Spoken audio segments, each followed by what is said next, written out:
sishiki, wanitumia ujumbe sijibu. Sijui ni kwa nini, I wish ningekuwa na majibu. I don't want to disappoint you, so I would rather avoid you. But believe me, I feel you. Na ni kweli ninajaribu, lakini moyo wangu wenda do. Every time I think of me and you, I'm afraid that I am going to love you, then later I am going to lose you. Moyo wangu wenda do. Every time I think of me and you, I'm afraid that I am going to love you, but I'm gonna try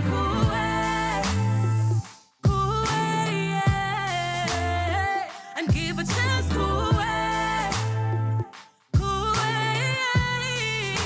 utando lwa miluka kifuna ukupumelela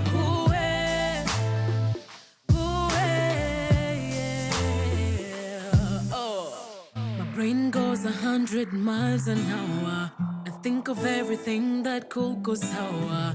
My heart really wants this to work out, and I'm terrified of getting a blackout. Lord, forgive me, I have been running away from my true feelings, and it's time to stop being afraid and face my true self.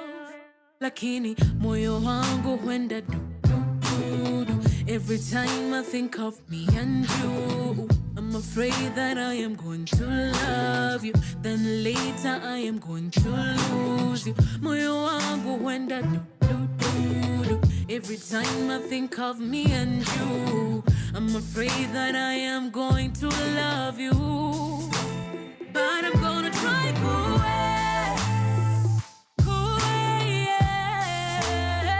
and give a chance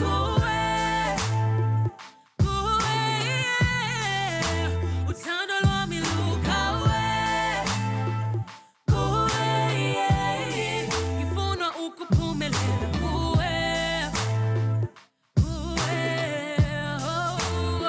I'm gonna try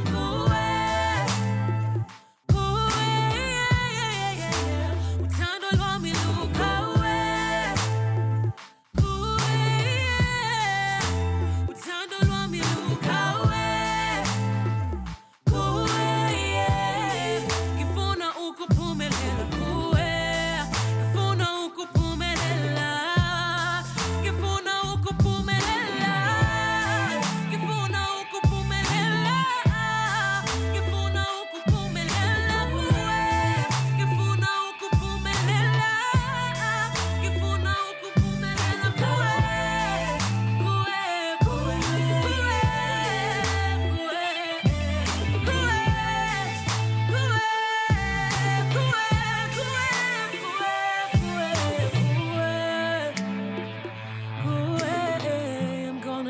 I'm gonna try for you. 'Cause I'm gonna try for you. I'm gonna give my love to you. Kifuna ukupumelela kuwe.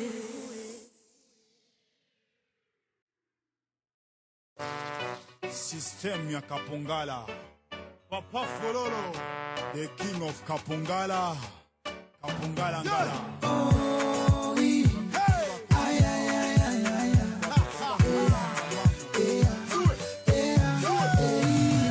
Maneno za umbea na fitina zote mina tupa nyuma.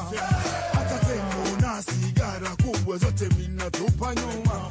Kusema sema na kutia tumbe zote mina tupa nyuma. Kukuna mlumbula na kutoa pia mina tupa nyuma. Nipate mimi nikimfuata Yesu, nipate mimi nikimfuata Yesu. Oneni tukisote nikimfuata Yesu, nipate mimi nikimfuata Yesu. Fuata nyayo zangu nikimfuata Yesu, nipate mimi nikimfuata Yesu, nipate mimi nikimfuata Yesu, nipate mimi nikimfuata. Hey, yuni na kutia tope zote mina tupa nyuma. Hata kuna na kuka hata waya zote minatupa nyuma.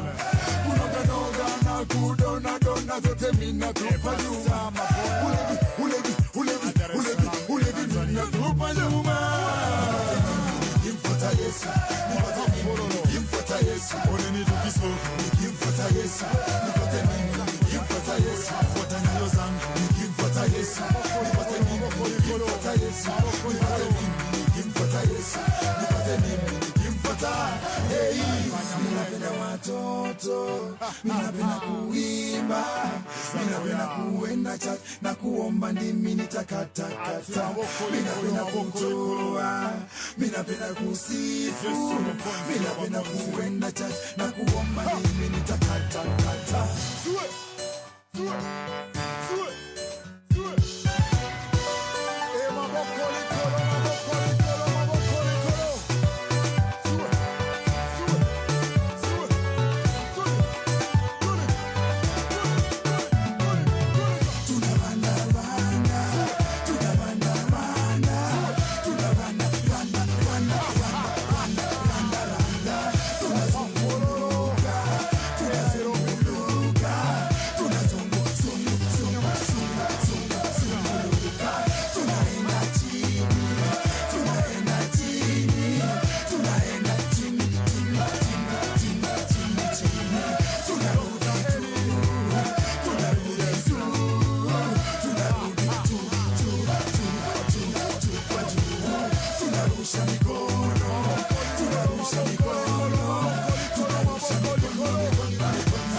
Do you love me, baby?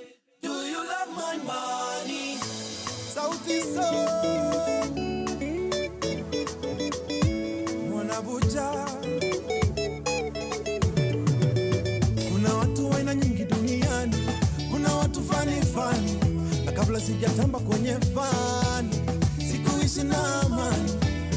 Nilikesha na maombi, nikiomba Mungu anipe nafasi, nikaanza kuimba, mabinti wanisaka, ukuna kule wanichangamkia, ayo, heri ulie kwenye Range Rover, ama ucheke kwenye boda boda, ukose usingizi runda, masaibu yanakufuata.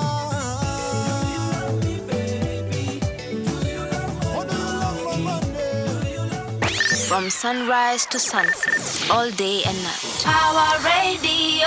Alrighty, yes, you might not be seeing my face, but it's because I am immersed right now in storytelling, you know, extended reality, virtual reality, really reality, as the founder of what's the Follow Hide Africa. Follow Hide Africa. Yeah. Mr. Kilonzi Walid himself was telling me here earlier. This is so fascinating to me. I would make you jealous and tell you exactly what I am experiencing right now. So my sense is that I'm looking at a woman doing her dishes and she's narrating her story, and I can literally go all around her house and I can see the full picture on a 360 degree. That's just the kind of cool stuff that we are dealing with here.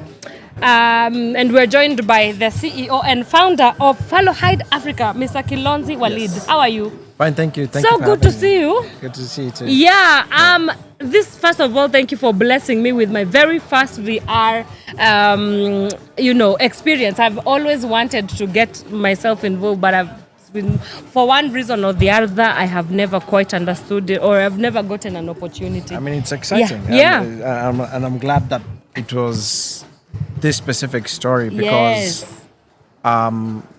this story is about more specifically what we're doing with Finchurch Aid. Yes.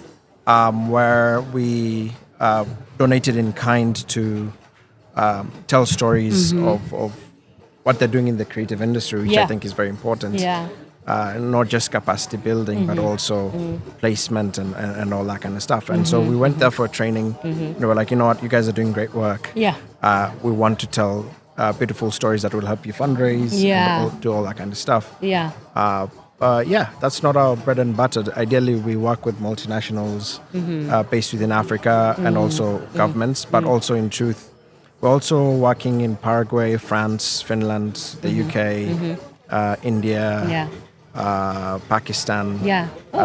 Pretty much the whole world. And almost the entire continent. So, right. Yeah, we create original African realities that are true to the African people and their neighbors. That's so cool. Yeah. So, I mean, what is the story of Flozz Africa? Yeah. Why did you decide to venture into extended reality and VR? And you did mention that you've done this for now 11 years. Yeah.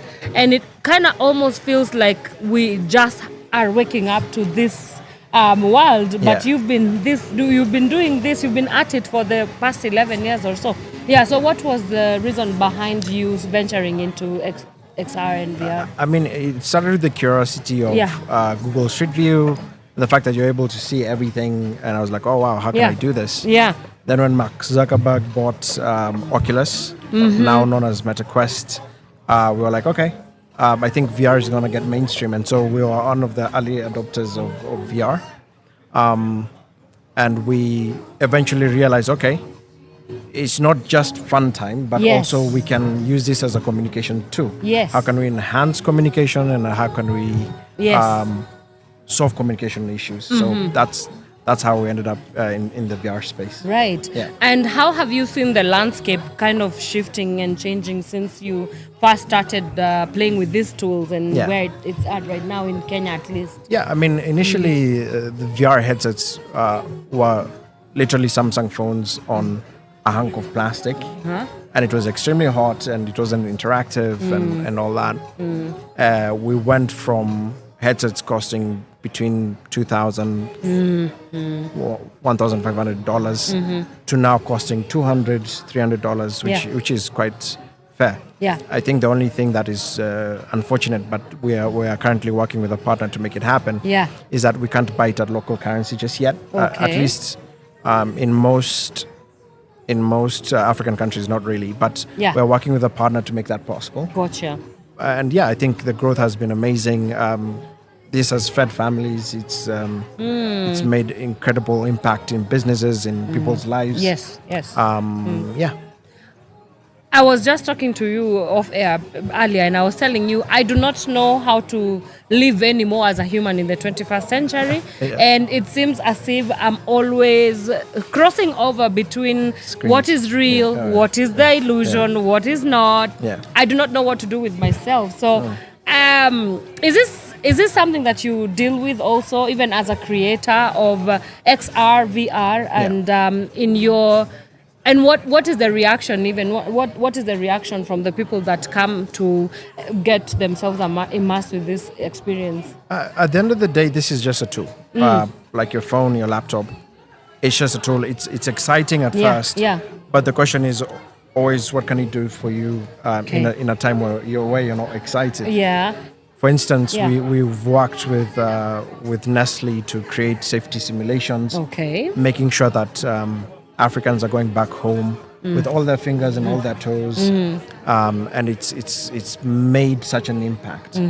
We've used this same technology to train in Coca-Cola, where we're able to save time, money, and even help reduce greenhouse gases by traveling. Right, We're right. able to do that. Yeah. We've worked with the Rockefeller Foundation to use this technology to, instead of coming to the market and seeing where the money is going into, you can just simply wear a VR headset and you're able to experience all these different things. Right, right. So it's just a tool, and how you use that tool is what matters. And it's so important for us that we're asking ourselves, how are we making impact? As much as we're not an NGO, how are we making impact in the commercial space, in the NGO space, Yes. in the medicine space, in the engineer, in all these different spaces? Right, right. How can we make sure that Africa and practically the whole world is at a point where we're saying we use this tool for this and it works perfectly? Yeah.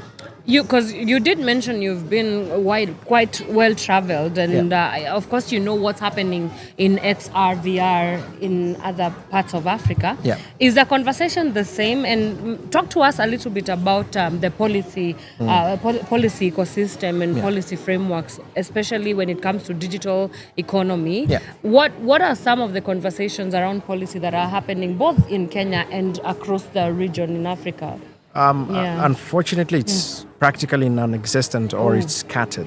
Okay. And for us, we're engaging different partners. We're also engaging the Kenyan judiciary to say, fine, let's start from an intellectual property level. Get to know what this technology is first. What is it doing? What can it do? What is the government not paying attention to? Yeah. We're also trying to see whether we can put it in certain sandboxes and say, okay, fine.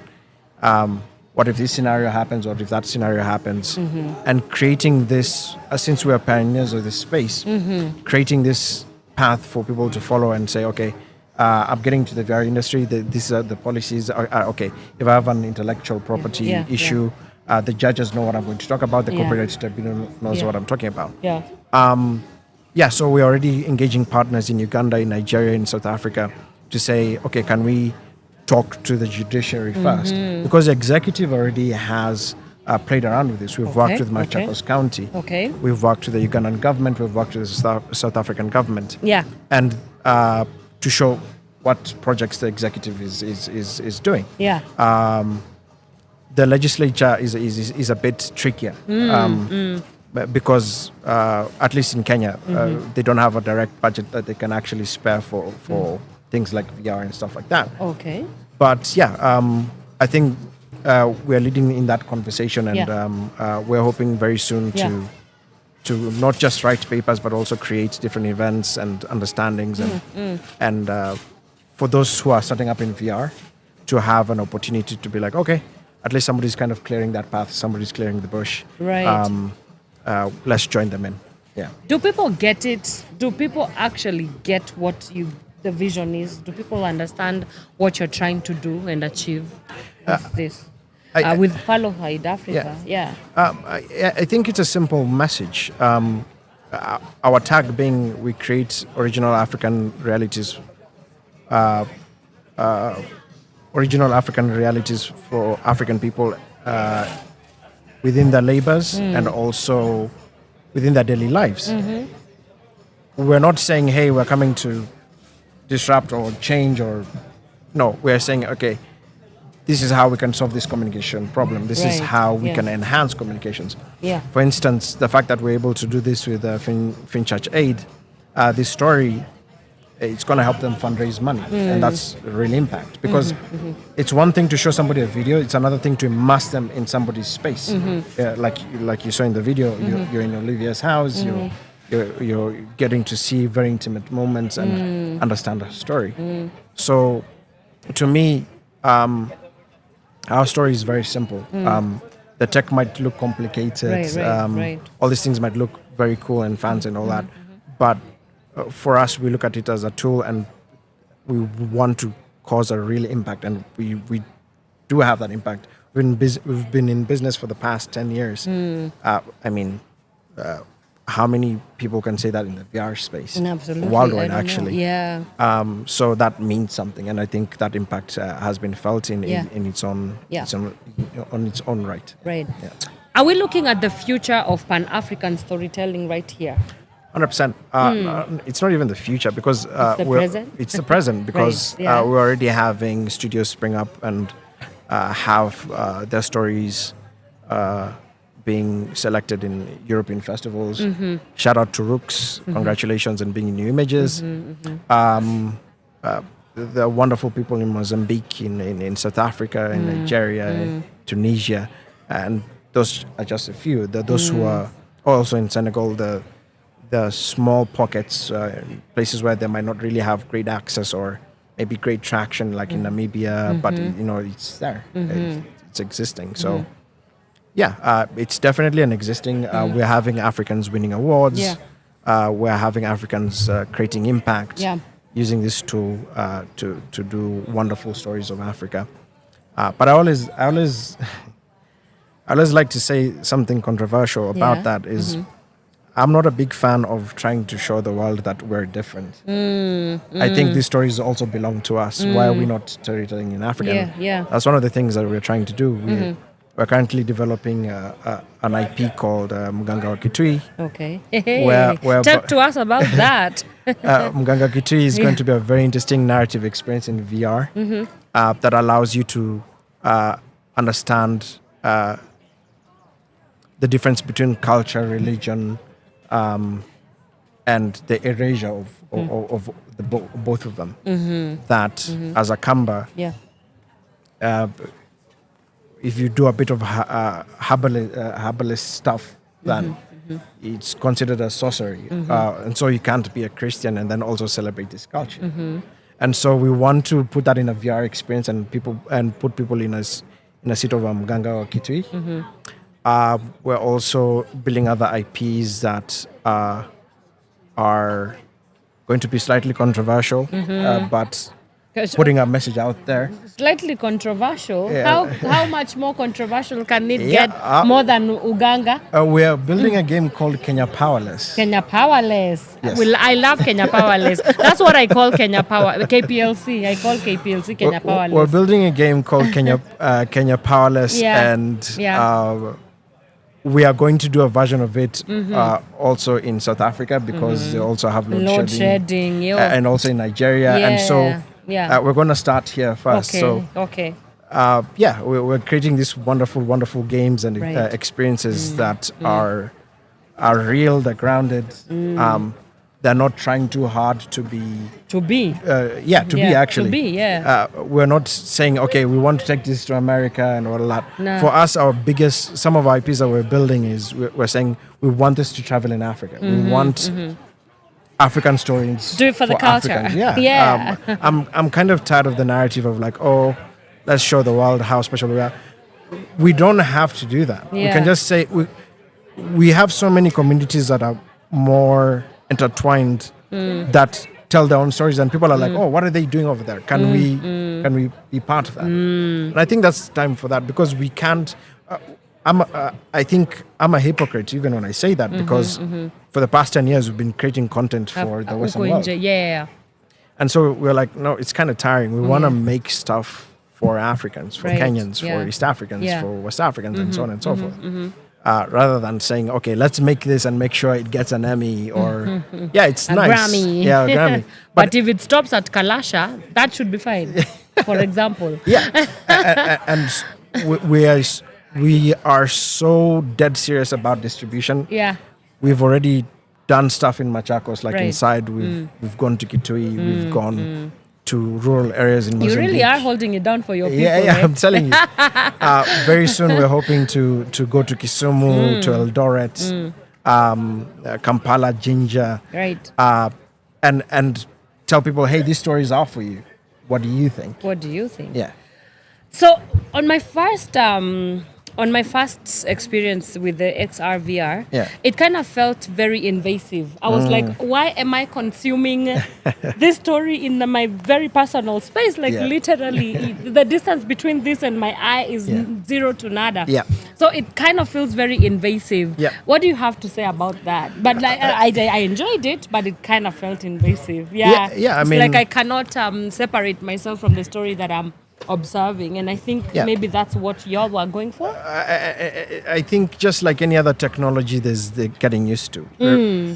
There was a time where earphones were extremely controversial because you're putting something in your head. You know what kind of waves are getting into your head and all that kind of stuff. Yeah. And yeah, it is invasive. I think.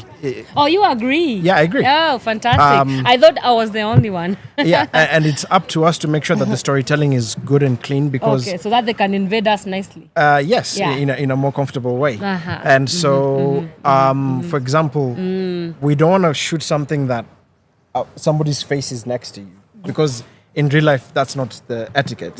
That's not the social etiquette. Yeah. But it is invasive. Right. But once you get used to it, it's just like wearing headphones. The headsets are going to get lighter.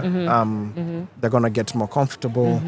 And yeah, it will be as invasive as earrings, as invasive as clothes. earphones, as clothes. At this particular point. And yeah, I think it's just a matter of the weight and the content, then that changes the story. Where it's like, okay, I don't feel too bad. Yeah. Yeah. What do you portend to be the future of XR, VR, all the R's? The R's. Yeah, I think cheaper tech. Cheaper? Yeah, it's going to get cheaper. Are people going to be willing to invest, do you think? People are willing to invest that much in... Your phone costs between $500 to about $600. A headset costs about $200 to $300. So it's like buying another smartphone. Right. It's not like buying a laptop because that's a whole investment. We're talking about maybe $1,000 going up. Yeah. But yeah, we're already seeing a lot of... whenever we're doing showcases, we often see a lot of people say, where can I buy a headset? And people buy the headset and like, how can we interact with your content with my headset at home? Yeah. It's important to us that also when they get those headsets, they're like, oh, wow, I can play this Kenyan game, I can play this Nigerian game, this South African game. So I think the library is going to get bigger and bigger. I think what Samsung is doing is also amazing since they're coming back to the space. Yes. Multiple multinationals are getting back to the space. Yeah. And that tells you, okay, they believe that the market is ready for this. They believe that this is now going to be mainstream. Yeah. This is no longer the future. Now we're thinking about holograms and all that kind of stuff. Right. This costs as much as your smartphone. Okay. So yeah. Fantastic. I mean, I have to let you go, unfortunately, because you have to set up and whatnot. Yes. But where can people find Followhide Africa? Yeah. Yeah. You can find us on our website, followhide.africa. Yeah. On our socials, Followhide XR. On all platforms. We're going to be putting out events, trainings, and all that kind of stuff as the year proceeds. Yeah. You can also just check out our history and what we've been up to. That's so cool. Yeah. Yeah. Let me go back to my viewing, guys. me, as much as I said it was invasive, I like this kind of invasion. We are on the day 2 of the Kenya's Ideas Festival, live on location at the National Museums of Kenya. So please, if you want to engage in conversations that matter to you, conversations around economy and debt, conversations around human rights innovation, and of course, how we can galvanize the youth to plug into this kind of conversations, please, this is the place that you have to be. National Museums of Kenya, make your way here. Power Radio shall be here. We shall be here all the way till around maybe 2 p.m. Yeah, so if you are around museums area, karibu sana, and we engage with conversations that matter to you. This is Power Radio. See you in a bit. From sunrise to sunset, all day and night. Power Radio.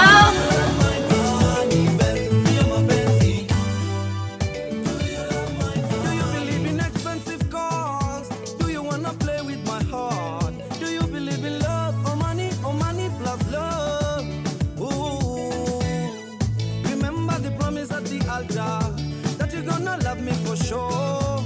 Unconditional loving for rich and for poor. Heri ulie kwenye Range Rover ama ucheke kwenye boda boda, upase usingizi lunda, masaibu yanakufuata.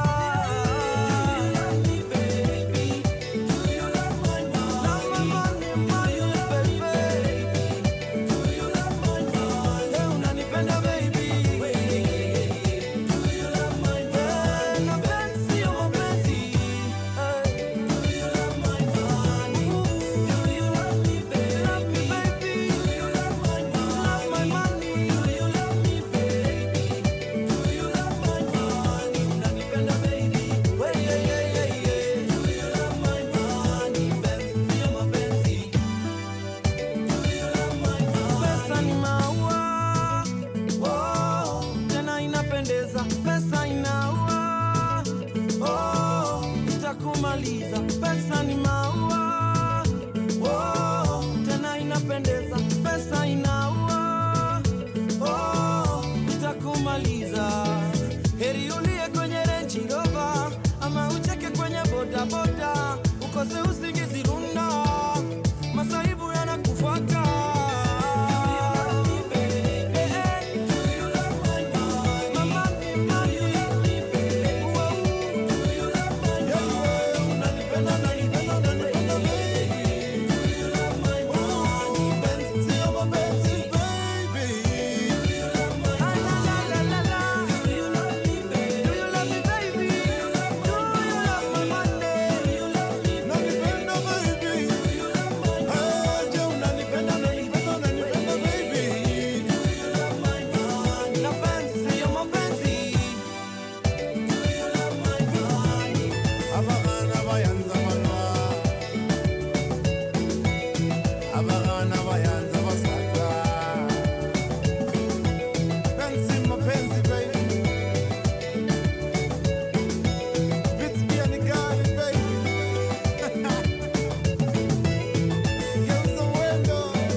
Yes, you have to flip it.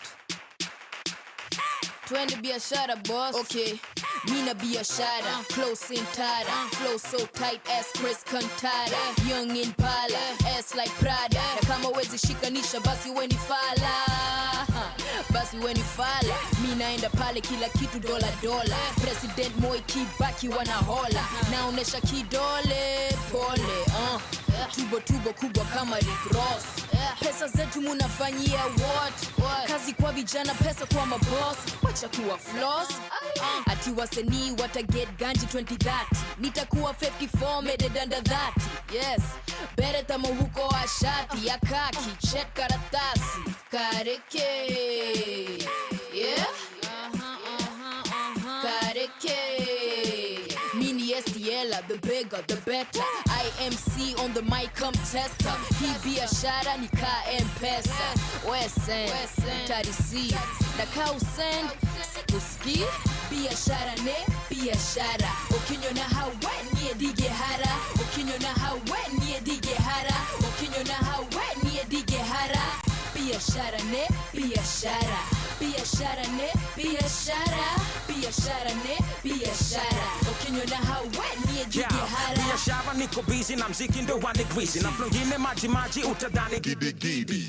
In other words niko tena jaba. Junilisikia pia kukula main is swag. From the business land, Nairobi to be specific. Crew get popos, not changa illicit. River Road baby, that's where you gonna find me. I be getting my money fast, calling people hadharani. Niko na M-Pesa cooperative, niko na equity. Pesa ni mingi nimevisha so many na publicity. Paparazzi piga mapicha then tuzione BBC. Dashika mamita busy mejipa juu nimesign na DTP. Be a shower baby, what it do Miss Stella? I'm the man with the power so I make you feel like Cinderella. And I'm making a shower so hope you got your umbrellas. Always be a shower baby Stella, go ahead and tell him. Biashara ne, biashara. Okinyo na hawe niye dige hara. Okinyo na hawe niye dige hara. Okinyo na hawe niye dige hara.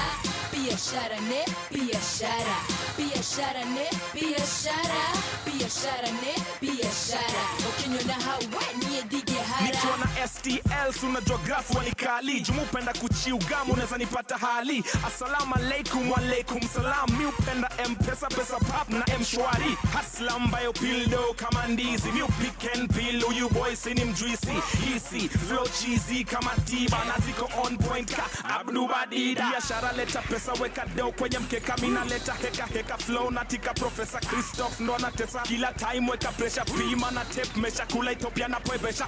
Anapenda rose na yesi amba. Ni kama vindio uneza dhani ni mkamba. Biashara ndo miulamba. Basi imenifanya mweupe squeezy ka pamba. Biashara ne, biashara. Okinyo na hawe niye dige hara. Okinyo na hawe niye dige hara. Okinyo na hawe niye dige hara. Biashara ne, biashara. Biashara ne, biashara. Biashara ne, biashara. Ukinyona hawa niye dige hara. Dige hara.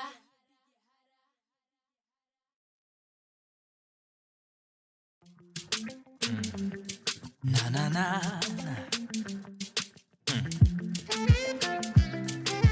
Freshy, freshy, freshy, na na na. We all need somebody that call me, I will come running. Vako zako za samabane dada zimeni bamba zaidi ya wale. Baby, I love the way you're going down. Ukicheza katitu tustikilunda. Utapenda nikikuchezea kinanda mama. Nitakulinda kama Wakanda forever. Marcelina, sweet Marcelina, is your name na inachizisha. Engage in conversations that kupinda kwanza hiyo rinda rinda freshi. Na ukicheza nitacheza freshi. Na ukisonga nitasonga freshi. Karibia tusakate densi wacha ikuwe kesi na na na na na na na na.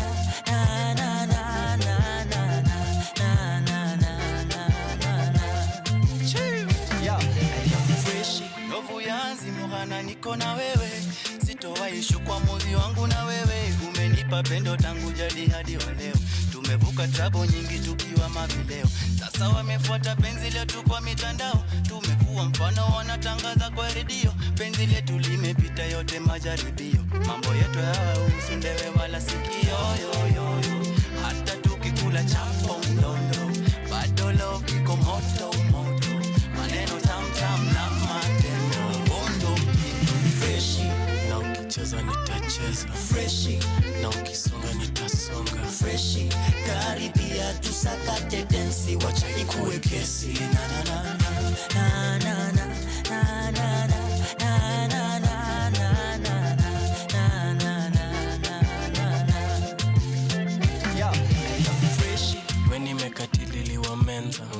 A superwoman and a wonder woman. Naspia ulipeleka wapi ma woman. Nataka to hunt, to hamerunta. Nataka wewe uko kambasam. Bia mbili troublesome. Toto painting kusota haramu. Anafanya Alejandro anataka bambam. Lakini uko na tabia weird. Mfano Selena na Maria. Uongo, mkwaju plus bajia. Mitaa Sunday service, Lejo Maria. Freshi, na ukicheza nitacheza freshi. Na ukisonga nitasonga freshi. Karibia tusakate densi wacha ikuwe kesi na na na na na na.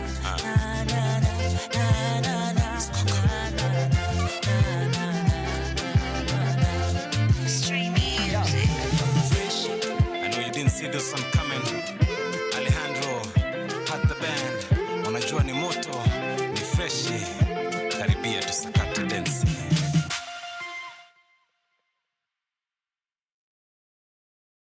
From sunrise to sunset, all day and night. Power Radio. Alrighty, welcome back.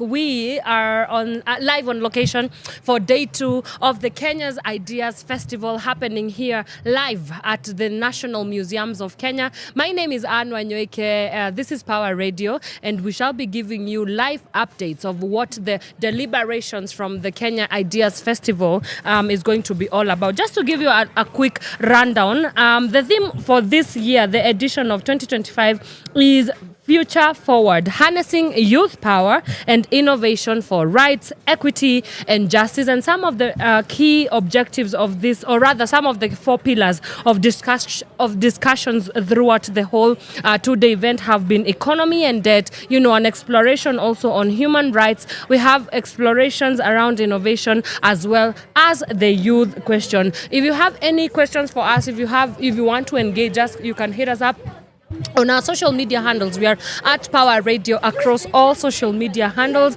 And let us keep engaging you on that front. And with me, I am joined by one and only Tatiana Gishero. Good morning, Miss Mayor. Good morning. Good morning. How are you? It's so good to see you. How are you feeling? I'm feeling good. Yeah. This is a really exciting thing that's happening here. I It wasn't is. here yesterday. Okay. But being here today, I'm really inspired by the artwork that I've seen. Yeah. And we will not forget. We will not forget. How dare we forget? We cannot forget. Yeah. And speaking of, the youth question and finding ways to galvanize young people to come and plug into governance issues, you, for one, you've decided to not throw this country to the dogs, really, or rather, for lack of a better word, you have taken it up upon yourself to educate people, use your social media platforms for activism as well. Many people call it digital activism, but activism is still activism because you are rendering your voice for a bigger cause, for a larger cause. How did you start? What caught your attention with what was going on, and why did you decide to render your voice to everything that was happening in Kenya? That's a great question. I've always been into public speaking. I've been public speaking since class 1. Okay. I've always been comfortable talking in front of people.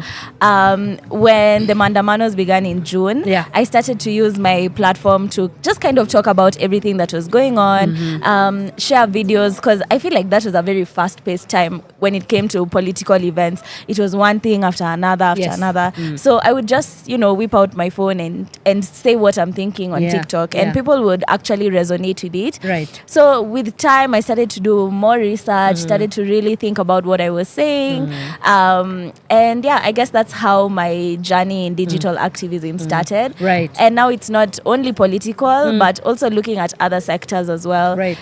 Young people are very, very marginalized in this country, yet we are the majority. The majority is literally 70%. 70% of the population. Yeah. So just, making noise and realizing that the most we can do right now is use our voice and be engaged citizens. Right. So just calling on people to show up when it matters.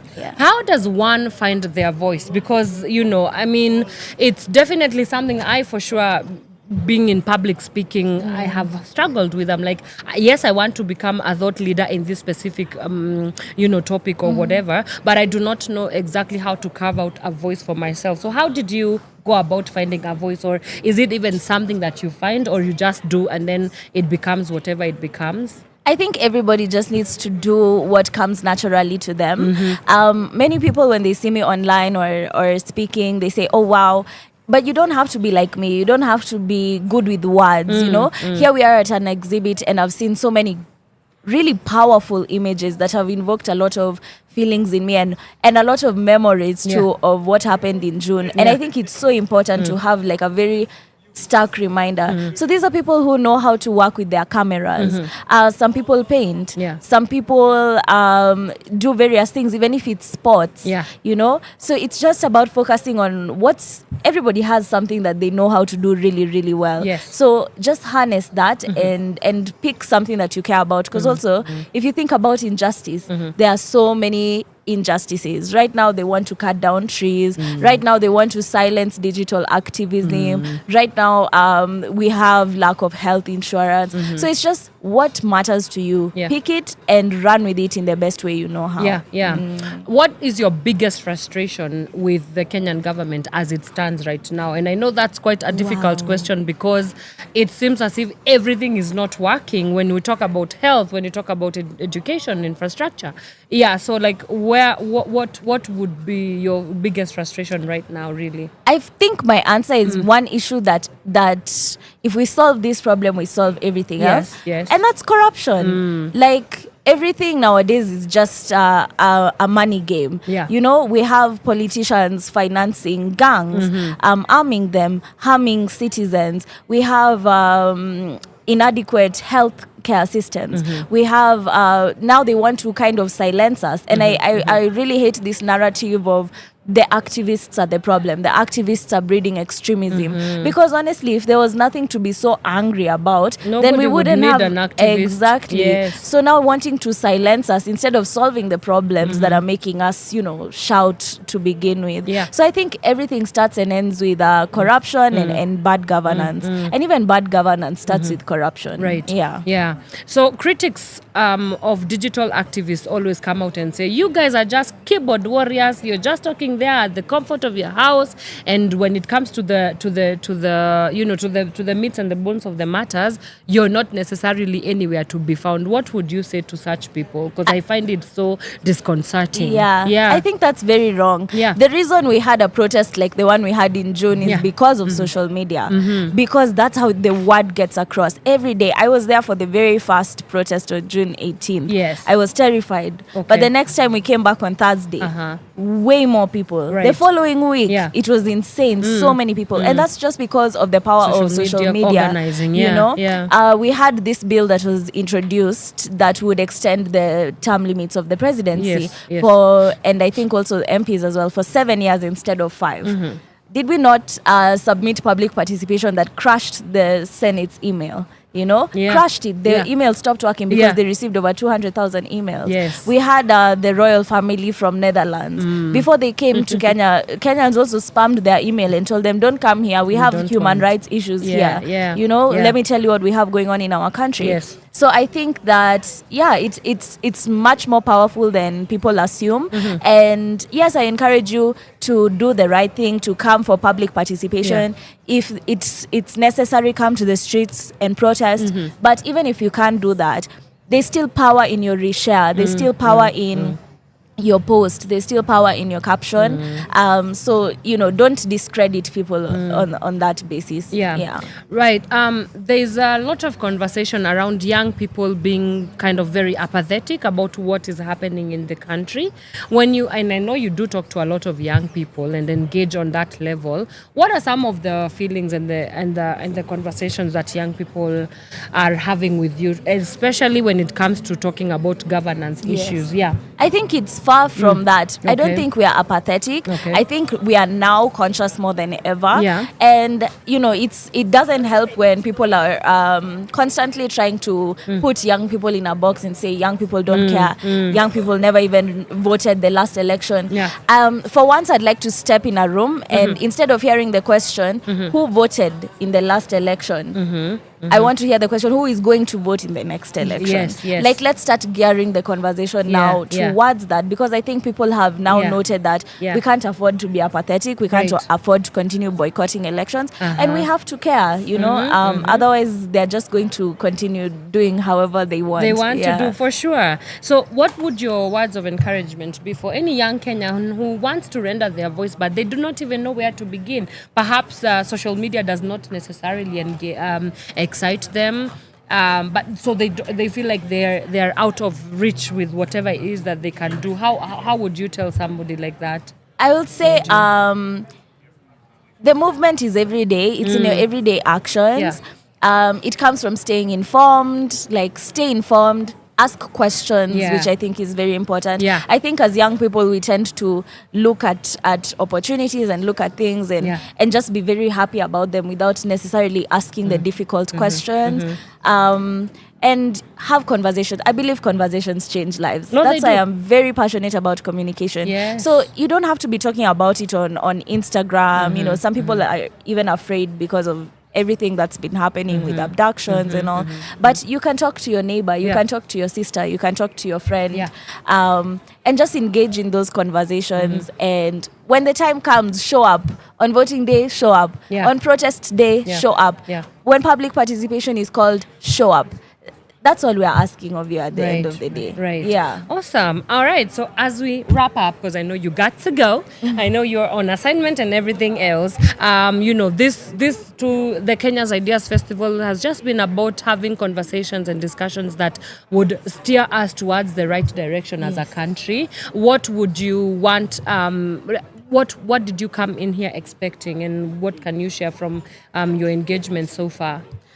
So far I've really been encouraged to see the power of art in movement building and the power of art in shaping the Kenya that we want and the Kenya that we deserve. So I'm really, really proud of all the artists that have showcased here today. I've had some music inside. I think that's something that we shouldn't discount. I always say, Kenyans, we are this nation's greatest asset, and today has been a testament of that. So if you're watching this right now and you have some free time, come on down to the museum and just see what's going on and engage. Here. All right, where can people find you? Oh, Tatiana Gishero. That's on all of my social media platforms. All right. That's where we need to come and inject some more. Yes, please. Fantastic. Yes, please. Thank you so much for finding the time to speak to us. Thank yes, you. and you will be back on Power Radio on the 25th. 25th. So you better watch out. We will have an extensive conversation about the work that she does.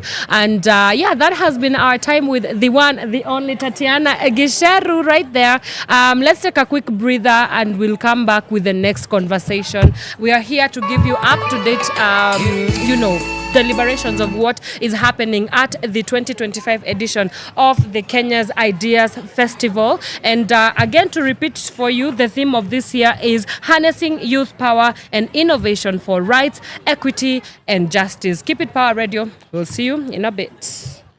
From sunrise to sunset, all day and night. Power Radio.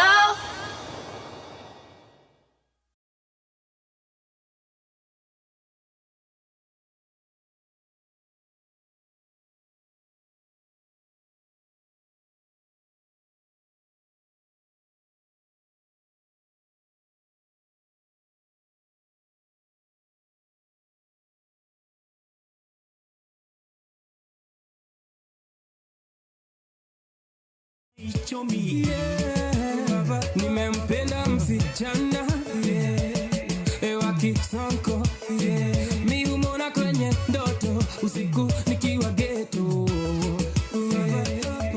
uishi runda kwetu ni dandora kuna rusho makombora na kumeja wakora lakini je anakupenda najua we unampenda basi nenda pole pole siku moja utampata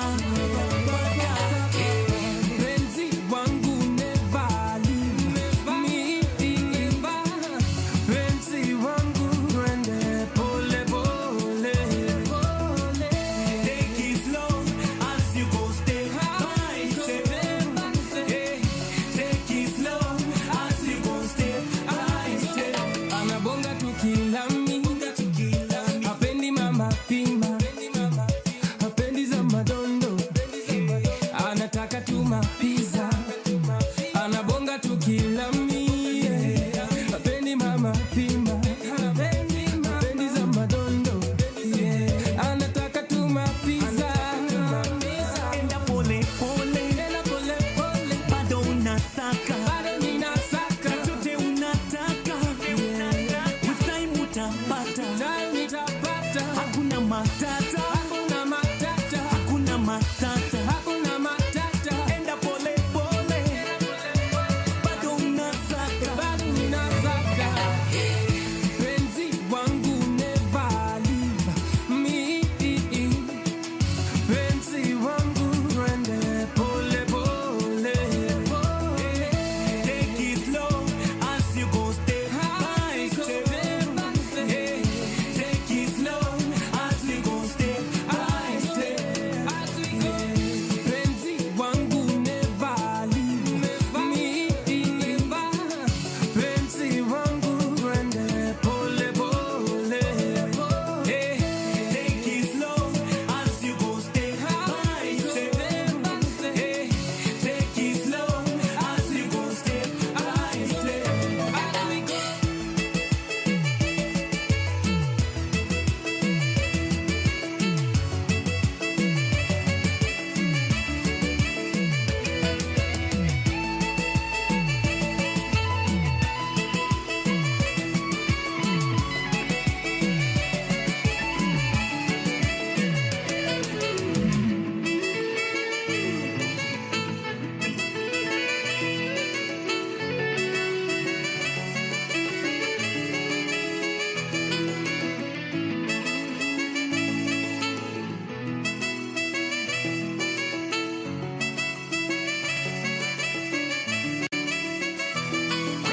Your kind of music, all day, all night, right here on your only station, Power Radio.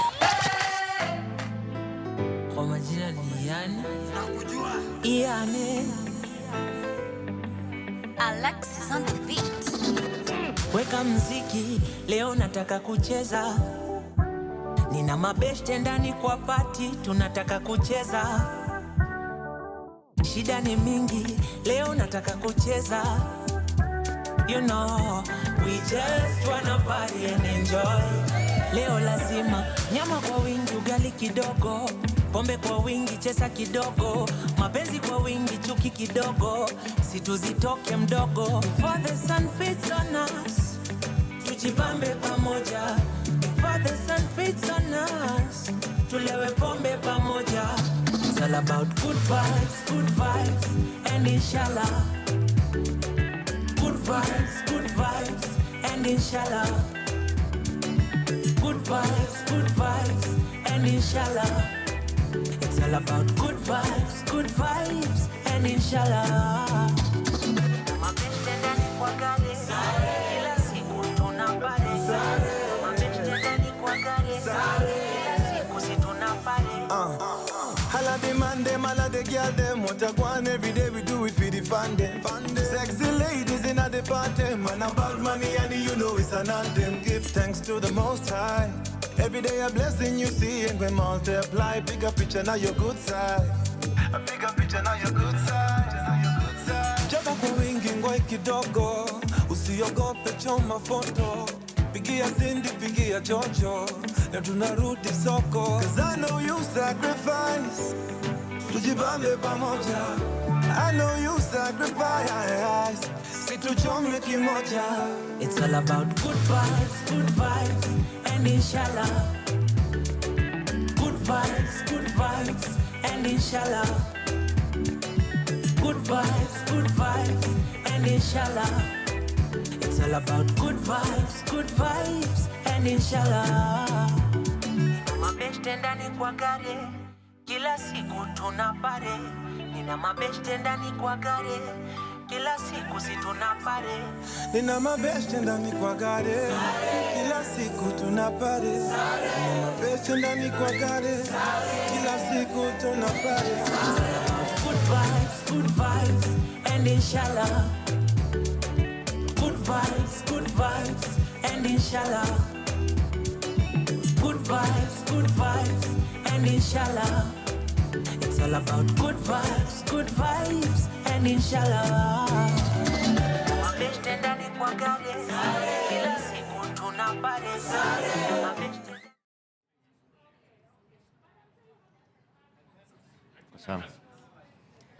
Waza bana rada yo. Niaje brother? Niko salama sana bro. Shukran kwa kukam. Shukran sana pia kwa nikam. Tuko museum leo? Kwa sana. Na tumekuja Kenya's Ideas Festival. For sure. Na theme ya leo ni Harnessing Youth Power and Innovation for Rights, Equity and Justice. Na kwa nyumba tumejoiniwa na msee mmoja wa power sana. Labda ajiintroduce atuambie. Naitwa Lexus mshairi. Lexus. Mimi ni mshairi. Mshairi. Wewe ni msanii. Sana. Najua kwa hapa juu ya Kenya's Ideas.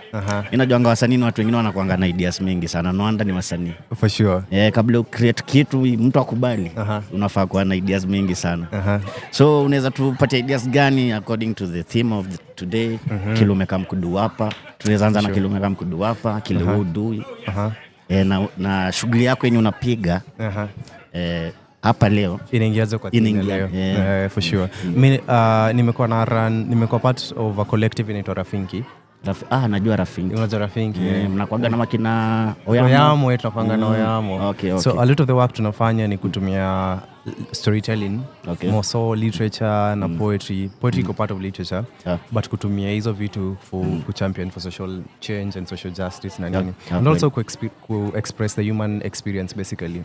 So unapata kwa hizo spaces zenye tuko, kuna notice kuna vitu zenye ni hard kusema kwambia msee, like nikiambia mamangu kuhusu maandamano, ukikuja kumpigia tu story tu hivi hata nipata vizuri, kupata poa. But ukitumia art, ukisema unacheza gitaa nini alafu umeweka mashairi hapo ndani ama kasong, inakuwa rahisi yeye kuelewa. Na hata pia ndo unapata time yenye maandamano ilikuwa na happen, pia kulikuwa na muziki mingi pia ina surround. So a lot of the ways unapata kuna ways kujaribu kutumia art kuchampion for hizi rights zenye tunasikia ziko. Kutumia art kupackage hata vitu zenye tuna struggle nazo, ndio upate hata wasai achana hata na sisi watoi wetu, grandchildren wetu wataelewa story struggles zenye sisi tulipitia this time from the stories you tell. Na Rafinki inakuwaga ni Is it a group of kama ka crew kama tuseme kama venye kuna kwanga na rap crew ama ni an open group yenye waswane za join nini? Ni an open group. Okay. Lazima kuwe poet. Si lazima, unaweza kuwa unafanya any other form of artistry. But the idea ni kupea a page and a stage for creatives. Okay. So tuna run workshops, so basically wasawana kama wanafunza kuhusu either kupackage kazi artistically for do you have a center or something? For sure, but no, more in collaborations with organizations. So okay. Workshops tuna run Alliance Francais. Nice. Open mics zina run Baraza Media Lab. And then all around tuna pia na other institutions. At the end of the day hatuwezi taka kutokuwa na ofisi ifanye tusi push for these things. And then again unajua like art si ya ofisi. By the way. Art ni ya mtaa. So kama haifikii wase wa mtaa then inakuwa ni kama tunaanza kuleta bureaucracy kwa art form yenyewe. Okay. So kama tuna run workshops, kama tuna run open mics, tunazirun in open spaces. Wase wanaweza kama experience na kama kuna msee ana feel akona hiyo haja ku create pia pate chance ya ku create. Okay. Si niliona mko na kitabu fulani? For sure tuko nayo. Tukiangalia pia themes za hii shughuli hapa ya Kenya Ideas Festival, tunaangalia bado vile watu wanatumia innovation na creativity sasa imeendelea, ime-evolve tuseme hivyo. For sure. So what made you first think about writing a book kwa hii digital era mali tuko sasa? I think hata nilikuwa sasa unajua tumekuwa tukicheki zile footages zenye zilicollectiwa for maandamano like na notice mwaka inakaribia kugonga. Yes, ndio. Na feel kama kuna vitu zitakuwa lost in history na zitakuwa archived. Okay. Sasa nikiona hizi video niko like it really happened last year kweli na feel kuna time mingi imekuwa in between. So na feel reason ya kuandika kitabu ama kudocument vitu zenye tunapitia ni very important for ourselves, ndio tukumbuke mali tumetoka na bado struggle inaendelea. Mtu kama pia Wayama kuna book yake, sio? Kuna book yake pia. Yaani swali yangu ni mbona mnatumia hii print print media? Nimekuelewa. Kwenda into the digital space. Nimekuelewa. In this time yani. Nimekuwa. Ukiconsider yani yenyewe kabla mtu aende buy hata tu gazeti, acha kitabu, hata tukituka gazeti nini. Like kila kitu sasa ni e-books, e-learning nini. What made you think about writing a book? I think the more ina feeling kama vitabu hazisomwi ni the more zinahitajika. Sasa unajua kila msana anataka atoe tenje, asome book kwa tenje.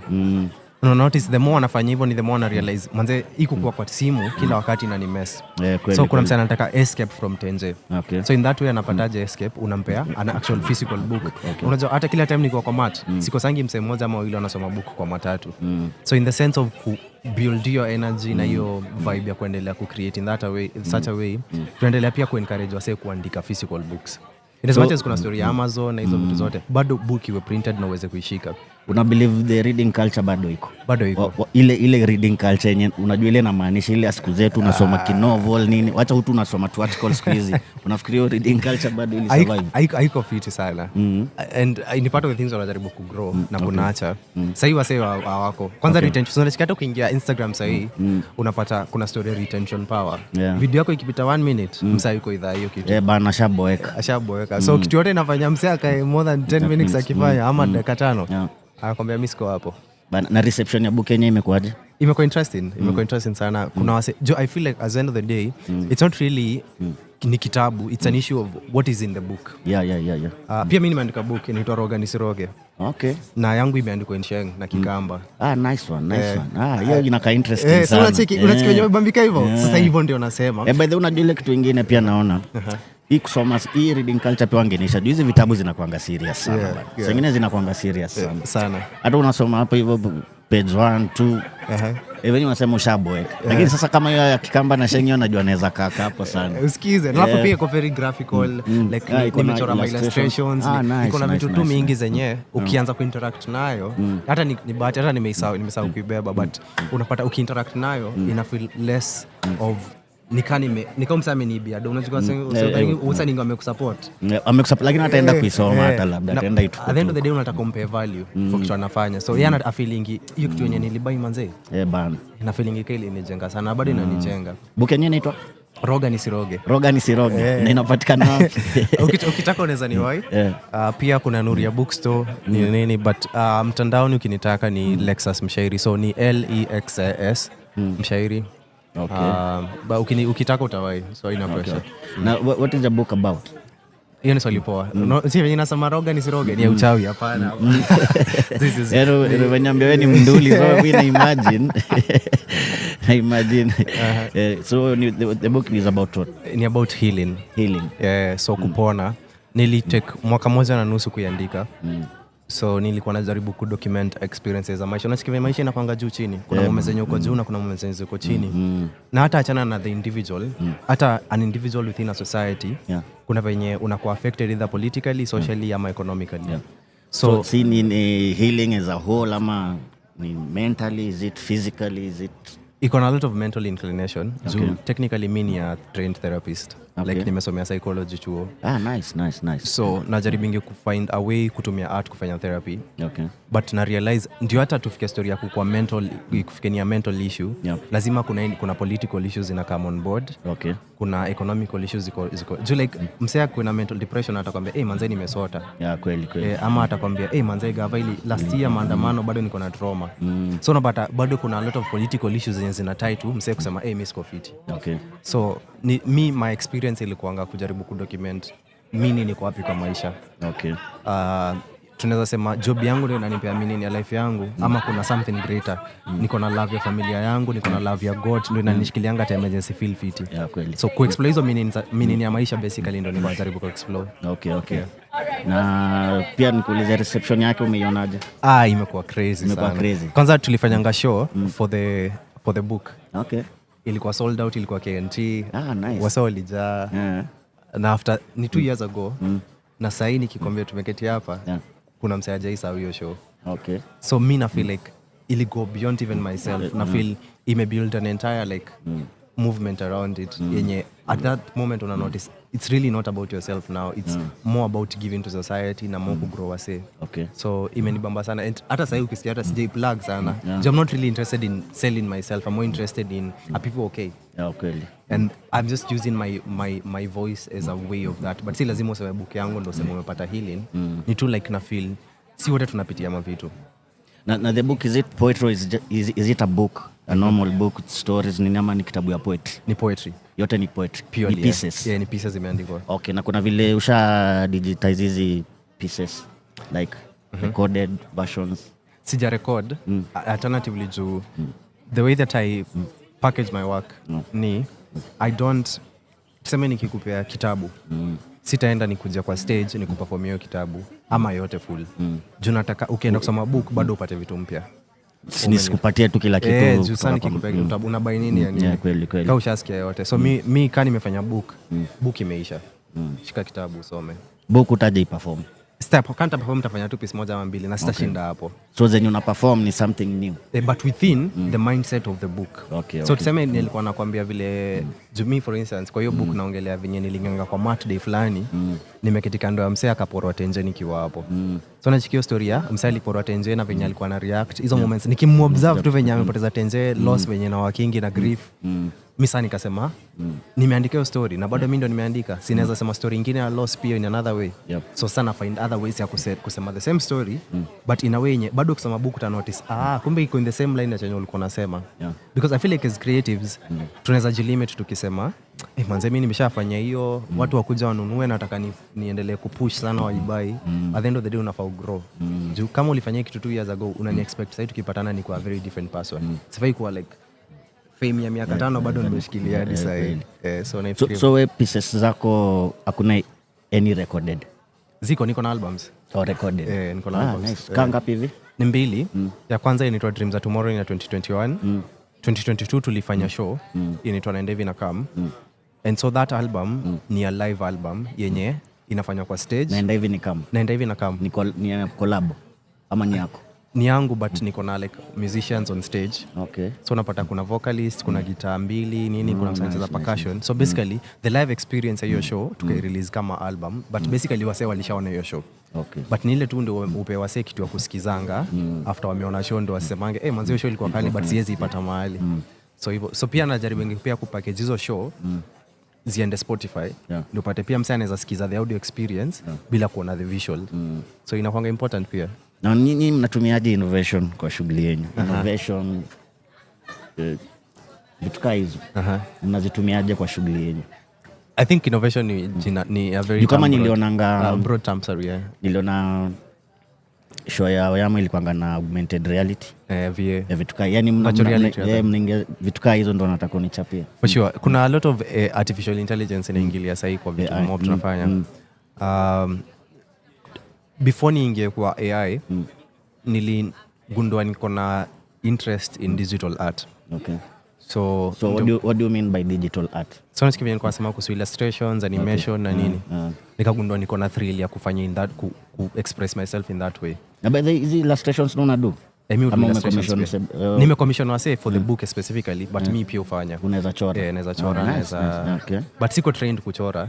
But what's the multi-talented? At this point. Okay, so tukirudi kwa digital art. So nikaanza kufikiria digital art, and then through digital art nikaanza ku notice there's a lot of work that naweza fanya kutumia computer kunisaidia ku sell vitu zenye na do. And part of the ways ni collaborations zenye nimekuwa have the last few months. Okay. Kuna an exchange program tumekuwa tukifanya na Youth Theatre Kenya na National Youth Theatre UK. Okay. And so now notice tuko in two different continents. Yeah. So the only way tunaweza communication through technology. So tukaanza kufikiria how do we package. Bado hii project haijatoka, so na kushondo uweze kuelewa how tunajaribu kupackage hizo vitu zote. Mimi nikipanda matatu, si ndio? Nikipanda matatu hapa ni sema naenda place fulani kama Machakos. Siko tu ni Machakos.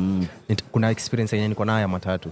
Na wewe ukiwa tuseme aungekuwa Kenya, ungekuwa majuu, kuna venye basi experience si mata zikuangi loud. Hata si mat. Ni mabasi tu fulani zinakaa decent ni nini. Semi zetu si decent in our own way.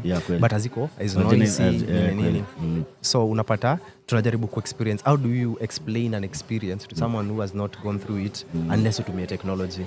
So unaanza kuingia vitu saa unasikia venye unasema Google Earth, unaanza ku explore Google Earth inazaje nisaidia ku come up na hii experience. Unajua bado inataka a human prompt kukwambia songa from hapa enda hapa. Una notice alafu sasa tunaanza ku involve story yani animation pia ndani yake. And a lot of technology, a lot of unapata at the end of the day ni a human prompt inasaidia ku create artwork yenye unataka kumaliza nayo, but si AI imekupea chenye unataka. Ni tu AI imekusaidia ku advance, AI imekusaidia ku advance. Ni tool tu unahitaji kusonga. Embrace fully ni kama ndio inakufanyia job. Yes. Okay. So kuna a lot of that yenye tunajaribu tu explain. Alafu na notice AI zinakaa mkaa juzi tu umecheki sijui kama ukiona IG picha za wasee hizi nikaa picha inakaa illustration. Kuna kitu ya Gimbly. Umecheki? So ukienda sasa hii ChatGPT uiambie kupea Gimbly picture. Itachukua hii picha yenye tumepiga hapa, uone pale tukikaa cartoon manzi. Bana. Na wewe hiyo pande ya AI unaona tukikam to the ethical part of it. Unaona itakam kuharibu art ama in terms of ethics, copyrights nini juu AI yenyewe ni dope. For sure. Yenyewe for real. Ni dope sana. Na naona singine nikainaweza patia mtu an unfair advantage. For sure. Especially when unajua kuna watu wanachukua full. Labda utajuaje? Najua hata mimi nimejaribu kugenerate ngoma hapo inanitolea ngoma kaa 3 za Kiswahili. Reggae, country, paka unashindwa tunaimba kwa nini siku hizi? Kai shughuli inaweza piga kwanza ma vocals nini. Unaona? Hadi na generate video yenyewe. Unaona itakuja kuletea creative issues in terms of sustainability, originality, your authenticity yani. What do you think about AI? Is it a good innovation? I don't think technology yenyewe unaonaje? Mimi naona kama ni tool. Na feel kama ni tool. Kawe ni msanii unajiita msanii. Unagundua haijakam ku compete na wewe, imekusaidia inakam kukusaidia ku grow. Na mwenye tuseme kama mtu mwingine si msanii. Tuseme tu hivyo tunaenda tuseme tu simple tunaenda compare. Kuna jamaa anajua kutumia AI lakini si msanii. Amegenerate ngoma yake amecram overnight. Na mnaenda compare. Chatakuja tu apite tu na space yako na kuoshe. Unaona? I think I think kuna ways zenye inaweza tumika itume sisi wote. But you realize kuna kitu AI kwangi nayo. AI ainanga story. Like nitakuelezaje? Inakwanga too perfect. Inakwanga ni kama kitabu. Ni perfect sana. Kumiss ukiweza angalia tuseme mwicho za guitar.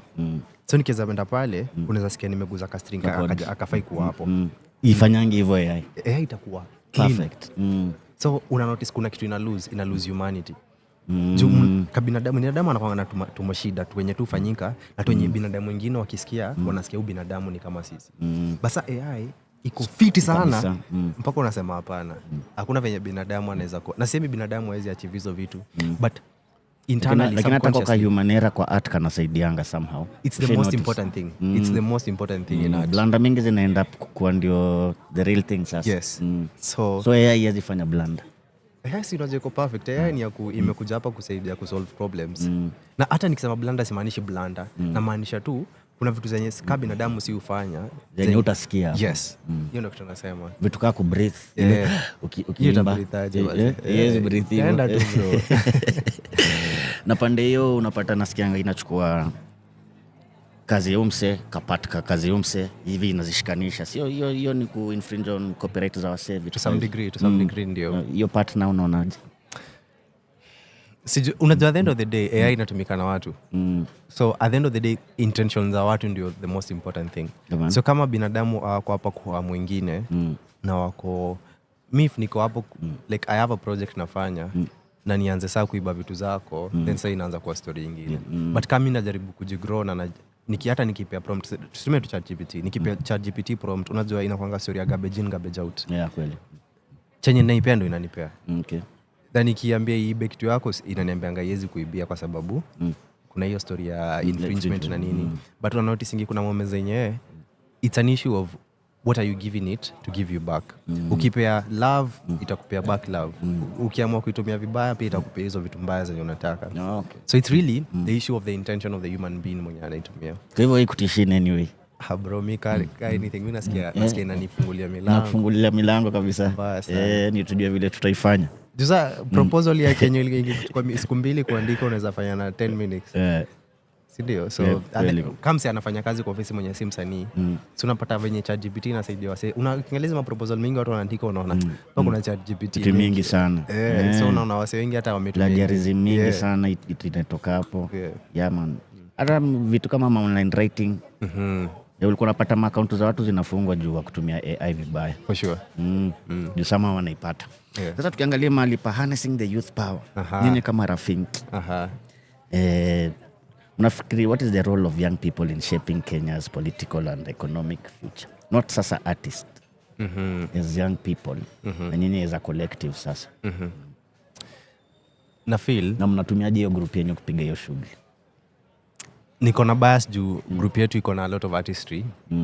So na feel kama in the many ways yenye si tunatell hizi stories ni one way ya kujaribu ku play a part in the greater good. Na mostly hiyo jeshenyo Rafinki mnadilingi na what topic tutazita topics ama tutazita jama thematic areas mnadili sana na si watu limit artistry. Ni an open expression, any type of poet. Yeah, tunakubali poets but every month inakuanga themed. Hii mwezi imekuwa ni story ya resilience. Okay. Last month ilikuwa story ya nini? Resilience is Kenyans ama resilience is a common term. Like at the end of the day unauliza msee why are you here? Like what is the meaning to your life? Like why do you wake up every day? Why are you going to work? Pia ina notice iko na some sense of mental health nini, but the last month ilikuwa story ya her story na ilikuwa inasaidia ku-champion for ile story ya women rights. A story niliona hiyo poster. Niliona so ilikuwa story ya women rights. Ilikuwa na kina just anaitwa Ska Poetry. Ska ni wapi? Ska ni wa Kenya. She's an amazing lady and Sumu. Ni wa Kenya, ni wa Nairobi rather. Mbona nasema Kenya? Ni wa Nairobi, ni wa Nairobi yeah. Okay. But nilioneo nini? Sijui ama nilichekingio post. Kisumu unajua pia kuna venye space yetu ya poetry ni very small. Utapata poets wa Kisumu na wa Nairobi na wa Nakuru na wa Mombasa. Tuko na sense of tunajuana. Poets kuna vile nijua mkwangi wengi sana. Juu pia mimi unaanga the same poets. Kila mahali. Kila mahali. Hata wewe sasa leo ndo nimekuwa na mara first. But jina labda umesikia unasema the same people. Kwanza hata nikikuuliza the same people unakuanga around. Maybe tu atukukutana but poets naonanga like ni kuna wale tu. It's a community. It's a community. Ni the same thing na story ya even hata hizi spaces zenye tuko za civic rights una notice there are particular organizations zenye ziko hapo and I feel like communities are very important. Najua hatujajibu ile swali but na feel like kitu pia tunaongelea ni important. Waseko kwa na sense of community ni important kwa sababu if hatuko in a sense of community time yenye mnadhulumiwa amwezi simama pamoja kusema tunatumika vibaya. So kiwa solo na kwa solo mtatumika na amwezi ongea. Juu pia hamna any amko government haiwajui. So hamna support system. But yeah, so nikirudi back to your story ya youth na realize that unajua kitambo walikuwa wanasema watu wa young wako proactive for politics. Yeah, kweli. Ilikuwa hivyo by the way. But sasa watu walichangamka. So nagundua kila youth mwenye ako in different space yenye yuko anajaribu sana pia ku speak. Ama mimi naweza encourage so ama youth waendelee tu kubonga, waendelee tu ku call out. Hata kasi kitu political, hata kama ni job na una feel kuna bureaucracy kwa kazi na una feel msana tutumia vibaya, bonga tu. Una speak out. Ndio maana unaona hata majenzia wakangi irrespective of the outcome. Wakangi 9 to 5 sana. Wanakanga miezi 2 wanasema hii kai. So you're defeat.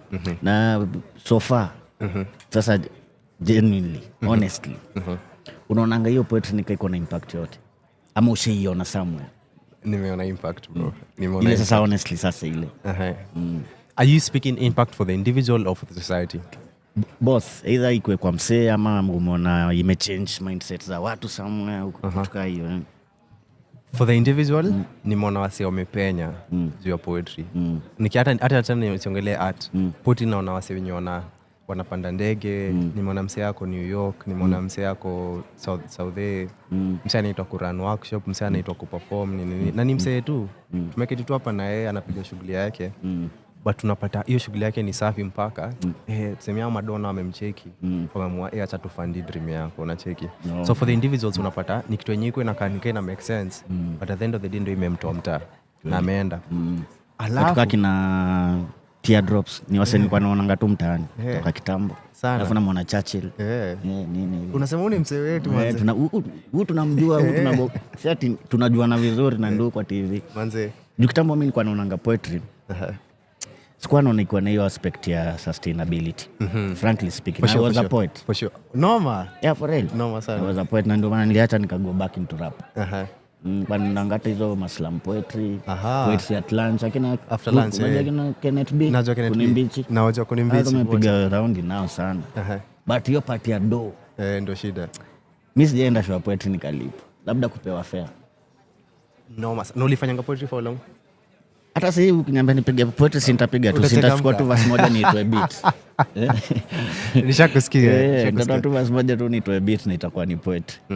But nilikuwa naenda hizo mashow unapata ni show tu moja ilikuwa inalipishangwa kwa gate, ilikuwa inaitwa slam poetry, ilikuwa West. Nimeenda slam, hata nimecompete slam. Ilikuwa ya madha mwingine mlami hivi, sijui alikuwa anaitangwa nani, alikuwa jina Kiswahili. Unasema nani? Ryle. Na kuna jina lingine tulikuwa namuitanga Kiswahili. Hizo siku tu na kina Kenneth B. Hapo ndo tulikuwa tunapewa fare. Lakini kumejaaje? Mbaya. Lakini unapigwa punch.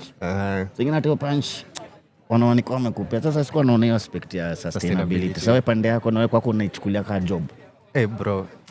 Mimi nimefeel like in a space yenye tunafaa kuwa proactive, kujaribu ku make vitu zinatujaza na maisha. Personally mimi nilikuita kazi juu ya poetry. Nikisema na fall back to poetry hata kasi na sense ya kitu yenye nafanya. Na at the end of the day kama ni kitu inakupa furaha na kama God amekupea wisdom pia kuweza kufind ways za kumake do, si necessarily hata kutumia poetry but other forms of artistry unaweza pia make kitu make sense. So mimi siwezi sema naamkanga daily kuandika piece ama naamkanga daily kuperform but kuperform imenipea do fit, imekupea do poa.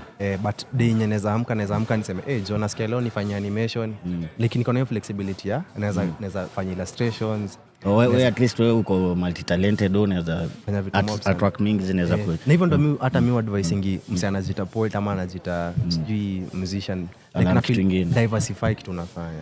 Stick to that one thing only. Utapotea sana na inaweza kufanya frustrated sana.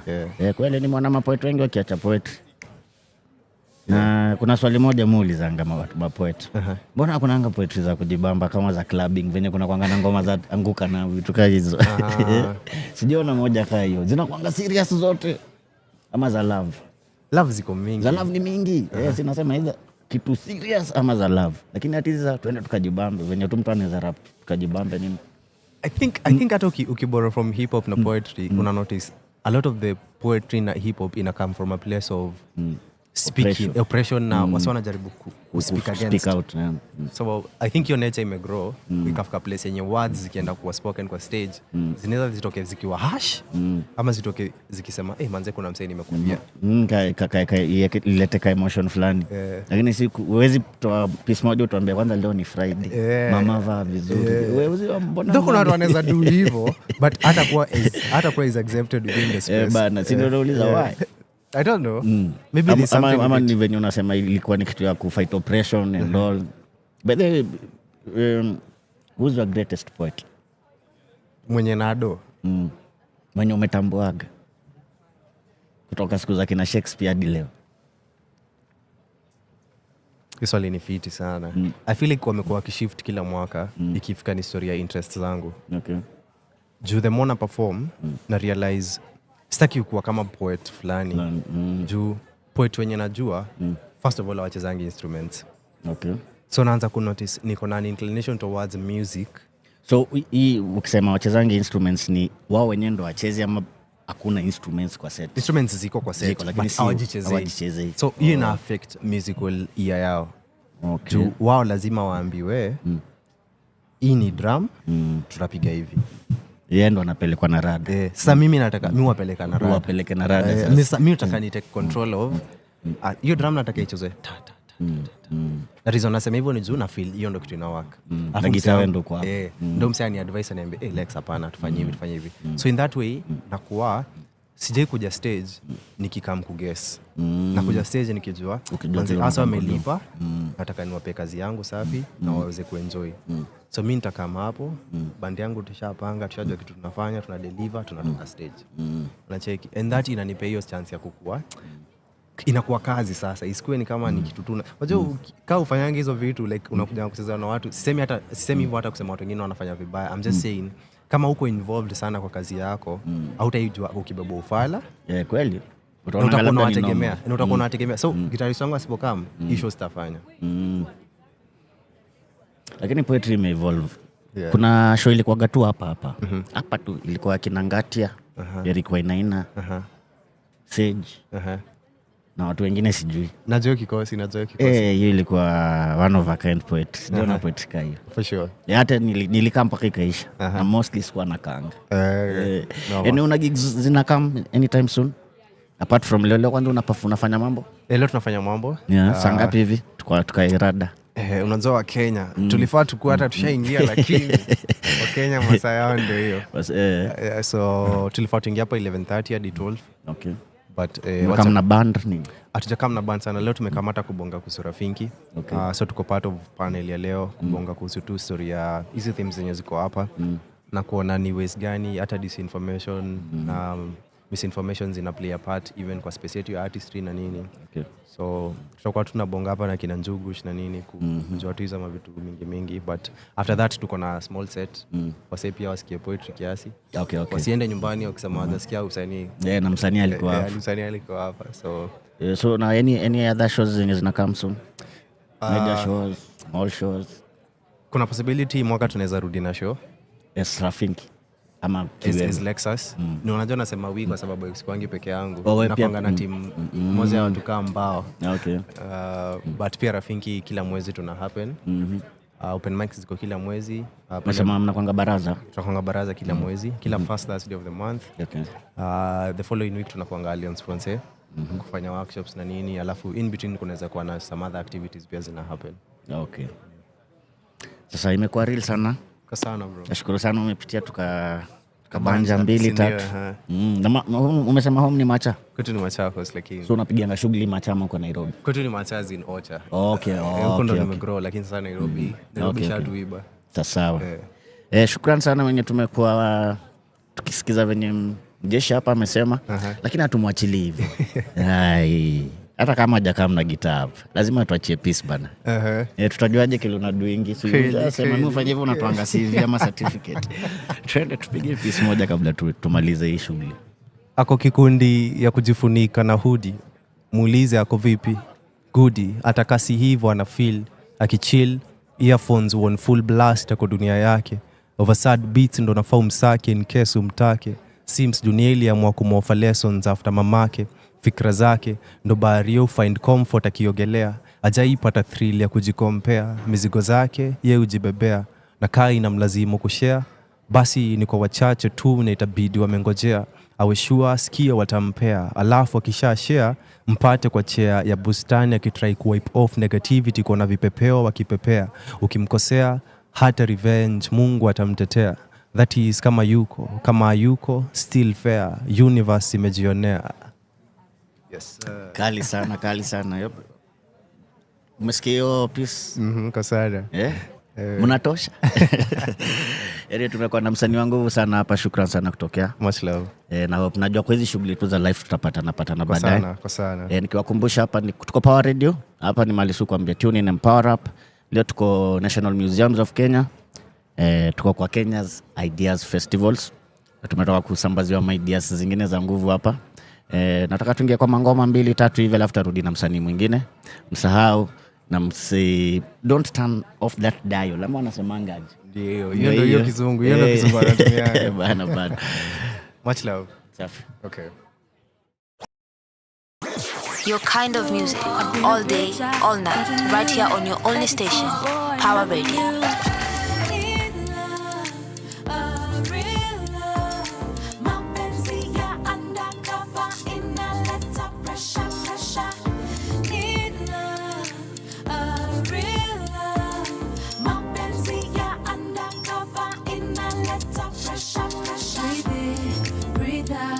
Breathe in, breathe out, let it go, go, go, go, go, go, go, go, go, go, go, go. Breathe in, breathe out, breathe in, breathe out, let it go, go, go, go, go, go, go, go, go, go, go, go.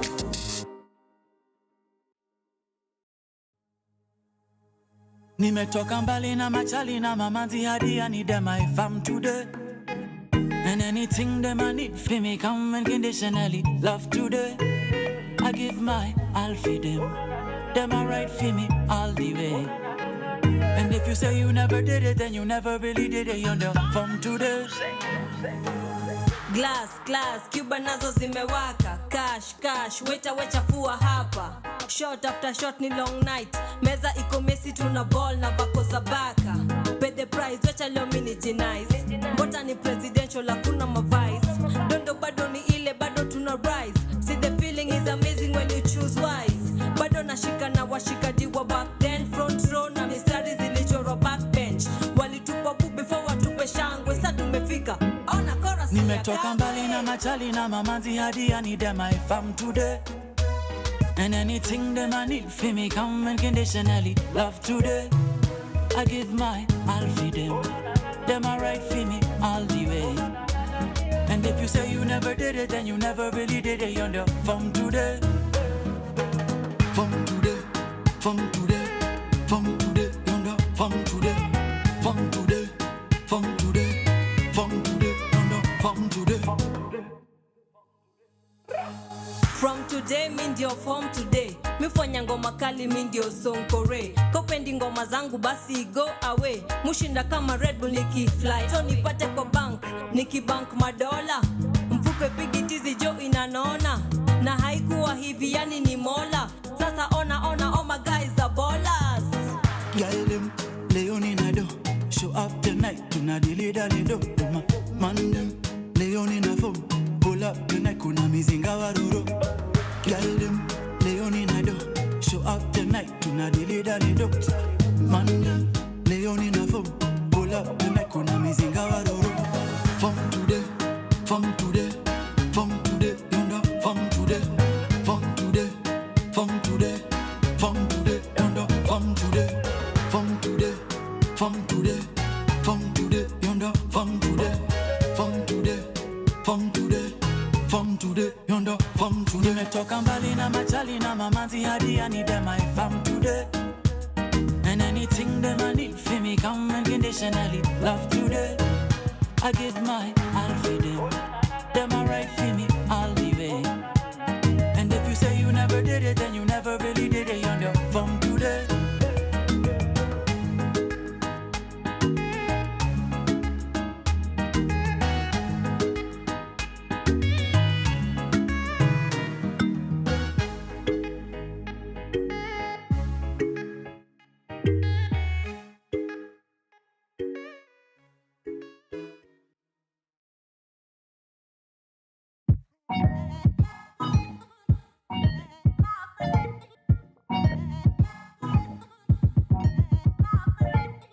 Wagwan Nairobi. Y'all know what it is. We've got 5 mics on track. We're about to tell you who's taking over. Yo, feel the heat when we come through Party Nation. Sexy people around me, Party Nation. All of them man, them looking so fly. Sexy girl, them wiggle and wine. On your feet, boogie and grind. MDQ, baby girl, one time. Hivi si ufanyaga, si ndio show si upataga, si kwenye flow uko ndo uwaga, shampemo mpaka tunamwaga. Remember huku ni matanga, boss lady mimi ndo semanga, na wapanga muda na wachanga, mko nje mkisota mkimangamanga. Me J's on my feet, inyaga ride on the beat. Tazama I'm a hot tip black bottle on the right. I see everyone's one on my mind, yeah. Afuzwa ena ulimwengu. Wacha tupatane pataye. Mbeleni mtatufahamu. Hatutakoma hatuchoki. Kuwapikia tu matamu. Mazuri twakupa kama kawaida. Twazidi kutisha. Yo, feel the heat when we come through Party Nation. Squad. Sexy people around me, Party Nation. Squad. All of them man, them looking so fly. Sexy girl, them wiggle and wine. On your feet, boogie and grind. Cabot, let me hear you say. Ish bana, niko gauge sana. Safi sana. Ati leo hakuna kulala. Fena mayonde. Mother ni drama queen. Blinky Chicago. Get physical. You know kama kawaida it's typical. Confidential. Bad man jump again. Do again. Happy mention. Squad up congregate. Confidential. Bad man jump again. Do again. Happy mention. Squad up congregate. Yo, feel the heat when we come through Party Nation. Squad. Sexy people around me, Party Nation. Squad. All of them man, them looking so fly. Sexy girl, them wiggle and wine. On your feet, boogie and grind. Blicky bill, on the beat one time. Stack it some billy. I'm really tryna make a milli. Any track I kill it. And the girls they feel it. I really wanna get down low. Weak bit tough, gonna get down low. Squad is back with the heat for sure. Dance floor lit with the beat I know. See the people out here side by side. Vibe is right because we do it right. Getting there so I will take my time. Never late cause this is Kenyan time. Yeah. Okay. Now who taking over? Who's taking over? He's taking over. He's taking over. Nairobi taking over. Nairobi taking over. Squad taking over. Squad taking over.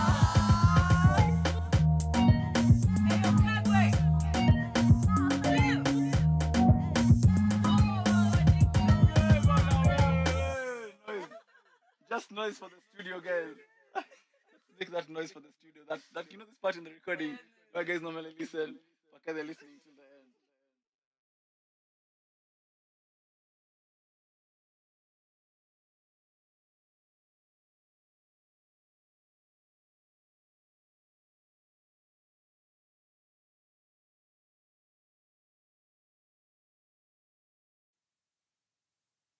What's up, people? My name's Adele Onyango, and it's a beautiful day in the 254.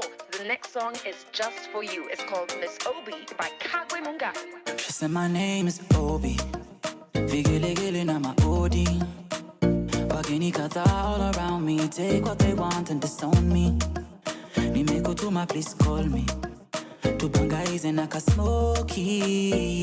Nimechoka kuhustle from leo ni gani jioni. Twende tukawake Nairobi West.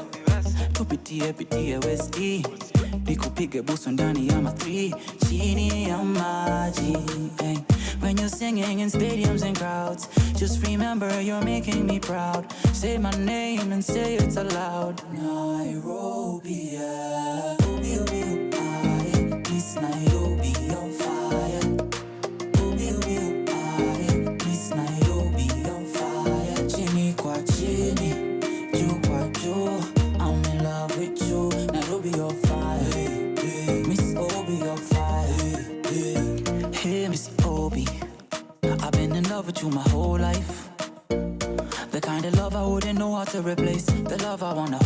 twilight. Oh, Miss Obi, let's dance together in the moonlight. The way you shine in the middle of the darkness, clearly you're my true light, my true light. Sana naenda safari, usiku na mchana na kutamani, duniani kote na kusifu welai. Narudi humu baadaye, nawaambia wote na kupenda welai. Nairobi, you're the love of my life. Oh, Obi, Obi, I miss Nairobi, you're fire. Obi, Obi, I miss Nairobi, you're fire. Chini kwa chini, juu kwa juu, I'm in love with you. Nairobi, you're fire. Miss Obi, you're fire. She said my name is Obi.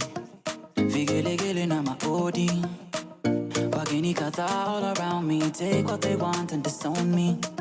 Nimekutuma, please call me, tubangaize na kasmoki.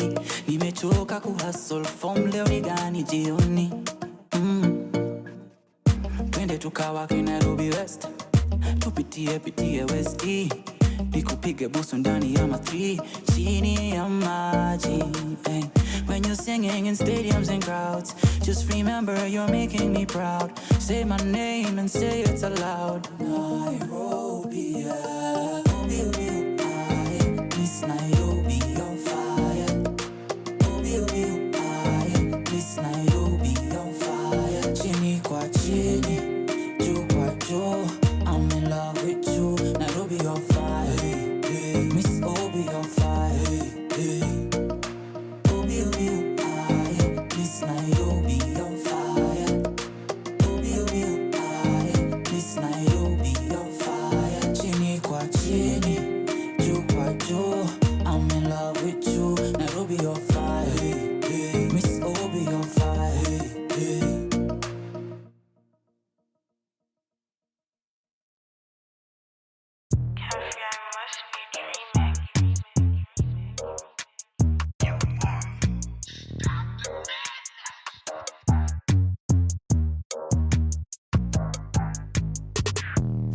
See me, I'm sexy. Don't vex me. See me, I'm sexy. Don't stress me. See me, I'm sexy.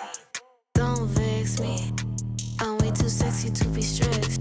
Ay, see me, I'm sexy. Even all my ops know I'm hot, bitch. Have you met me? Pop up on your Tinder, you swipe right, cause I am sexy. Look at the material, baby. He Nikki too fancy, expensive, and yeah, it's a bad bitch alert. When I look up in the mirror, I'm like, hey girl, what's up? These bitches hate, yeah, so what? Instead, I'm fake, yeah, no fun. Give them face and serve them hands, that's how a boss bitch show up. Look. Fine girl, no pimples. Make me shawty fine from my head to my ankles. And I'm so divine, so they wanna call me angel. Pretty cause I said so, I glow just like my halo. Period. See me, I'm sexy. Don't vex me. See me, I'm sexy. Don't stress me. See me, I'm sexy. Don't vex me. I'm way too sexy to be stressed. I'm serving cunt, yeah. All these other bitches giving, oh, they giving burnt, yeah. Sugar on the road is giving foreign on the blunt, yeah. Looking for the smoke, I can promise I'm the one, chosen one, yeah. Are you stupid? I'm a broke nigga. You can't approach me if you're both, nigga. A PSA if you tryna look brown sugar way. All my bitches bad and they know it, let me hear you say. See me, I'm sexy. Don't vex me. See me, I'm sexy. Don't stress me. See me, I'm sexy. Don't vex me. I'm way too sexy to be stressed. See me, I'm sexy. Don't vex me. See me, I'm sexy. Don't stress me. See me, I'm sexy. Don't vex me. I'm way too sexy to be stressed. In the wise words of Mother Rule, if you can't love yourself, how in the hell you gonna love somebody else? Can I get an amen? Period.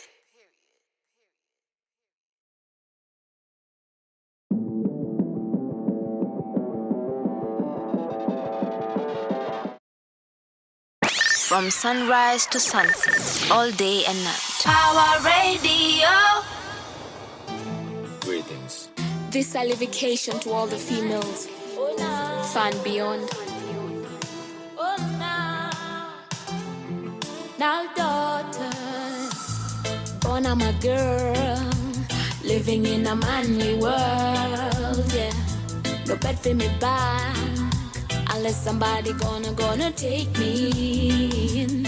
Papa say you better find your place. Time for hand your bed for me little ones. Brother say you better find a man.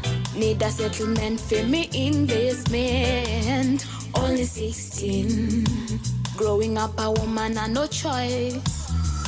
Oi oi unalia, na kucheki vile unasafa no no.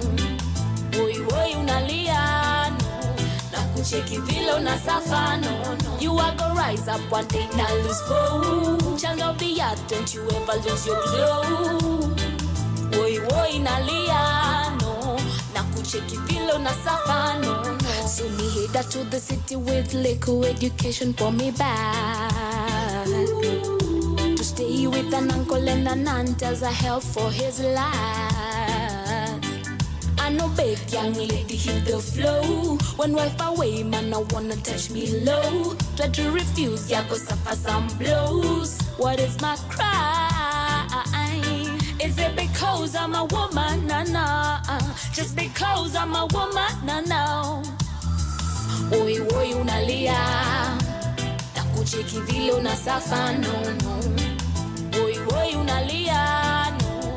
Na kucheki vile unasafa, no, no. You are gonna rise up one day, now lose hope. Shall not be out, don't you ever lose your glow. Oi, oi, nalia, no. Na kucheki vile unasafa, no, no. So me meet another brother, he must say I need a wife. We cook and clean and me know me need a bed. Now, to save me this shame, baby, baby, save me this shame. Messiah turned the devil drawing blood from my skin now. No, no. Broken bones, shattered dreams. I'm in pain, cannot breathe. Oi, oi, unalia. Kucheki vile unasafa no no. Oi oi unalia no. Na kucheki vile unasafa no no. You are gonna rise up one day, now lose hope. Shall not be out, don't you ever lose your glow. Oi oi nalia no. Na kucheki vile unasafa no no.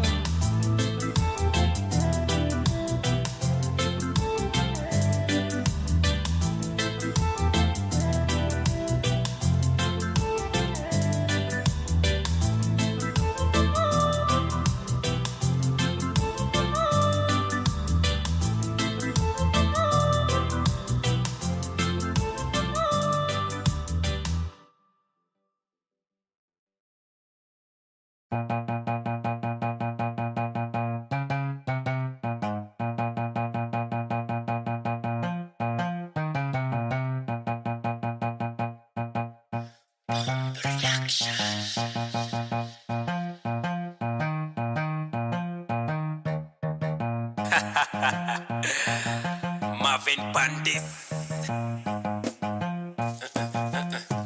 Hey, you're busy. Atox Entertainment. Alivela, siachani nayo vela. Vela, siachani nayo vela. Hata waseme nini, mie siachani nayo vela. Siachani nayo vela. Basi seti, wewe washa. Daktari ni mupinda, daktari ni muwasa. Basi seti, wewe washa. Daktari ni mupinda, daktari ni muwasa.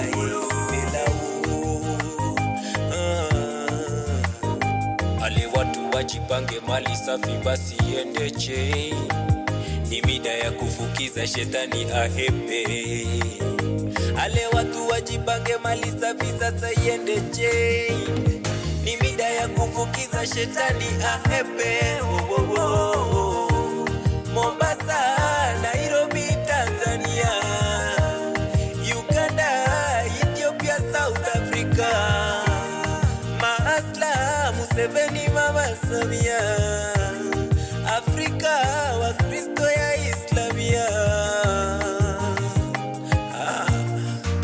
Somebody say peace.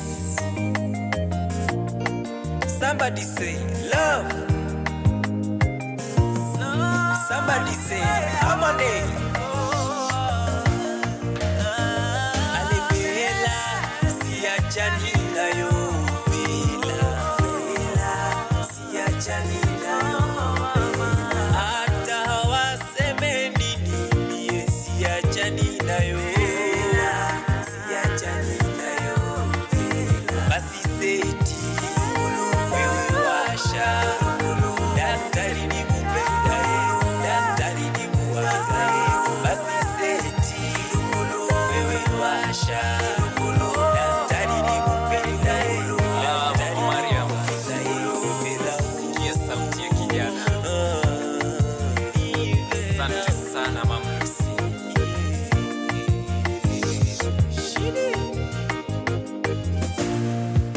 sitaki pambe nachoma naomba nikahimeti nachoma sina noma nawe salimia ngorobi choma why you disturbing wakiwa na wesonga nachoma wala siwa pambe nachoma siwezi kidimbi nachoma into the band nachoma vile nazi nachoma mwambieni baba Jezi Baba C, Baba Zora, awe mavu.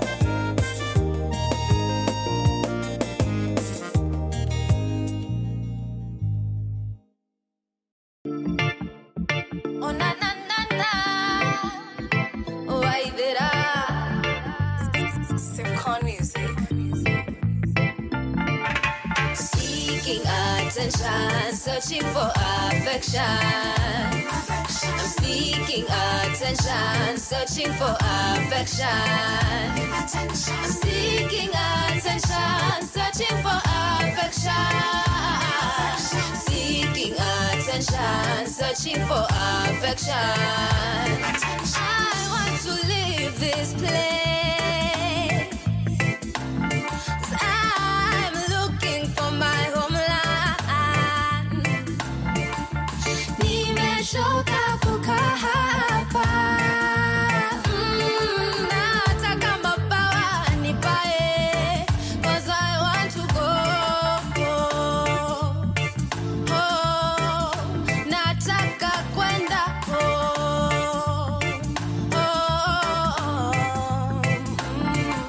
I found I'm always seeking attention. I found I'm always seeking love. Ego overrides me and blinds me. I found I'm always seeking attention, searching for affection. I'm seeking attention, searching for affection. I'm seeking attention, searching for affection. Seeking attention, searching for affection. Now that I've seen this face, now they may recognize the culture. Ningependa kukaa hapa, ili vita nishinde before I go. Kabla niende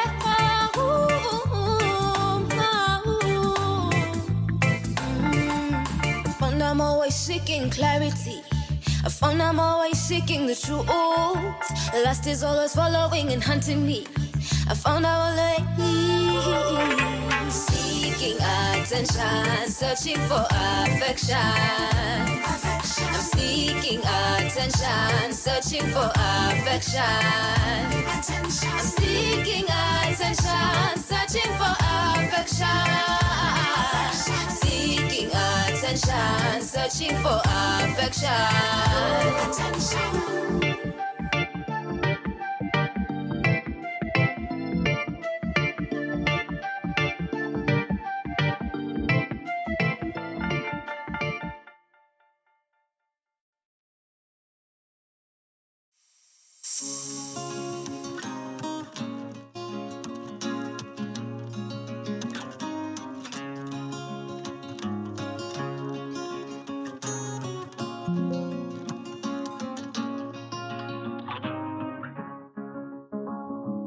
Community imekuwa koti na sasa wanamjudge tu. Wanauliza anatafuta nini akitembea usiku na skati yake imembana. Vitai tena sana ati mbona kupiga nduru ama alifilikiwa tamu tena sana, mbona kusema no na huyu jamaa wa base anakonga pole tu na hii tabia tukushua haezi tu. Anafeel akili yake iko karibu kulipuka juu ya mawazo zimejificha kwa kichwa akikumbuka vile mkono alifinywa huku mdomo amebanwa kwa sana ati yeye ndio alitaka na alikipatapata. Hizi thoughts zinaongeza volume mpaka anajogopa, unadhani hahitaji help juu hawajui brain yake ina feel nini. Hizi ni zaidi ya adrenaline, ni poison, ni kong tena sana na tayari na spread fast. Anaishi tu ama anaishi kusurvive, anatry kufind refuge, kwanza kujidanganya uko aje. Niko poa, niko poa,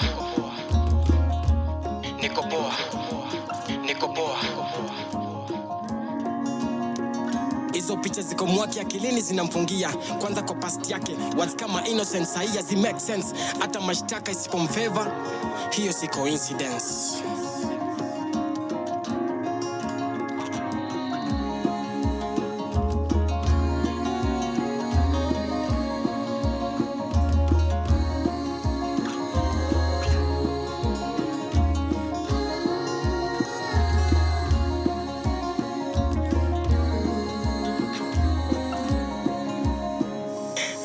Hii pain yote imembidi ajikubali, amejisamehe. Anasema blanda ni ilikuwa anatembea usiku na skati zake fupi. Guilt, kujiblame na shame si part yake tena. Zile possibilities alikuwa nazo sasa ameziondoa. Hana doubt tena juu ya value yake. Sasa ni infinite, anapiga yoga, zumba, vitabu anaandika, anafoka. Yeye ni mshairi. Hii experience ilikuwa painful but sasa yako grateful. Imemfunza kuempathize na watu wamekipitia kama yeye. Imemprove ya true friends wenye hate na minimal love. Anapenda yule mtu amegrow, ameforget zote za past, anaishi za sai, kesho na pia future. I feel sorry in herself, hati yake ni big, imeaccommodate. Hii ndio her new identity na ameikubali. Anajipenda vilivyo, ashakuwa sawa, amekuwa sawa, hata nyamaza.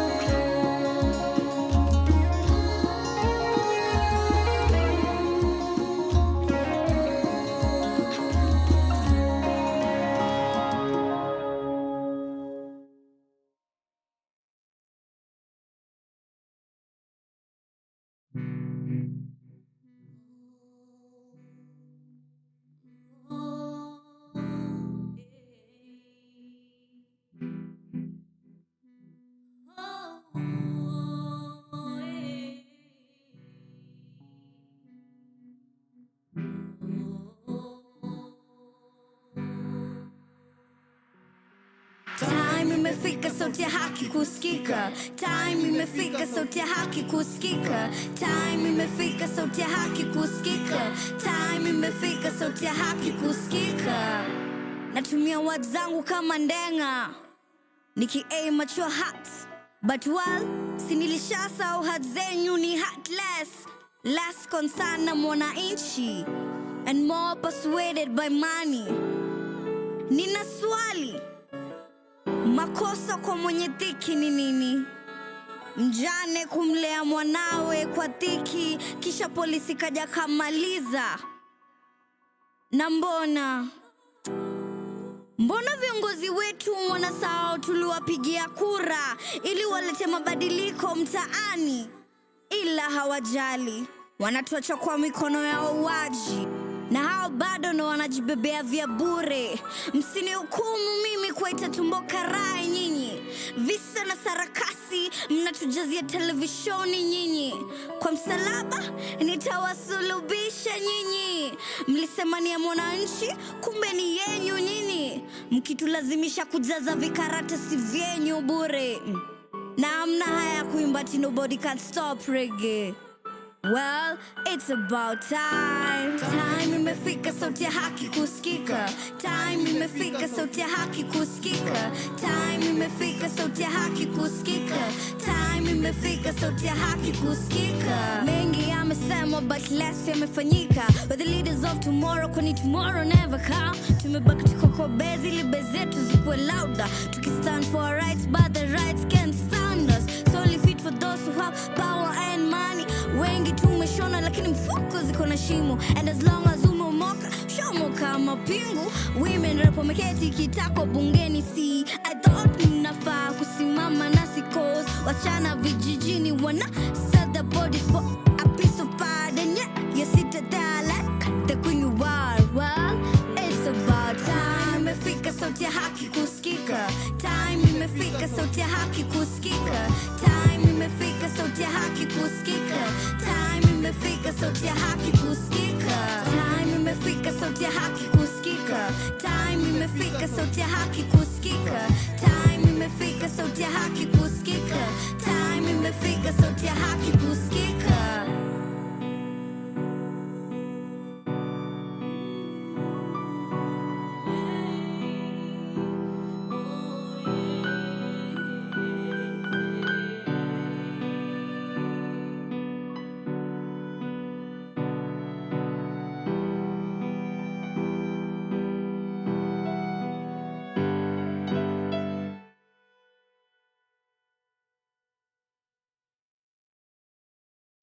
Hii piece ni tragic, hii piece ni magic, hii piece ni historical.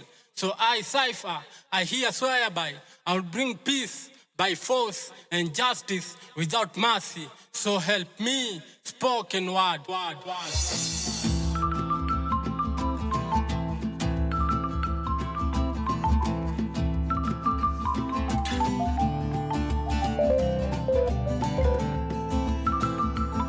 Nimechoka kusikia Kenya is corrupt. Kenya si buildings ni wewe. So kutoa hongos blame systems ni wewe. Si blame politicians na blame voters. Si mkata kuchoose good leaders pia kutoa sent time election. Kenya si hatuna good leaders, tuko na bad voters. And we'll continue to suffer till we come to notice good leaders are not defined by their mother tongues, but their character. Na nana believe Kenya tulipata independence. Na uliza swali, nana believe Kenya tulipata independence? Mina believe we are in the second phase ya ukoloni. Jumashamba bado tunanyang'anywa, watoto wetu bado wanauliwa, tunashikwa ndani kwa makosa si zetu. But this time around, si ndio tumechoose kuwa slave. Cause bad things happened, cause good people are silent. Quote this, you don't need to be so much educated to know a good leader. All you need is a common sense. And I think I've heard this statement before. Good leaders are not defined by their mother tongues, but their character. And I think I've heard this statement before. My problems are caused and can be solved by a politician. Wrong. Your problems are caused and can be solved by you voting wisely. I'm not a wise man, I'm just speaking my common sense out. Na niliwaambia, hii piece ni tragic, hii piece ni magic, hii piece ni historical. So I cipher, I here swear by, I'll bring peace by force and justice without mercy. So help me, spoken word.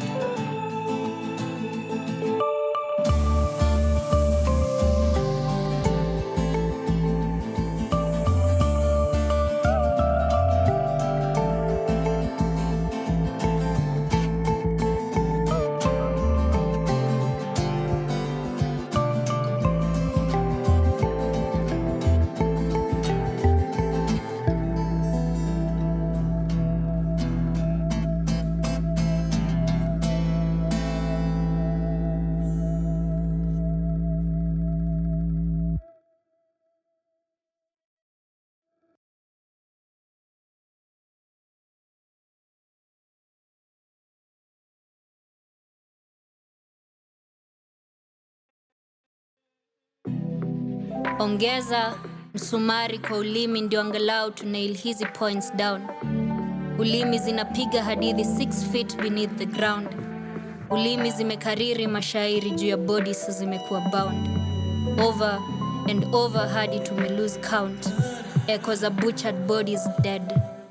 But damu yao imetrigger sound. Sound tumejaza na bado tutajaza kwa streets na mtandao. Angalau human decency come back around. Sasa scars ni ink tosha kuna rate autobiography ya scorned woman. Hell hath no fury than a banned woman aliyegeuzwa live infano ndio awe mfano kwa wenzake. Scars kama telltales za kuna rate Ile perpetrator aligeuza nyumba butchery. Kisu akapeleka overdrive, akaishift kama gear ndani ya her heart. Cries za unani heart akazimaf na his other hand. Common decency aliwacha kwa domat ile absorb her blood. The last thing she saw ilikuwa object blunt, taste ya blood na a blood vision ya mnyama aliyevalia ngozi ya binadamu. Body ilikuwa art, ikageuzwa ash. Ulizia history ya horror movies kama reality shows behind closed doors. Stories are behind the scenes. Stories haziko make it kwa screens. Stories za bodies zimetupwa kwa pit latrines. Stories za human beings kugeuka killing machines. Vile jaws zimekuwa snapped shut kabla meno itumike kama karakana ya kusaga maisha. Vile bila anesthesia, a woman alishuhudia maisha yake ikiflash before her eyes, before her body turned to ice. Vile aliscream na screams muffled while perpetrator aliendelea kumchinja, kumchimba mwili yake kama some undiscovered cave. Kwa mikono perpetrator amebeba damu innocent na mwili aliforce kwa grave. Binadamu, mnyama, the last thing she saw ilikuwa mnyama amevalia ngozi ya binadamu. Sasa thoughts tunafaya na ulimi zimejaa bullet points juu waliofaa kutusaidia walishagwaya. Thoughts tunafaya kama brand ambassadors wa victims hawa waliomadwa bila haya. Hizo gunshots zilicut short hiyo life yake long ikakuwa short. Jamali mcut throat akamkaba koo. Reason alikuwa na cut cost. Binadamu, mnyama, bodies zimekuwa raped over and over again. Bodies walidiscard kwa drain. Bodies zimekuwa discovered kwa drains. Drain pipes zina drain lives as if it's not enough kuishi a strained life.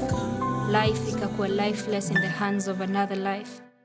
The last thing she saw ilikuwa object blunt, taste ya blood na a blood vision ya mnyama aliyevalia ngozi ya binadamu. Jitimai, walahai, wezi wa uhai. Sense tulipewa 5. Ya 6 ni common lakini wengi walinyimwa. Ya 7 ni kusita kabla kutoka kwa nyumba.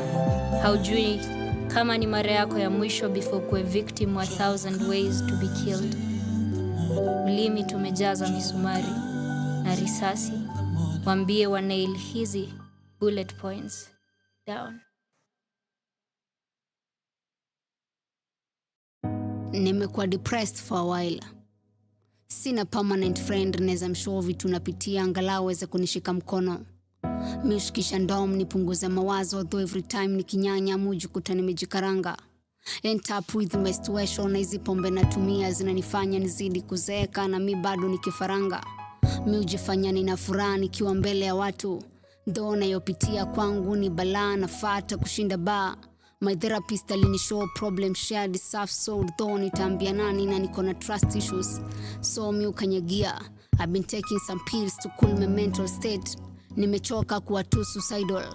Nachogopa ni kuishia sahi ain't good in what I'm doing na ni obvious nitawacha boring eulogy. Na hiyo ni kitu siwezi kuhandle. My mind is like a prison, nimeshindwa kutoka in this cell. Music is the only thing that gives me peace cause I can't yell. Nimejaribu mara kadhaa nisije ni overthink. My thoughts could be dangerous I can tell. But it's crazy vile miwambiwa kitu na sisikii na misikiziwi. I'm always in self-denial, damn this stress level ain't healthy. Sometimes najiuliza maswali kadhaa, did I involve myself in something so heavy? Why am I hard on myself? Au ni childhood trauma zimekuwa zikinibana? Nimekuwa nikijikata angalau ni feel fiti. Niko na scars kwa mkono, hizi memories ni painful, si fiti. Daily I'm on my knee praying to God to help me stop stressing.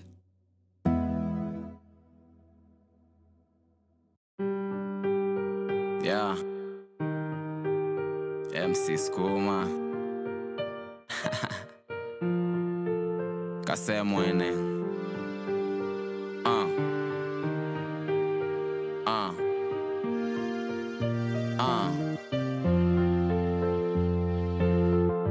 Umoja ndiye nguvu, tukiungana tutashinda. Umoja ndiye nguvu. tutashinda. Kenya gharama zimekuwa mingi hadi mapenzi kageuka gharama. Slogan kwa kila youth kakuwa ni buda na pambana. Juu hata kama uko job bado na kazana. Gavani kama ishatupeana. Juu tunaishi tu kwa misaada. Katiba inatupea nguvu lakini sisi ni wanyonge. Ama sisi ndio slow learners tujite makobe. Juu hata after kupiga kura miaka yote nothing has changed. Na bado we are still voting. So blinded na tunoti. A lot of problems ama bado tuja notice. Trying to live like Babylons wa Kenya we are coping. Watu walitupigania tuliwasama hata hatuna copy. Vitu walitupigania tupate kwa vitabu ni ngumu kupata. Ama pia unaweza kosa kuwai copy. Good people who fought njo to live like this. Bad people's na intentions zao made us live like this. Mimi ni Kamau na ule ni Otieno. After living for 5 years in peace, time ya election moja wetu anaweza kuwa in peace. Na MCA atinja nafaa kujia shida zetu kwa mtabele kwa county government. Na kwani after kumpea kura blanketi zimekuwa mingi kwa hiyo nyumba inaitwa government. Public participation kwani ndio zimekuwa private. Ama mwananchi mimi ndio nikisikia ina kakitu mimi ndio huwa stokei. Either way, maybe shida ni mimi mwananchi ama kiongozi wetu mama tukue wa rasta. Atuchanui. Ala, hii imefanya nikumbuke mzalendo wa Njira. Wanaogopa kutuchanua juu wanajua people united shall never be defeated. Once beaten, twice shy. Lakini we as Kenyans are never shy. Ndio maana we are always beaten. Things zinafanyika vile haifai lakini hatuwezi bonga. Tunakuwa mabubu. Tunaogopa kuluza wafia. Na they know if we lose our fear, they lose their power. Lakini pia tainahitaji na situation zingine kwa wengine ndio kazi. Obiri wanatuambia tupande mbegu. Wengine wanavuna, wengine maybe wa kunyunyuzia maji. Youth man usichochwa tu kuwe humble. Leo ni njia moja ya kutumika. Just imagine mtu tulimpea kazi anatuambia they started from nothing badala ya kutushughulikia. Lakini hii ni Kenya. Everybody minding his or her own business and yet we have a common enemy. Police tunapigania haki zake pia kwa maandamano. Huwezi mkompea na Ross vile wao to handle. I guess ndio tunaanza bado mapambano. A lot of money lost in campaign. While in Turkana people are dying in pain. Fake promises after election no gain. Same song will be sung after 5 years again. Wakenya as usual will dance to the tune. Vitandawili hazitawahi teguka. Wataituambia ukweli wawezi tuerevusha. Education system so corrupted wawezi tuelimisha. Buda, bonga ukweli watakusulubisha. Education system so corrupted wawezi tuelimisha. Buda, bonga ukweli watakusulubisha. Umoja umoja ndiye nguvu. Tukiungana tutashinda. Umoja umoja ndiye nguvu. Tukiungana tutashinda. Umoja umoja ndiye nguvu. Tukiungana tutashinda. Umoja umoja ndiye nguvu. Tukiungana tutashinda. Nguvu tukiungana tutashinda.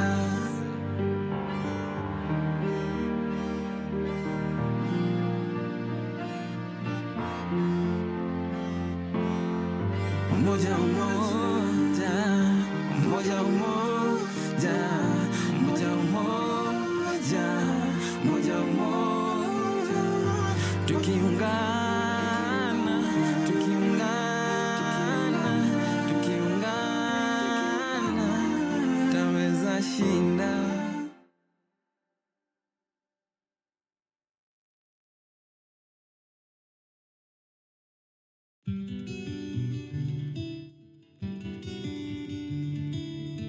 Si poverty imegeuza life kama art and craft. From maji ya black wa doorstep to rooftops za color brown. Na pot holes utadhani katheri kataiva. Njaa si tragic, ni relative. Na sahani na besheni zinaswimdufe mpara ro. Nani nani ataingia chini ya bed wa kwanza? Hakuna drainage. Na si politician alikutumia kakitu na kwako huna hadi kakiti.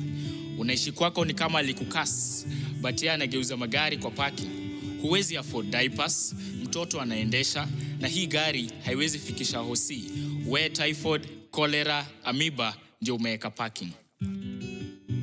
We ni epileptic ama ni epic, na daktari hakupokei kwa mikono miwili. Kama refugee hawakama open hands kwa boda, na akibonga unatogewa kama flu. Unapotezwa 6 feet, kukuomboleza ni marufuku. Gari za kwenda Ocha ni misery, so tupatane juu Lang'ata. Majibu ya postmortem ishabai wakili, na judge ashapewa plot, ashapiga kifuli. Kesi inapewa pole kama kufunga bandage kidonda ya elastoplast. Si poverty Kenya ni kama petroli, iko fueled na factors kadhaa zimetufak kama unemployment, corruption, child labor, ukabila, failing education system which doesn't guarantee jobs or independence of the customers. Opportunities kwa hii country ni chache, uwezi shiba, juu haziwezi satisfy kila Mkenya. Hii imefanya tukue desperate, tuka increase number ya idlers and others tukijismoke down na drugs. Hapa chini nchini tuko na a lot of unutilized opportunities and resources. Population of 40% tuko underage.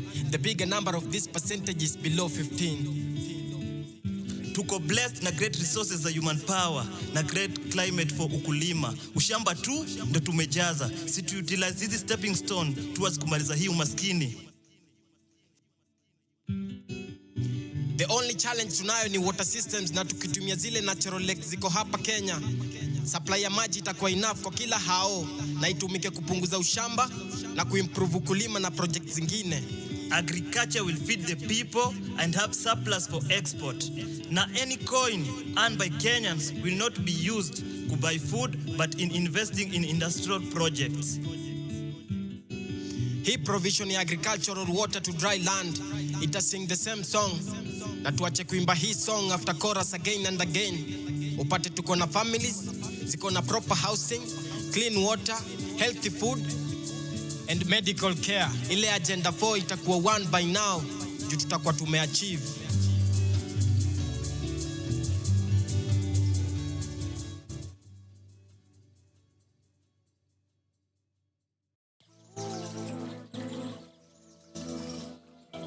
Epinka. Weche mag lep. Weche mag ndalo. Timbe mag dhano. Binadamu na maumbile. Kijana. Tanashati. Hapo mwanzo tulikuwa na time. Master of season. Then perfect art ya binadamu ikachorwa na udongo. Toka kwa hati ya binadamu wakachonga sanamu zao. Maombi ikaanza.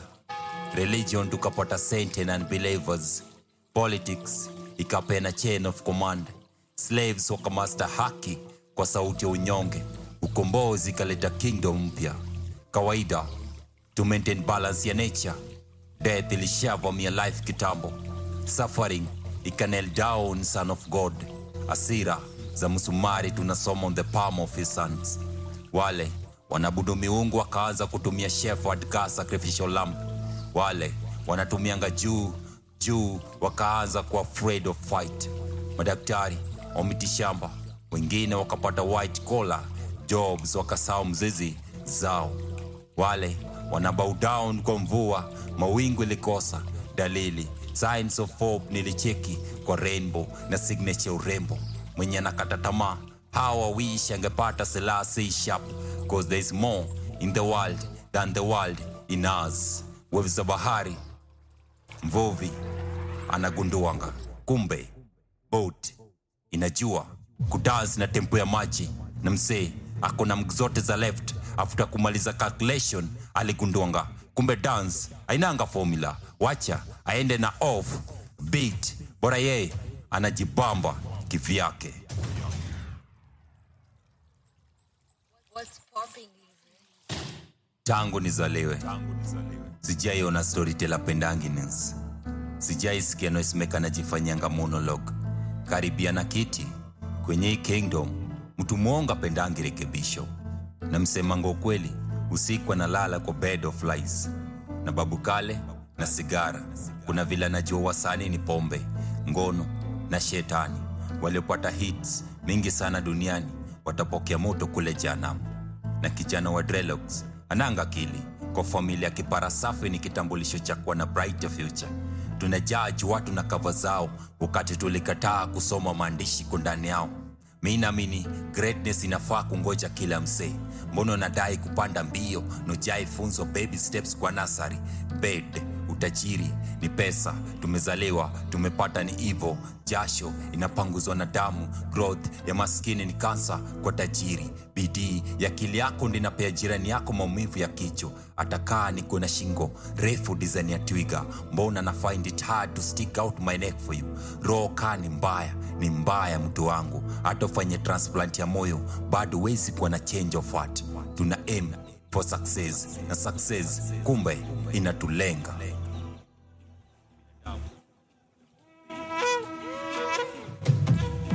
Joy. Joy. In the beginning, tuligundua kuna mwisho.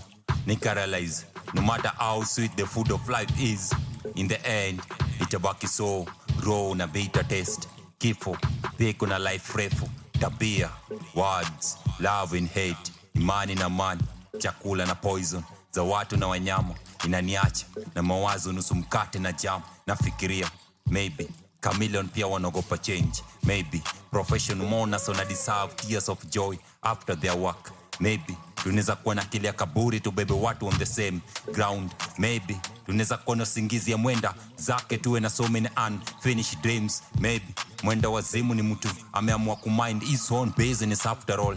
Aezi take cover hata kiona nudist ana design nguo kikomba. Maybe the worst things ina depend vile unaangalia vitu watu wa better angle.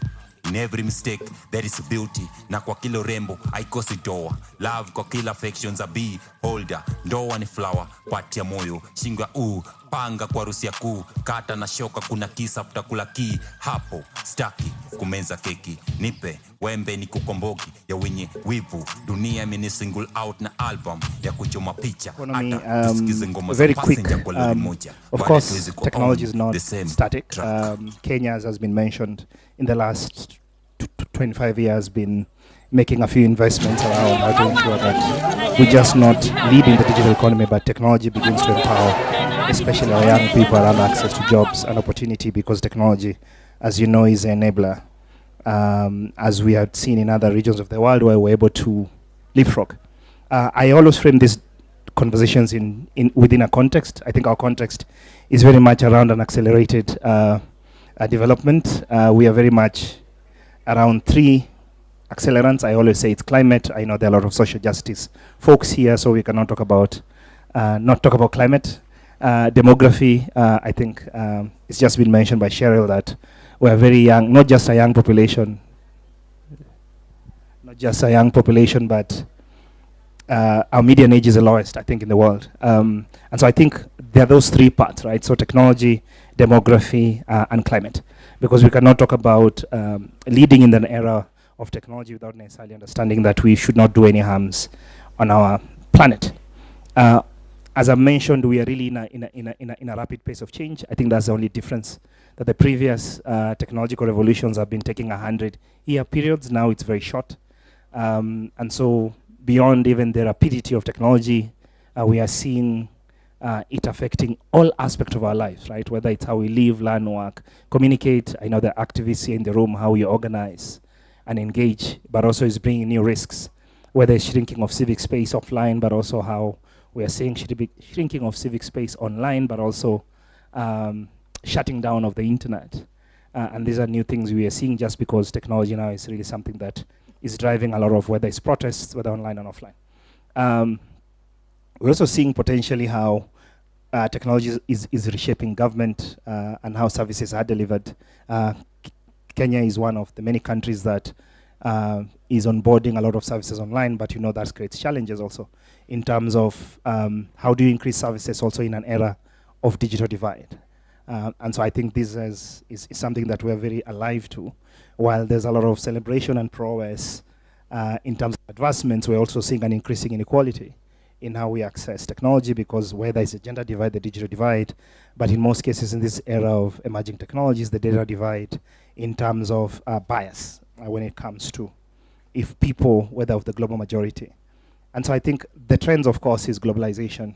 The world is increasingly connected, but I think in the last 2 months, globalization is being challenged from our previous understanding. And so this, for me, conversation is quite important in terms of how we start to reimagine globalization, not of nation states, but also I think of people, and how we start to coordinate and collaborate around ensuring that our rights in this era of uncertainty are very much guaranteed, but based on solidarity.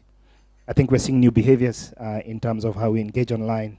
The public and private life are almost interconnected. And then technology, I think is morphing, right? So whether in the various depths of it, and I'm sure the panel will talk about the big issues around blockchain, AI, and a lot of other things. But I think for me, the issue really is that we are having potentially an explosion of technology. What is not changing, as I said, is that as much as we talk about technology, it means inequality really is not changing. As much as I said, there's a lot of talk of access, there's a lot of talk of growth around the sector, we're still seeing the previously marginalized communities still do not have access. And maybe there's a larger conversation I think we need to have potentially in this space, is that how do we ensure that that even in this era of technology acceleration, that we do not leave many people behind.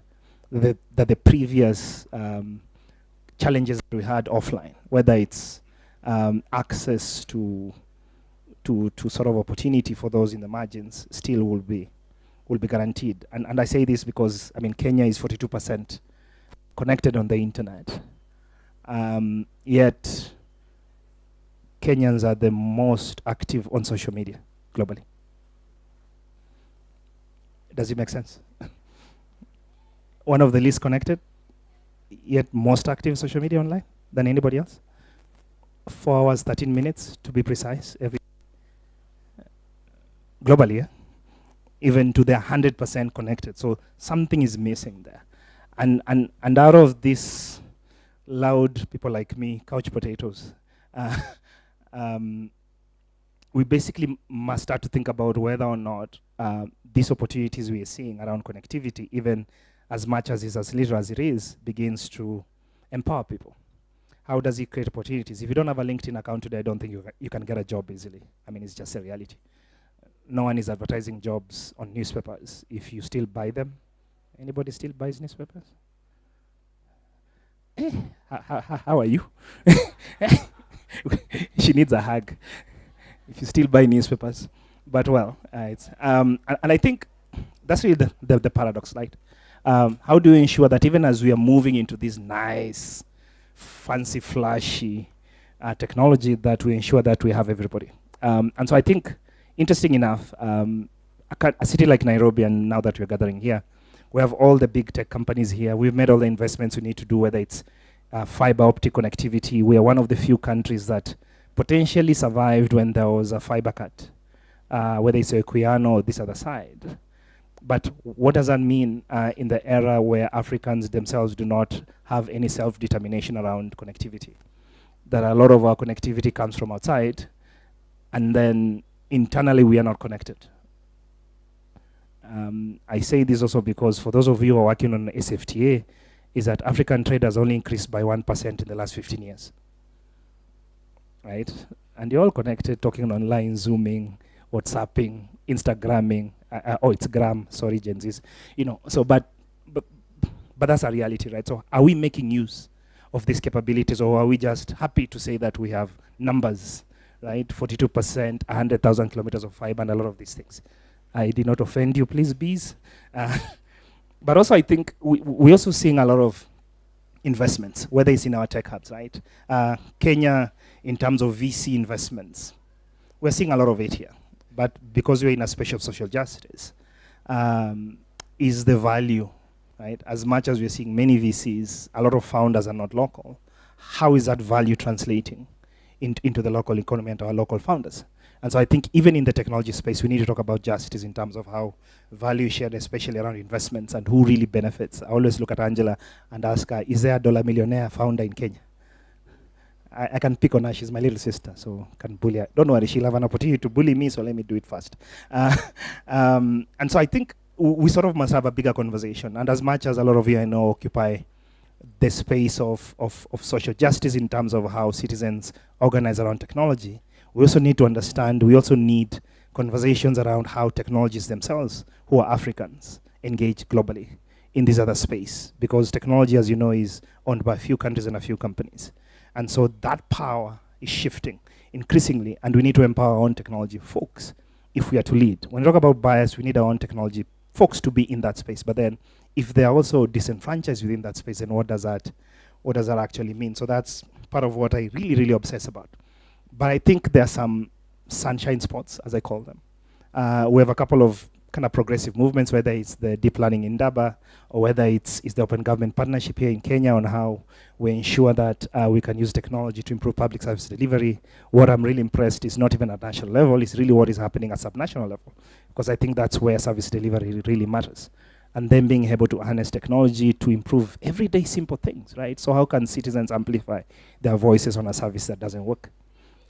With the judiciary, we are deploying an AI platform to help indigents access justice.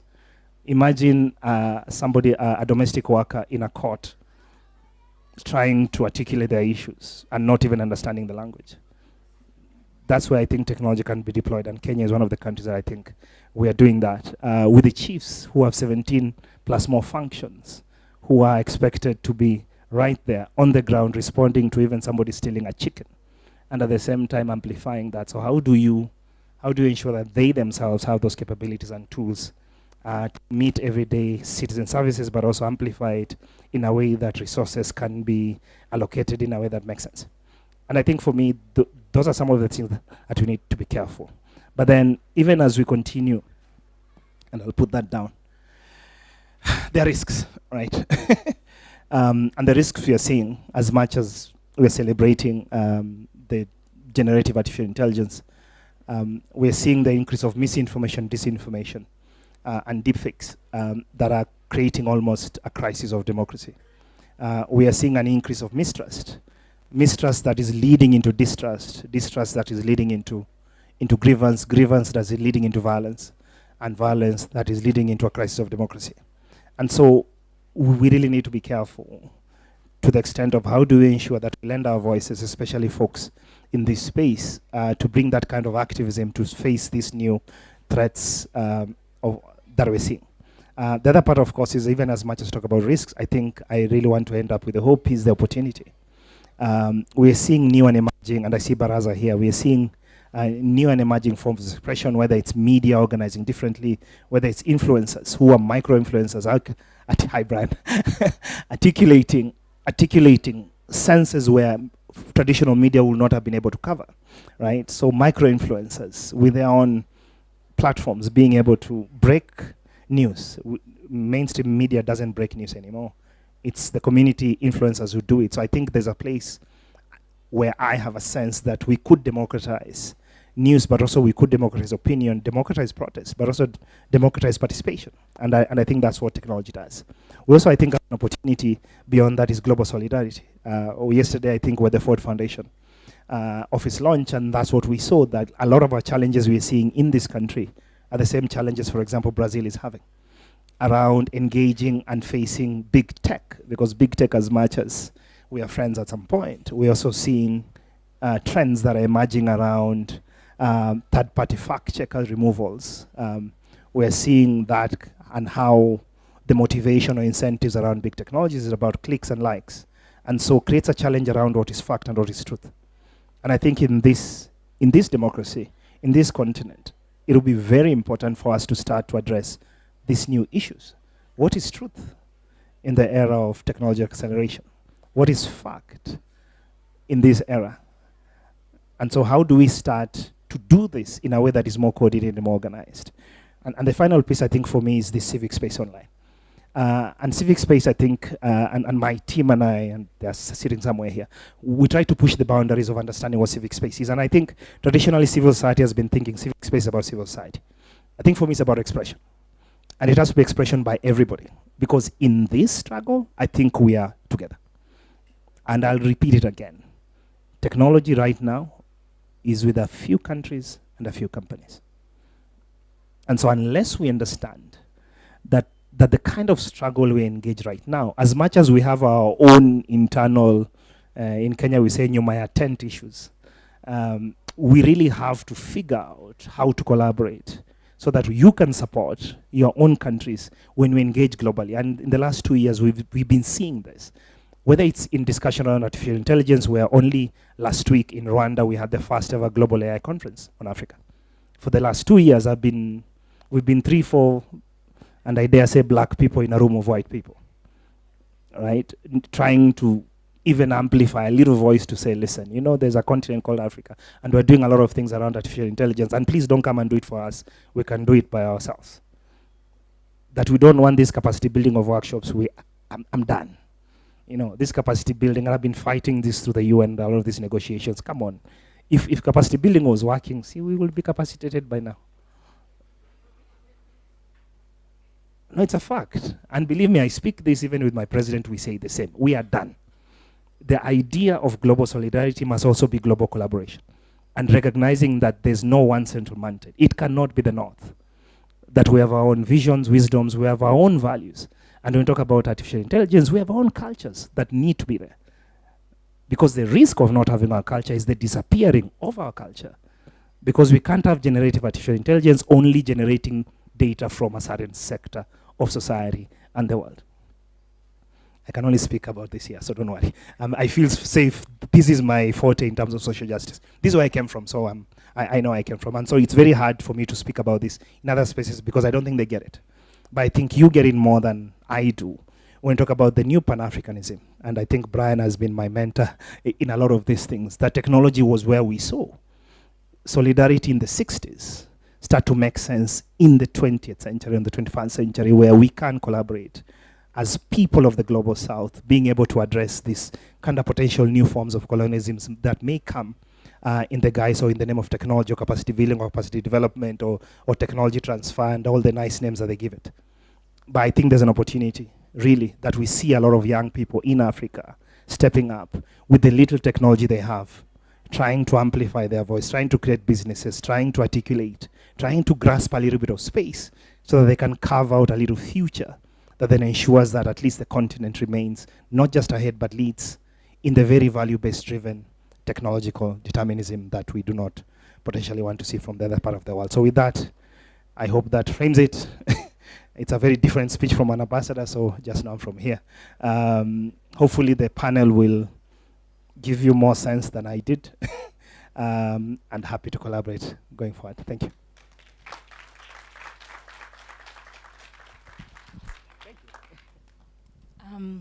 I think we can do better by clapping for the ambassador, guys. I know we are standing between you, lunch, and freedom, so we'll try and make this as interesting as possible. Good afternoon. Please say hello to me properly. I have anxious issues when people don't give me their full attention. Hello, everyone. My name is Natasha Kimani. I'm the regional director for an organization called Future Elect, and we prepare young people to run for political office. My team is up there. They'll wave if you'd love to talk to us. Thank you once again to the ambassador for that incredible conversation.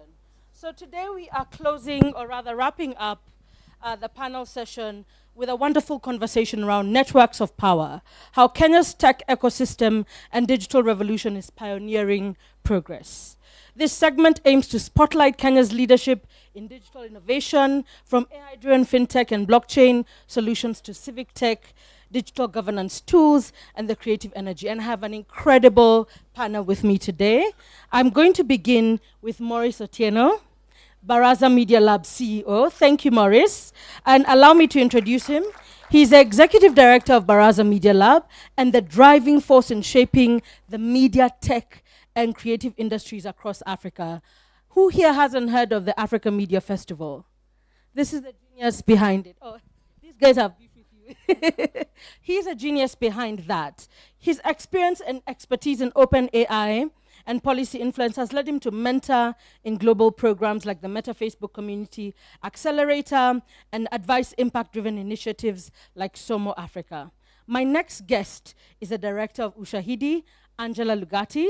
Angela is a technologist community developer and open source software advocate, passionate about building and using appropriate technology tools to impact the lives of disenfranchised communities, with over a decade of experience in software development, global community engagement, and non-profit organizational management. My third guest is a journalist and researcher, Patricia Data Andago. Patricia is the research lead at Odipo Dev. She has spent the last 10 years digging deep into the stories behind the data across Africa. And from my little conversations with Patricia, she's passionate about access to information. She's especially drawn to the experiences of young people and women, groups she believes hold the keys to understanding where the continent is headed. And finally, Dr. Shiko Gitau, visionary leader and CEO of Kala. Dr. Shiko is a CEO of Kala, a leading digital innovation company transforming Africa. With over a decade of experience in digital technologies, she drives digital transformation for organizations in Africa and emerging markets, focusing on sectors like agriculture, education, health, payments, retail, and renewable energies. Welcome, everybody. Angela, I'm going to begin with you, and there's a question. There's a question Ambassador asked. Do we have a dollar millionaire in Kenya? And have we enabled that environment where we have founders who are actually Kenyan and not companies that seem to be founded by Kenyans but have no Kenyan as owner and founder? I know I'm not one. And to your question about whether we have an enabling environment, I don't think so. And it's been something that's been burning for quite a while. We have such a, we have an amazing pool of talent that is here. We understand our contexts, yet we still have to fly around and go ask for money. And in that quest to ask for money, you're still trying to educate people to understand, like, hey guys, there's this African continent here, these are our problems, and this is how we're trying to build them. And it's really made me question, why is that the case, right? We know that there are African billionaires who are here, but is that money going in, like, are we actually investing in our talent? Are we actually investing in the groups of people that are trying to solve these local problems? Why are we constantly looking to big tech to be the solution to everything? And it takes me back to something that is an elephant in the room. It all starts from governance. Do we have an enabling environment on the policy side that would actually enable free-flowing revenue, right? Or are we setting up policies that are cutting us at the feet? Right? When you look at Africa's, Africa being termed to have the youngest population of the world, and being the workforce of the future. Workforce for where? Are they working for Africa or working to make money for other people outside? Right? And what do we need to do to ensure that young population is able to learn, is able to think, and is able to invest locally? Thank you. Dr. Just tying on to what Angela has spoken about, we have a lot of conversations around the future of work and harnessing the power of digital technologies to ensure there's more money in young people's pockets. But that hasn't been the reality for Kenyans who are supporting the development of many open AI tools and AI mechanisms. How do we shift this to ensure that when we speak about the future of work, that it actually positively impacts the lives of young Kenyans? Thank you very much. So first of all, disclaimer, I am not Jennifer. So my sister runs the organization at the back. It's called Mtoto News.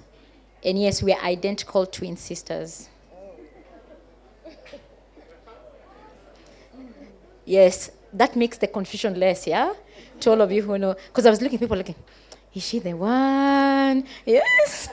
So yeah, I just wanted to get that out of the way. And if you want to the news, they're still at the back. Anyway, coming back to this. So I always say, like, my life's work is solving for youth unemployment in Africa. And this is why. By 2050, Africa will be the world's workforce. Here are the numbers. 1 of every 3 adults of working age will be African on the African continent. So when you say 2050, people think it's far. No, it's 25 years from now. It's most of us will be alive, our lifetime. Yeah? 1 of every 4 human beings in total will be on the African continent. Will be a population of 2.5 billion people.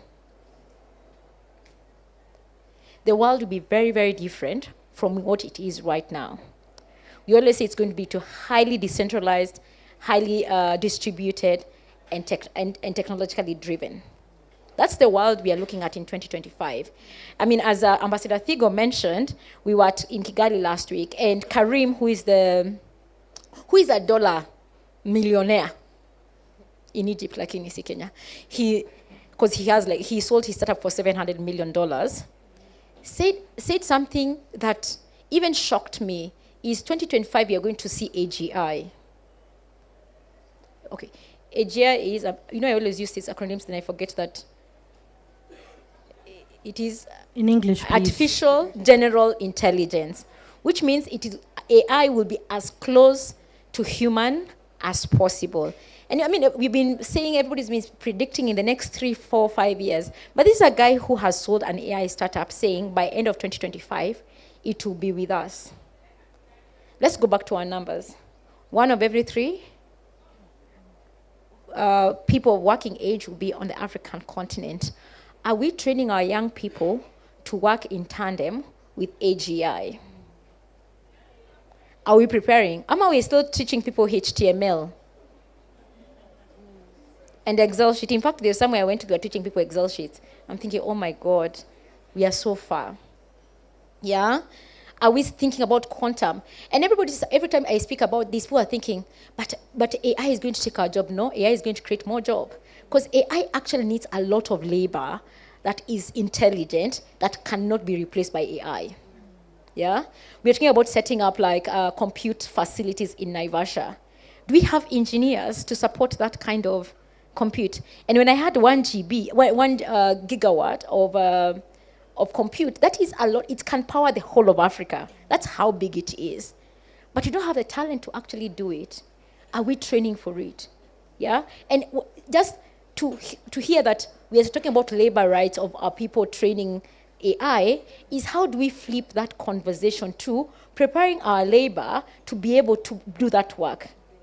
As Microsoft and G42 and all the other people are setting up these computing centers in Naivasha, we should be training our young people to be able to be computer engineers, yeah, in those places. Because I always say, I'm from Nakuru, right? We have one of the best TVETs in the world. I say in the world because I've gone there and I've experienced these people. It's called ALVIS. It's called Rift Valley Institute of Technology. If your phone is broken, just go and stand at the gate. You get it fixed for free. Even an iPhone, they are really, really good.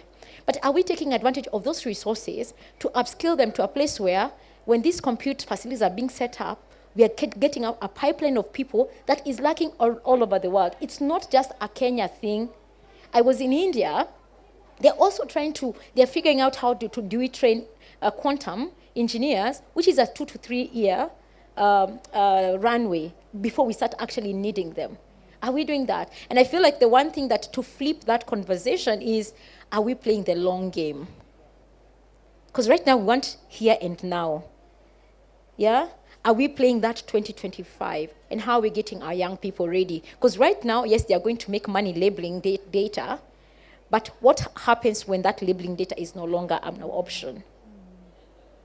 Are we preparing? And again, going back to the elephant in the room, can we create that enabling environment for our young people to be ready? Let's play the long game.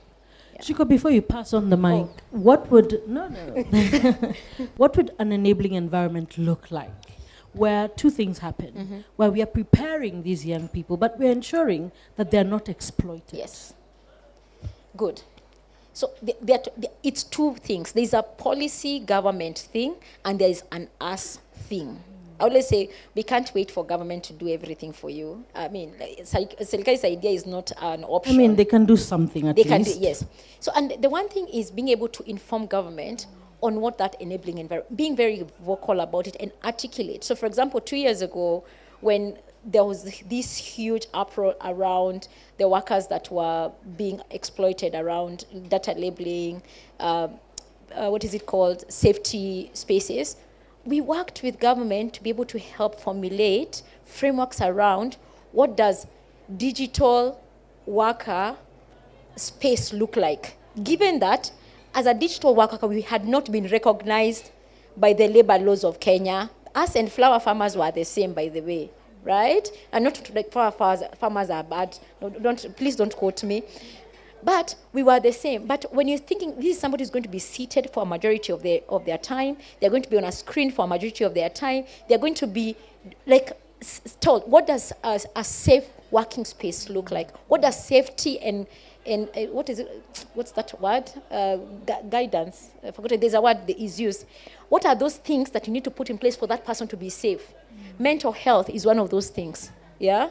Being able to get screen time off is another thing. Getting people wellness checks and all these things so that clots are not moving from your leg to your heart is another thing. But those are things that our government was not aware. Ministry of Labor didn't know. Because for them, it is, we are protecting laborers, but you have to inform them because it's your space. You have to go there. And then you work with them to create it. You help them, walk them through the process of doing that work. And that's the second space. As a techie, I'm a proper techie. I love building stuff, yeah? But I had to get out of my comfort zone and tell myself, I have to engage in policy space, because what happens is, us techies want to build and then we want to sit and wait, and then wait, and further wait, yeah? We have to engage in this space. We have to engage in engaging the policy makers. And here is where I plug. If you work for government, Carla is running AI 101 for policy makers. If you want, sign up. Yeah, okay, it's the first cohort has already filled up, but sign up for it. It is getting out of your comfort zone as a techie and say, okay, let me put the code aside, let me put my design thinking aside, and let me go engage them and speak their language.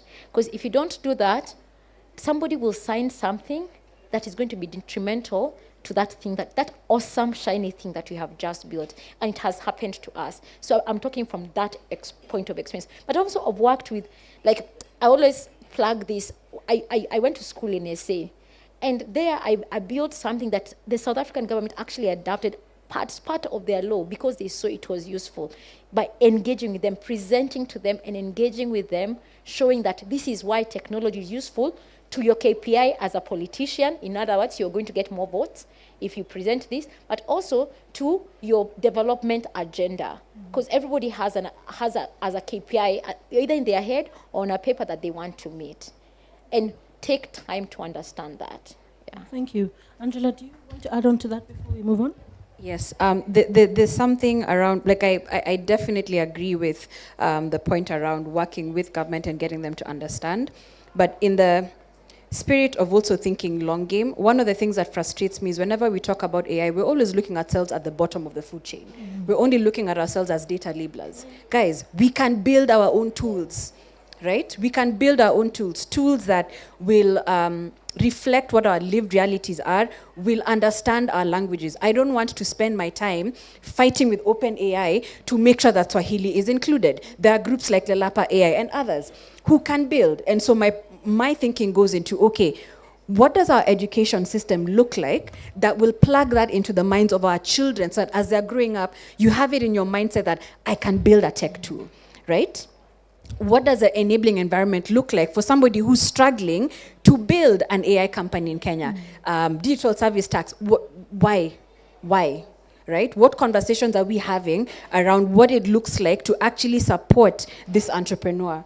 Right? So on top of looking at what the ecosystem looks like currently, what does it look like to build an enabling environment of builders, not consumers, and people who are at the bottom of the food chain? We are not. Thank you. So a sense of agency, like that. Thank you. And I agree, and I want to just throw numbers. So Africa needs 5,000 PhDs by 2028. How many universities in Kenya are training PhDs?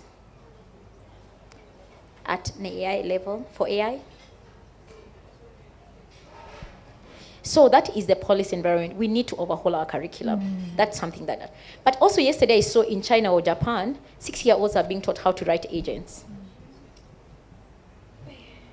agents is so cheap and easy. We can run boot camps now it's holiday now. Kina Lamwell, all of them, they're here, they're behind. Teach them how to write agents. Let them start understanding that's enabling environment. Yes. Thank you. I just want to, Patricia, we've been speaking around what digital technologies have done to access to information and accountability. Perhaps you could speak a little about that and how it shifted the landscape, particularly in Kenya. I want to first make a comment towards what Shiko has said. So when we think about training the youth when it comes to matters of technology, and especially AI, which seems to be, the main thing we talk about when we think of technology, I recently engaged someone who was doing research on AI, and she was asking different people how they're using AI in their environment. She was mainly working with data journalists and researchers. And when we finished the interview, I asked her, so what's the most enlightening interview that you've done? Where you've learned, the most enlightening things about what people are doing with AI. And the most enlightening interview she had done was with a 24-year-old who has taken AI for herself and explored it and tried and tested and experimented, and she's making it work for her. And she's doing work with it, things that she would take weeks to do, she's now doing it in minutes. Nobody came to her and trained her. And I do believe that the young people in this country have that aggression where if they really want something to happen, they're going to make it happen for themselves. So I do believe it is a mindset, even more than give them the resources, give them the training, it's the moment you have that mindset, the young people are going to make it happen for themselves.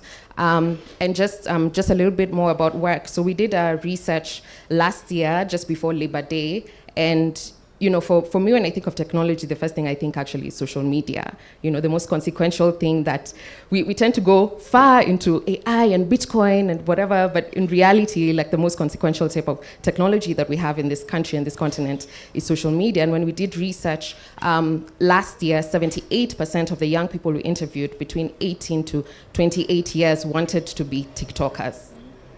So here we are talking about content moderation, etc., but you can see where the mindset of the young people are. And if technology exists to make their lives easier, then we need to be enabling what they want to happen. So I think it starts with thinking about the problem.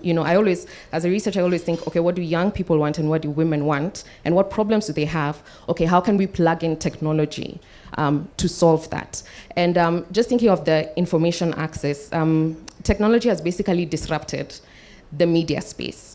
So we did research last year to see what kind of media were where were people looking for news during Maandamano, at the height of the protests in June. Where were people looking for the news? And we actually found out majority were looking for news on Nairobi Gossip Club, NGC.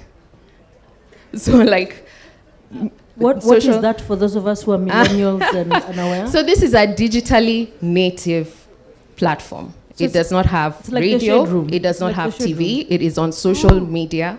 They do a lot of posts, they add also gossip in there, but you can imagine if people are going there for news about the situation in the country, how much technology has disrupted our information, our media space, and where we access information from.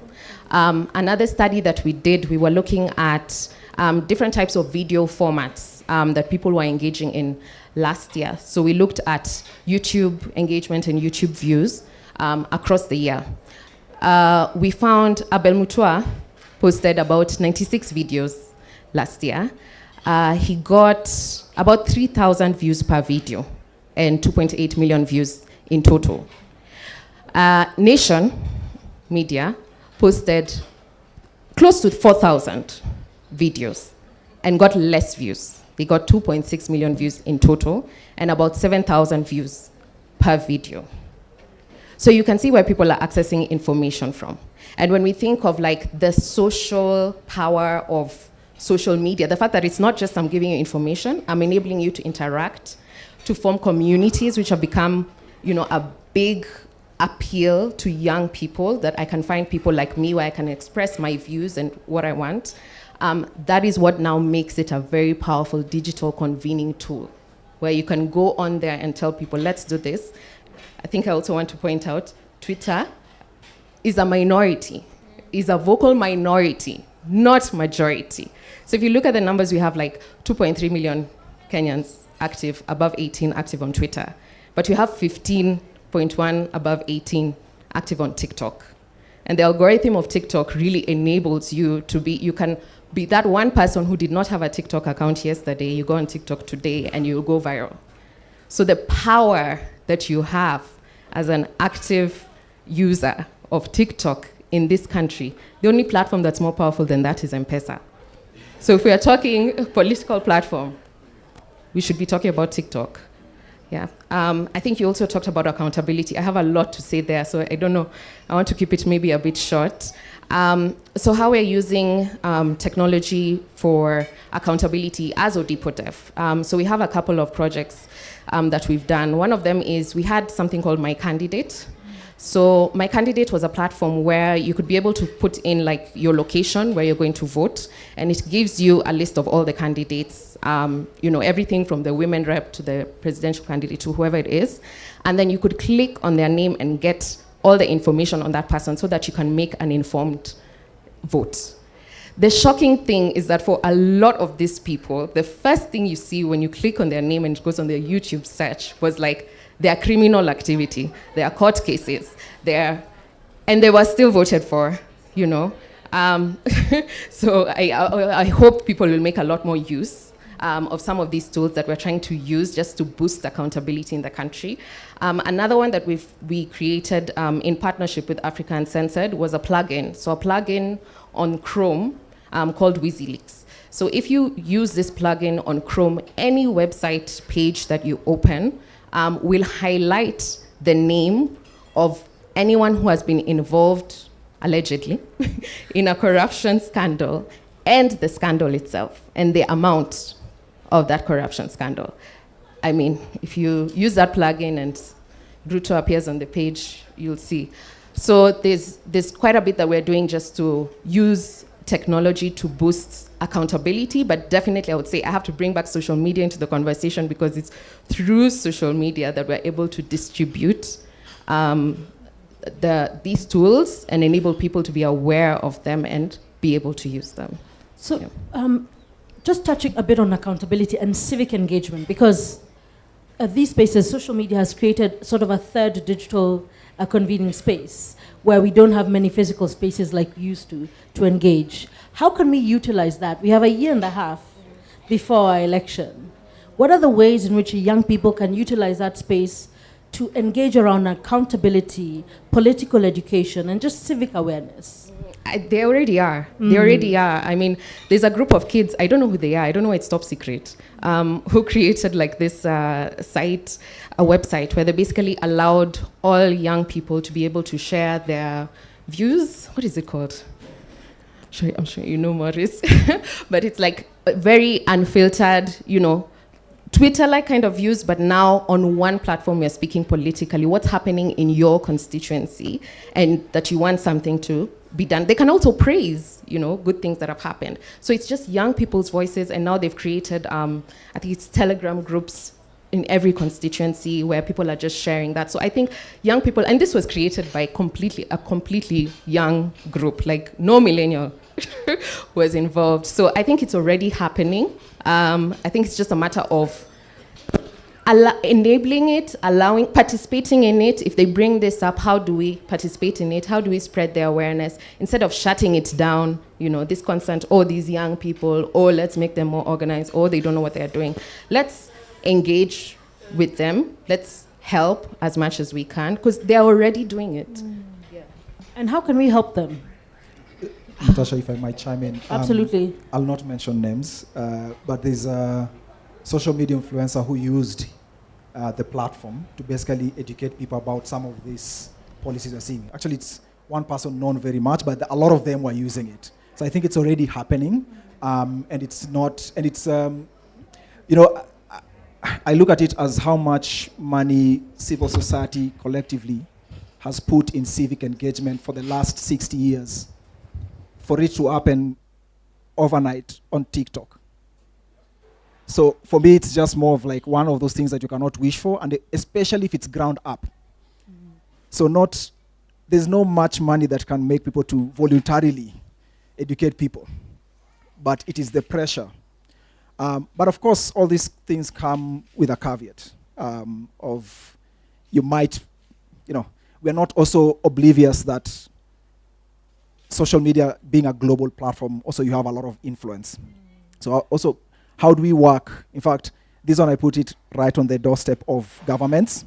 It is in their best interest to do what we call sanitization of social media usage. It is in their best interest to educate people how to consume information, right? Not to tell them what to consume, because that now you're going to another side of Cambridge Analytica-like kind of behavior. But countries like Finland, Netherlands have done it in their curriculum, where people are being educated how to be astute information consumers as a country. There's a research that I had somebody mention about, like, why are we seeing a lot of, like, the Guinea-Bissau president, what was him? A lot of his videos online, and him with, guns and taking over government and being praised. And his question was actually like, some things like that might be subtle influence, that actually we are making it brave for leaders to be authoritarian in Africa. And it might actually be influence from outside our continent. So for me, I'm advocating for, can we have programs that equip the next generation? We are already like corrupt flash disks. All of us are corrupt flash disks. We all have our own kind of perception and all that. But the kids who are coming next, how do we equip them to be able to astutely consume information in a way that will safeguard them and put guardrails? Because that is going to be the risk of the future, information warfare. But also within this research, there was something interesting. Yes, people go to platforms like NCG to get information. But the funny thing is that what we also saw is that people, when it comes to trust, they'll go back and verify on mainstream media. So I still think there's a space for mainstream media, where, yes, as these new platforms are becoming the breaking news platforms, they're becoming the go-to page to get information. But if I want to know a little bit more nuanced information and trusted, still mainstream media has that. And I think that's the one thing that maybe media should hang on, that trust. Last comment, I promise, before your question. So I work at Baraza Media Lab, which is the intersection of innovation and media, and also new media. And for me, the way I view innovation, and tech particularly, tech is written in code, right? But that code also does not stop there. I think it also translates to our culture, how we consume information, how we share narratives. So if you look at, let's pick the example of the pictures that are out here. It's creative. How do you use our creativity? Isolation. If you look at media in isolation, they do exist as a community. And something that you've mentioned in terms of, like, not invest in it right now, later on it's going to be a political and governance problem. So if you're looking at the technological, if you're looking at civic spaces now, how do you look at the technology's role, and also how does it interface with politics? And I think as we are funding anything, we have to be aware of those kind of dynamics around it. I want to touch on what you spoke about around mainstream media. And is there room and a role of mainstream media to protect and avoid the misuse, misinformation and disinformation? And also, does digital technology and innovation present an opportunity for us to enhance public interest media? Is there space for that? I'll start with the last one with a quote from a friend. So there's a time that Oreo Kolo, for those who know her, said, technology cannot make governance better. It's a tool that you use, right? It's not the solution.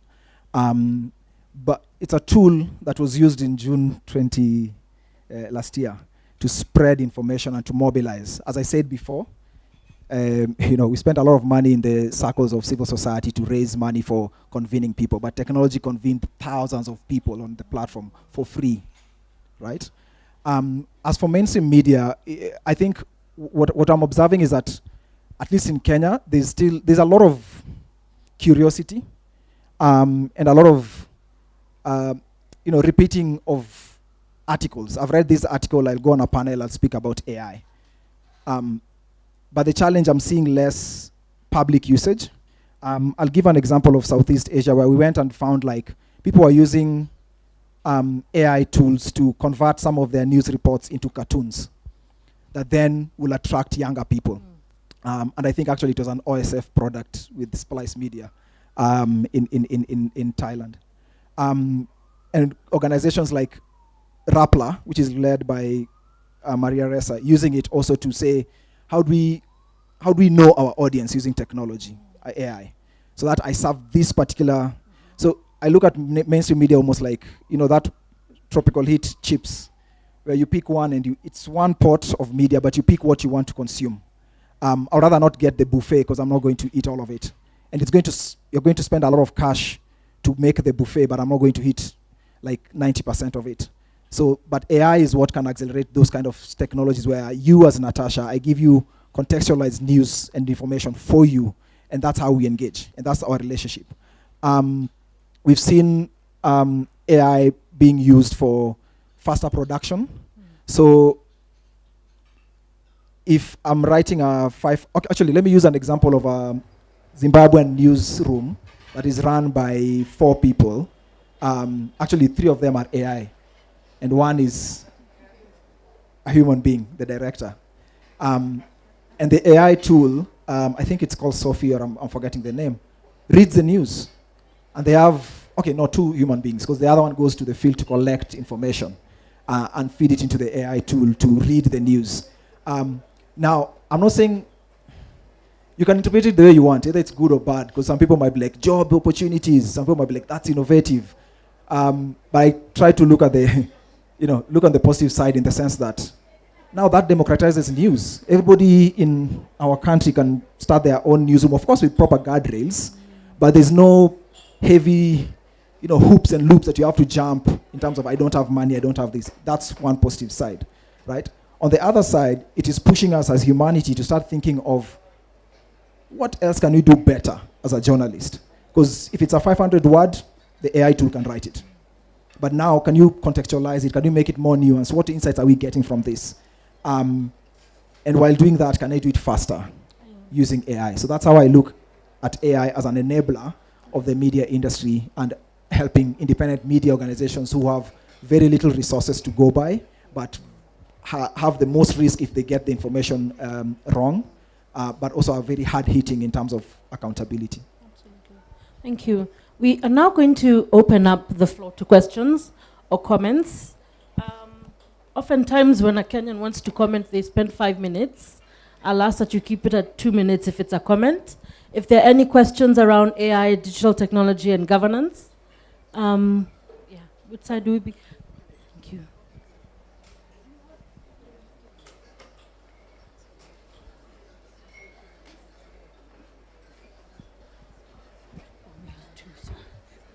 Thank you so much. That was very insightful. But my question is around social media and how it can increase civic engagement.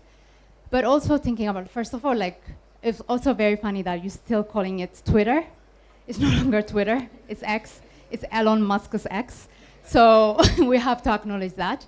And right now, even X, Meta, and so on are not being moderated. Hate speech and so on is free for everyone. So I'm just thinking if they are shut down, TikTok was shut down in the US for some time until Trump came and rescued it, So that's a possibility. So I'm just thinking, what's the alternative in the absence of, the usual social medias? Yeah.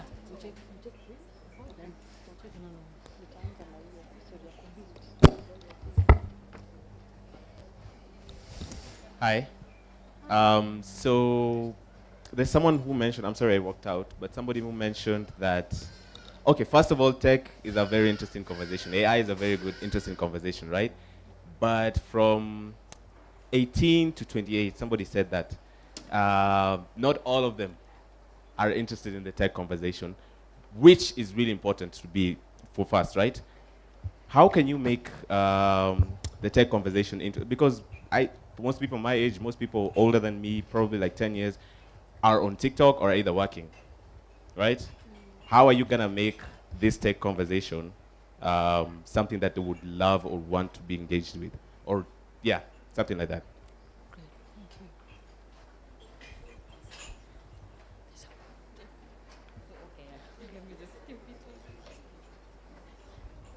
Hi, thank you so much for your contributions. One of the things that concerns me about tech is the part of it that we don't know what we don't know. And I'm hearing a lot of optimism from the panel about what good this holds. But there is a school of thought that talks about tech not as a tool, but as an agent that can actually manipulate human behavior, that has actually derailed democracies in many places in the world through misinformation. And I'm wondering if some of you on the panel could talk about what your deepest worries are in that regard. So I've heard the piece about mental health, well-being, not sitting in front of a computer for a long time. But what are some of those deeply worrying things, and how are you proposing we safeguard against that, particularly outside of government institutions, because policies are only as good as the governments that create and enforce them?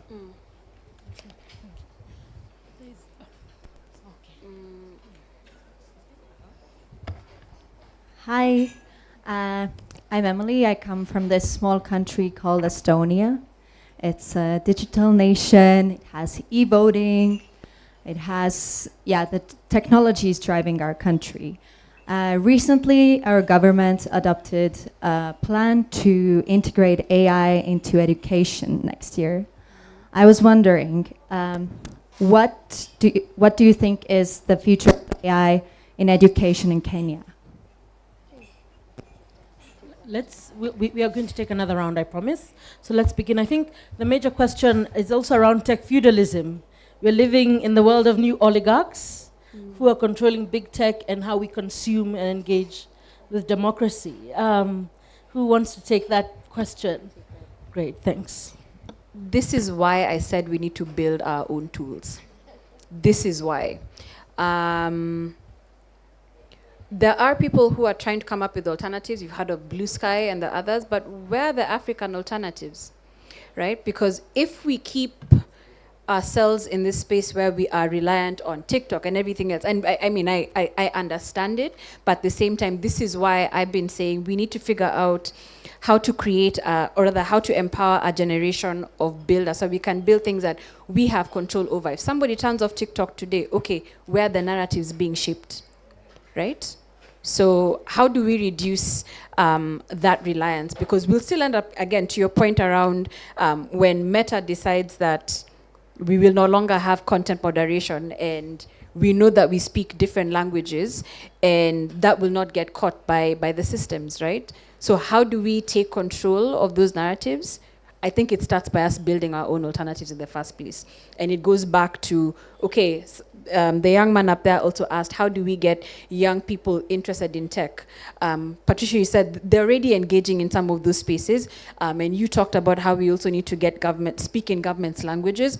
How do we speak the language of young people? How do we meet them where they are and explain the value of not only being a consumer, but being a builder of the thing that you want to consume?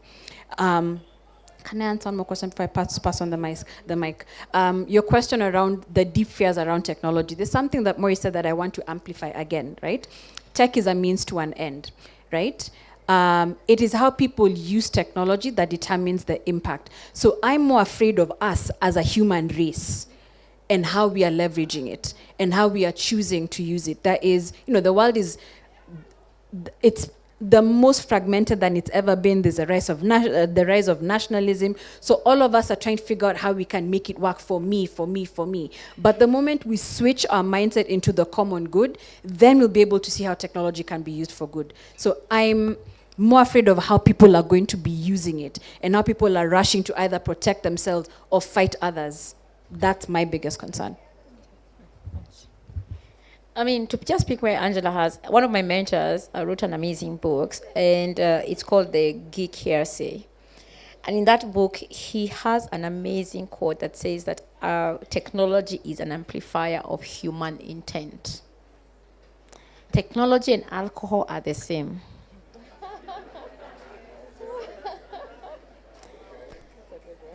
Yeah? We are all good until a little, then we are open. Or whatever is inside comes out, right? And that's the same thing with technology, yeah? It amplifies what is our intent in our hearts. I mean, like I work, we were saying about millennials, and Angela was saying, okay, we become old. We used to be the ones hated, but nowadays it's Gen Z. I work with the Gen Zs, they're very quiet, but they have this bigger than life personality online. So even as we are talking about our deepest fear is us as human beings. What are we most amplifying? I've met these amazing professors who on paper, on panels, they'll speak these great things about Africa, but their super ego on Twitter, dear Lord, yeah, is the opposite. So, because it's like a veil that is unleashed, and you not have to see it. So let's start with that. Let's settle with that the biggest person people we have to fear is us and what we are trying to amplify. And it's very idealistic to say that, but that is actual truth. It's been said over and over again. I'll go to Estonia. Estonia is one of my favorite countries in the world, right? Because they have everything I wish you could have. They have integrated technology in ways that we have. And it's interesting that they have integrated AI in their education system, yeah? As Izitu said, kids are already using AI. And I'm always using my child as an example because he's going to use me in the future. So my child's name is Kiama. As a Kenyan, you know what that means. My child goes to ChatGPT, and of course, what does it do? Ask what? What does Kiama mean? What does ChatGPT say? Nothing of his name. So my child comes and says, Mom, look, you lied to me. My name does not mean miracle. I'm still going through therapy of undoing what ChatGPT did to me. Why? Because there's not enough data to train ChatGPT on our languages, right? But do our kids understand that data is the one that informs ChatGPT? See, they're having their conversations in their playgrounds about ChatGPT. My mother said ChatGPT, AI, even me, I know how to use, and they go and psych each other how to use. But the information it's feeding them does not represent us. So we need to actually start explaining what these tools are at a very young age. Another plug. I'm part of an organization it's called the Tech. Every summer, every American summer, I've learned to actually clarify that. In Kenya, we run what we call the Tech Challenge, and it's training kids on basic skills around technology. This is the third year running, and we've been doing it around design thinking, just getting kids how to learn and think. But what I love about this year is we've been training teachers on the basic skills around design thinking, but also AI. And you're not targeting university teachers, we are looking at K-12 teachers, yeah? The teachers who are teaching class 6, they're called grade 6 these days, yeah? Grade 6, grade 7s, and integrating it into their curriculum. If you're an English teacher, if you're a maths teacher, if you're a science teacher, integrate some of these skills to that. Because we've learned that once the teacher has learned, passing it down to a student is quite easy. And clarifying to my child that his name is just not represented in the data set is a much easier conversation than me trying to explain to my child that I didn't lie to him. So we need to start that, but we need to start with the teachers. Yeah? The teachers are a powerful ambassador on this. Thank you. Thank you. Anyone want to? Right. I think the comment on Twitter, we were just commenting with Morris, like, you need to have some form of resistance against Elon, man. So Twitter it is, not X. There are people who are trying. I mean, even like with the youth group that I said created a platform where you can say the same things you would say on these platforms, on their own platform. So if these the Twitters and all are shut down, you have a place where you can go and express your voice. But then there's also organizations like Africa Uncensored who I know are actively working on creating a platform that can work offline, even if the internet is turned off, a way that they can distribute information. So there are people in the continent who are working on that. The question for how do we get young people interested in tech? I usually say this a lot because I do a lot of work around femicide in the country, and I always say that words are very important. How the message that you communicate can be easily dismissed because of the words that you use. And with femicide, I always say, if you go into a room and you start saying misogynists, sijui narcissists, sijui feminists, you've lost like 40 million Kenyans. You have to use different words that they easily resonate with and that they're willing to accept. Instead of if we keep fighting them, you're never gonna win. So why not change the language to the language that they use? And I would say the same for tech. Tech is a very intimidating word to a lot of people. So what if you just talk about how that particular tool makes life easier for them in their context? And that really depends on the audience that you're talking to. So throw away the word tech and make it simply explain how it's making their life easier, and they'll be more willing to accept that.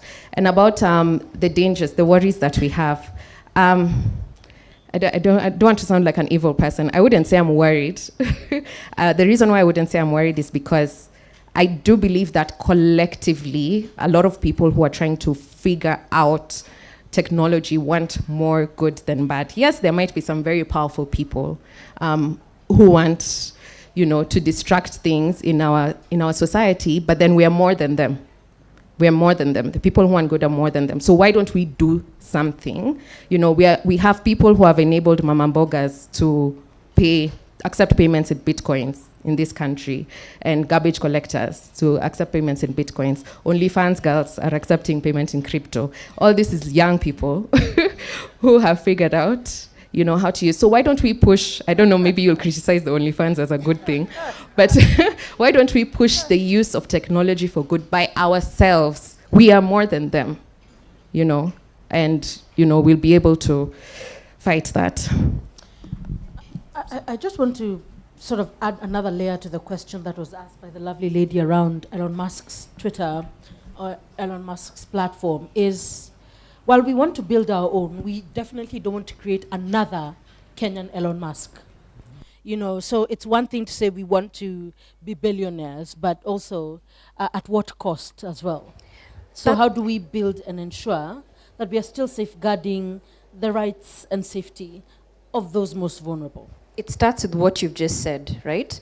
Someone will be building a tool to become a billionaire, right? But is that really our goal? No. I think one of the things that the tech, at least a majority of the people I've been engaging with within the tech ecosystem, is plugging in our African values into how we build and making sure that we're building for the people. So you're not building it just for the revenue purposes, but you're making sure that it it takes into account what our cultural values are and how we want it to be used, right? So these communities that are forming, what are the values that they subscribe to, and how does that plug into how we build? So the value system has to be ingrained into it. And this is why I keep going back. I sound like a broken horse. I keep going back into education.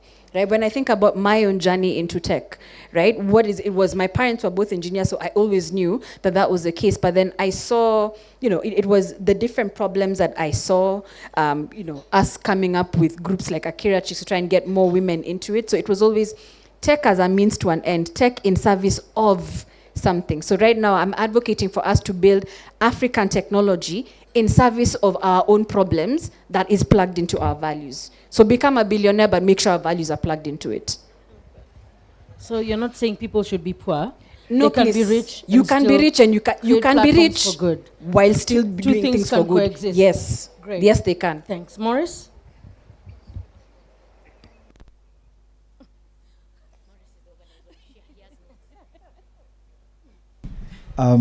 Sorry, I had to write it down because I have slight ADHD, so my brain jumps around every single time. So I need to write it down to know what I'm going to say, and actually write it in different colors to keep me focused.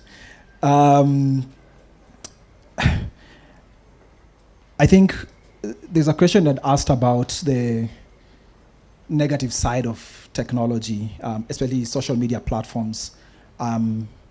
If let's say the ones we have right now go away, what will happen? And also what happens around mis and disinformation kind of work. So we all know that Cambridge Analytica used Kenya as a test bed, right, for mis and disinformation, then perfected it in the US election in 2016. And then they rebranded and went silent. So, and I'm sure there are some others that might pop up in different shapes or form. I think we're not going to wish away the platforms easily as of now. I think Europe has decided to just say, we'll regulate you as much as possible to safeguard our place. And that's the model that they're taking, right? My solution still stands. I think the way we can make these platforms work for us are two things. Proper governance. I know we are a small market for them in terms of business, but also collectively holding them to account when they are messing up our country. We've seen Nigeria try that. I mean, Nigeria is a big economy, but we've seen it here. We've seen it happen.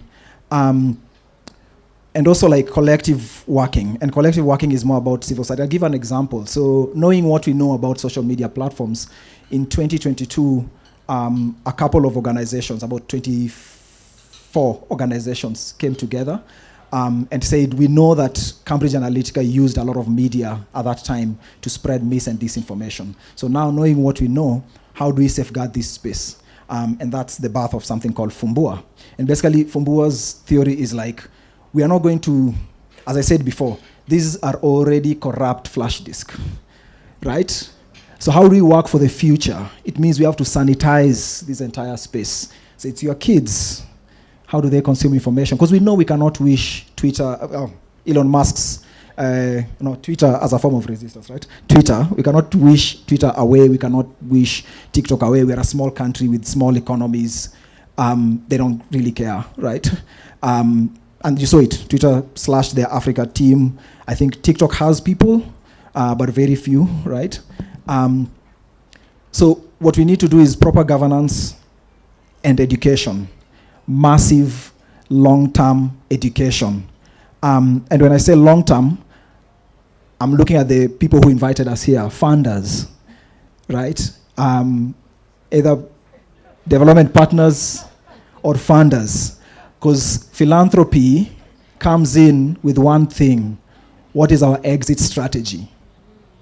While corporates like Meta come in with what's our going concern. So you are coming to fight somebody who's here to stay. You're coming to sanitize this space for somebody whose entire strategy is how am I going to be here long term. And you are coming in with like 3 years, 2 years, we'll renew again. I think we need also to think about if you're going to change behavior, if you're going to change how people consume information and fight things like mis and disinformation, we also need to change strategy and be like corporates. Look at it for 10 years, 8 years at least minimum, because that's when it takes to change behavior. Otherwise, it will be a money-making venture for the players, and then we'll find our ways into other corporates to be heads of policies, or find our way into government, and knowing what we know now will be even harder on you. So I think also as a mind shift for funders and governments to look at if misinformation persists because the platforms are enabling it and we cannot fight them, then how do we sanitize through education? How do we sanitize through accountability of these platforms? The example I gave about Fumbua, which is about 24 organizations, what they did last 2020 is actually, at that time, held Meta to Twitter to account, to label for the first time on Global South platforms, to label some Kenyan politicians who are using bad rhetoric. because they came in together, civil society, researchers, I'm happy to see James Smart from Nation was there. Like all these organizations said, you are not going to make us burn our country. And for that, we will call you out. And for the first time, Twitter labeled both opposition and the current government officials who are misusing the platforms. And those kind of things have to be long-term. I rest. Thank you. Just Yeah, very quickly. I think one of the things that is worth signaling is that all the things we are saying, they can all happen concurrently. Do what Maurice is saying in terms of holding people to account, while also figuring out how we are, in the spirit of thinking long game, how we can also build our alternatives so that we're not constantly in this space of reacting and fighting. Right? We can't keep reacting and fighting. People get tired of fighting at some point. I don't want to pass on that fight to the next generation. We want them to thrive. So maybe also start from the point of view of what's the dream that we have for our continent and for our country? What does a healthy information ecosystem look like? And what do we need to do to build that, even as we are holding them to account, because this is what the status quo is. Thank you. And my final one is, remember, it cannot happen tomorrow. I feel like this instant generation of like we are microwaving everything, it comes out warm, needs to be told that this is going to be happening. Don't lose heart, don't lose faith. You're moving the needle a little bit every single day. And the idea is that it will not move, but you continue moving because it will eventually move. Yeah. Thank you. Thank you. Patricia, any last words before we wrap up? I don't know. I was not expecting that. Let's think of ourselves more as, it's not that nothing will happen without us. There are people already doing things. Can we collaborate as much as possible? Find them. Go out of your way. You know, there's something. I'll sound a little bit proud here, but we usually say, like, as an organization, as Odipo Dev, we're like, the job is for the client to find us. If they're not doing their job right, they would find us. So find those guys, you know, who are already doing that amazing job. Collaborate, enable them to go even further. Thank you. Thank you to my amazing panelists, Maurice, Patricia, Dr. Shiko, and Angela, for giving us your time and insights. Unfortunately, we cannot take any more questions, but I want to thank you for giving us your time and engaging with all of us. Thank you so much. I'd like to hand over now to Cheryl. Thank you so much for such a... Sorry? Oh, you want... do it this way. Do it with the audience, no? Group selfie, no?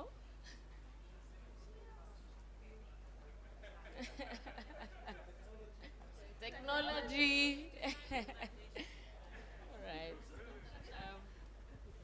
Thank you so much for the very powerful conversation and the very useful insights and reminders that our panelists have shared with us. I mean, collaboration, innovation, radical change, those are things that we really can't wish away. And as a continent, it's our responsibility to also frame our story and narrative, even in the whole tech discourse. I don't think there's any better time or place to now, you know, conclude and tie up this discussion that we started yesterday. So over the last 2 days, we set out on a very robust ambition to just have conversations around big ideas. And I hope you got some big ideas. Am I delusional? Were there some big ideas that were shared over the course of the last 2 days? Please, confirm. Okay, which one?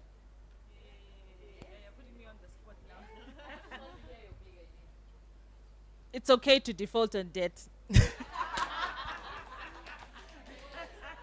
Gosh, which other big idea? Which other big idea emerged? Guys, okay. We need to develop our own tools. One time they can shut us down. Very important. And it ties to the sustainability question on, like, if you look at it in another way. So I think without, you know, taking this further and also eating into your lunch, I can see the room is really, really hot. And I don't want to turn you into, you know, slow roast. So thank you so much for making time to be with us over the last 2 days. It's been such an incredible conversation. I hope you will be leaving this place richer than you came, with more information. And I really hope you tried to know someone that you didn't already know before you came here. Because one of the ambitions we had was to try and also foster collaboration. Because when people collaborate, brilliant ideas emerge. So really, I do hope that you didn't come. You're not leaving this place the way you came, yeah? So whether it's in terms of an additional number on your phone book or just more information that you probably didn't know. So I hope that that ambition was met. And I think without more, unless Brian would like to say something, we'd like to then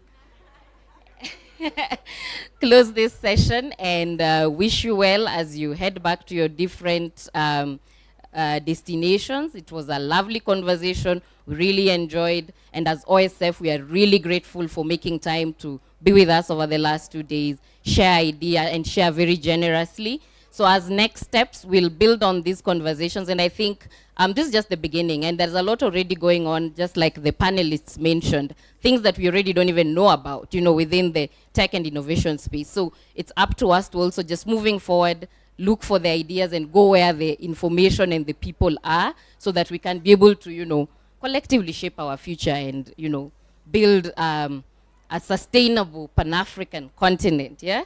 So thank you so much, and lunch is open. Yes, it's free.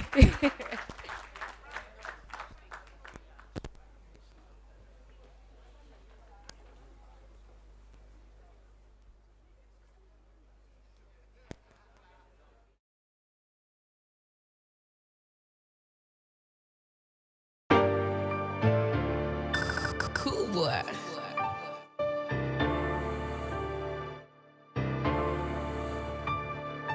Yeah, so wamekuwa wakiniuliza yo Coast, ulipotelea wapi?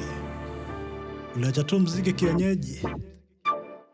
Well, life happens and you have to take a step back and reassess why you do this. But I'm back now. Na nimeamua kuanzia mali niliachia. Ni zile za if you know you know. Yeah. Breaking news. Coast is back. Ebusa Kateli. Inspiration sign natoka bila chako waka daily. Yeah. Inspiration za kutokea ligi moja na Makaveli. Nyota yangu ingae tena ipae haraka very. Wengine underground hadi waka suffocate. Curses. Mimi na perforate surface na elaborate verses. Flows automatic. Yeah. Flows so traumatic. What's your rada hima? I'm not so diplomatic. Ukisikiza this rap here. Vile nasumkwa hizi flows kati lapia. Yeah. Where would I feel happier? Kwa game na let 'em up. Yes. Not the same old. Na blame the fame game. So na claim the game's flames cold. It's a shame soul. Imekuwa lame. Sold out. Na kufold frame. Hold up. Picture. Out of feature. Rhymes za kujitatanisha. Ikizikutanisha si hakika kutanyesha. Like you rap in a rap. The realness. Throw up your hands if you can feel this. Napotembea ni kama dunia ni yangu. Napotembea ni kama dunia ni yangu. Nikirap nina rap. La familia. If you're not familiar, acha kukwamilia. Napotembea ni kama dunia ni yangu. Yeah. Napotembea ni kama dunia ni yangu. Nikirap nina rap. Success. Kia destiny nisha access. Napotembea ni kama dunia ni yangu. Napotembea ni kama dunia ni yangu. Nikirap nina rap. Life. Yeah, life. Ndo natembea nika dunia ni yangu. Ndo natembea nika dunia ni yangu. Na wapa mziki mzito kama ursik. Mhusika mkuu wa hizamu ya new speech patterns. Lyrical warfare na fahamu I could teach Spartans. Namna ya kurezel haya nikauna Satan. I released the crackhead. Na ever since ningie hii game the scene has never been this crackhead. Wamekuwa wakini miss na wajui. Maadui wamekuwa na swara nyingi kama chui. Originality ni past tense. Nika watu wanadunga jinare za curtains. Bartender kindly give me the light na car keys. Parking lots. Writing these rhymes to the sound of barking dogs. Does it resonate? Yeah. Sorry bars, hizi ni prison gates. Najifunga muwe free ndiyo relocate. If you're looking for a reason, Rap in a rap. The realness. Throw up your hands if you can feel this. Napotembea ni kama dunia ni yangu. Napotembea ni kama dunia ni yangu. Nikirap nina rap La Familia. If you're not familiar, acha kukwamilia. Napotembea ni kama dunia ni yangu. Napotembea ni kama dunia ni yangu. Nikirap nina rap Success Kia destiny nisha access. Napotembea ni kama dunia ni yangu. Napotembea ni kama dunia ni yangu. Nikirap nina rap life. Yeah, life. Ndo natembea nika dunia ni yangu. Ndo natembea nika dunia ni yangu.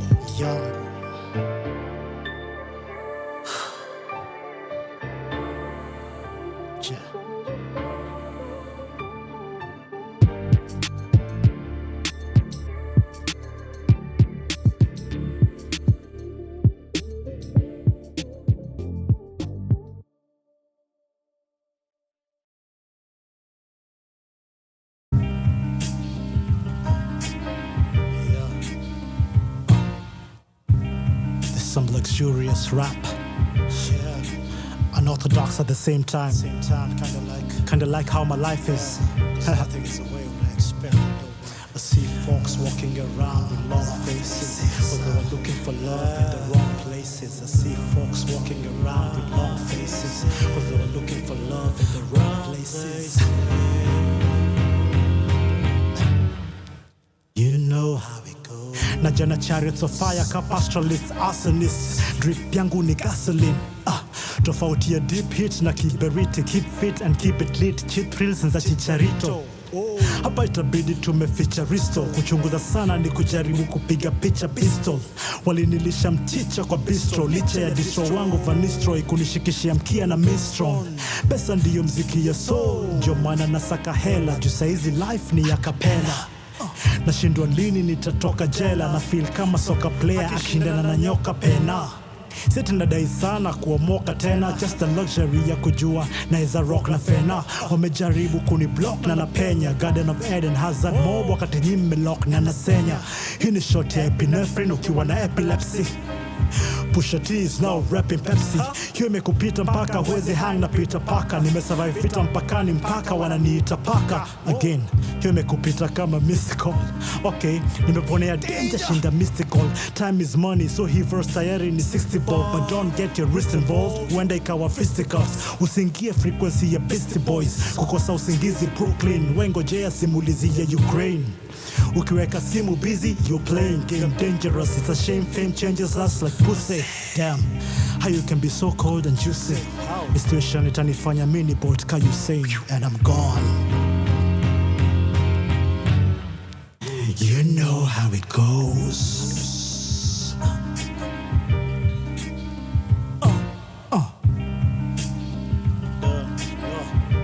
This is the way it goes. Kuna kitu cha kuelezea. Walking around with long faces. Go straight forward. Love in the wrong places. So you can just move forward straight. Long faces. Looking for love. Still wrong places.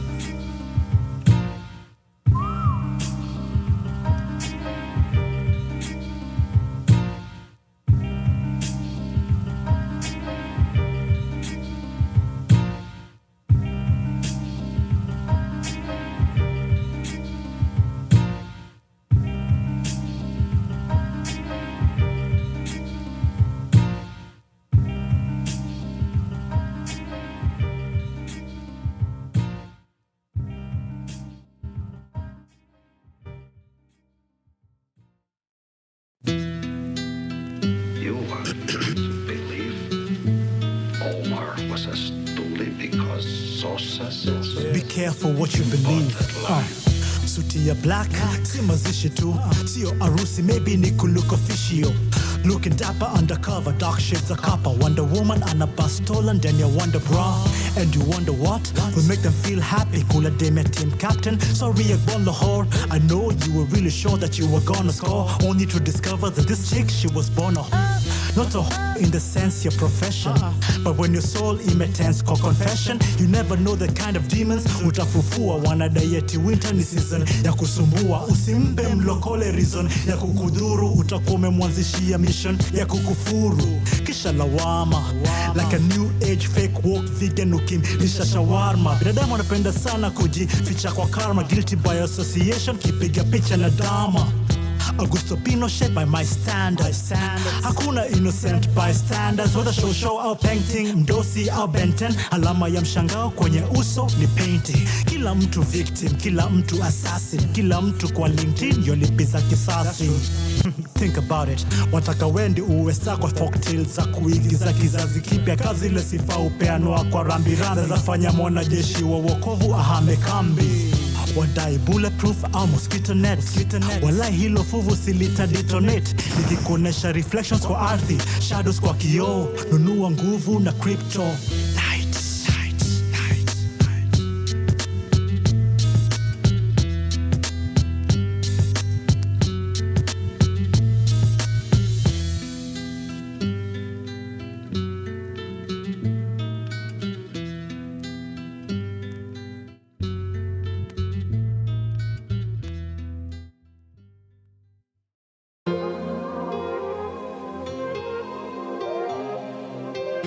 KE, my K Kibao, Ken Coast, my brother, Kalamoto KLM, all the favorite Ks in the country. Amani. Sawa sensei, niko katika harakati ya hii karata. Si pesa makaratasi na sijapata. Maisha kata na shoka makasi ama panga, kama machozi makamasi kwa matanga. Mabingwa wenu nikiwapoteza kwa mazishi. Ka 2020 hapa nacheza na sisi, timu iliyobaki ni majirani wa mafisi. So kama ujui visirani ndio sisi. Mistari mirefu kwa CD zama kwa makaseta. Akili ni ndevu lakini sika za lakazet. Story ni ndefu, obituaries katika magazeti. Watoto warefu wanavomeza maprocreset. Ukitaka jua sababu zao hususa nini, kumbe wanajaribu kulazimisha usanii. Ningekuwa wao hata singe complain. Hawana passion, ni simple and plain. Nikishika mic till I'm like in love. Neza piga Tyson till I die enough. You think I'm psycho, things I'm writing down. Nandika poison till you die alive. Nikishika mic till I'm like in love. Neza piga Tyson till I die enough. You think I'm psycho, things I'm writing down. Nandika poison. One more time. Farasi kushindwa na kobe, hiyo ni fallacy. Assassin kushikwa na zombie, it's so embarrassing. I gotta see. Kahiyo ni pombe siwe ni kerosene. Jealousy ya hawa ngombe wangani legendary. Wanajidai street, yani hardcore ilhali wao ni sweet. Yani partco, utadhani wanauza coca plus cola. Kwa ground wanatoroka bastola. The plot thickens on a blood clot weekend. Simiwe mepatana na some hard knock chickens. Stew inafanana na some tadpoles kicking. Itabidi umetafutana na mapadlock kitchen. Juu wapishi wa sanaa wanga wabishi kwa sana. Watakulazimisha kula matapishi kwa sinia. Wakikukaribisha kule utawishi ungezimia. So nikukamilisha zile zote missions za this year. Nikishika mic till I'm like in love. Neza piga Tyson till I die enough. You think I'm psycho, things I'm writing down. Nandika poison till you die alive. Nikishika mic till I'm like in love. Neza piga Tyson till I die enough. You think I'm psycho, things I'm writing down. Nandika poison, yeah. Bling bling sivai, uliza ring ring sifai. Wakitrend tuko wax kilia ring ring sikai. Na why mida ni kwepe shida niweke akiba. Nipate faida ili familia iweze kushiba. Big brother ghetto baba nyumba kuna vyenye. Siwezi kubato na watoto lafunza kupenye. Paving the ways master site tunawachia wateme. Tumechora script actors na sivyo tunafanya payment. Kwa list bora zaidi Keno libora kwa bora. Isingekuwa rap bado tungeendelea kupora. Tunamshukuru Mola tukupata deals za white collar. Ila tunalipa bills na rap dollar na pia scholar. Walonifunza upendo ndo anachuki ile mbaya kweli. Ila so kila paoni aliwahi kuninspire. Sema namua kwa mzalendo rasmineli na kaya. Na kupenda tu ile isha du Dubai. Walafu kwa mashabiki wanaotubeba kwa boda. Tukishakaa wanaeka mziki alafu kando anazoza. Peace kwa wana wote waloacha na poda. Mstake ngoma ombeni jioni endelee kuwa soba.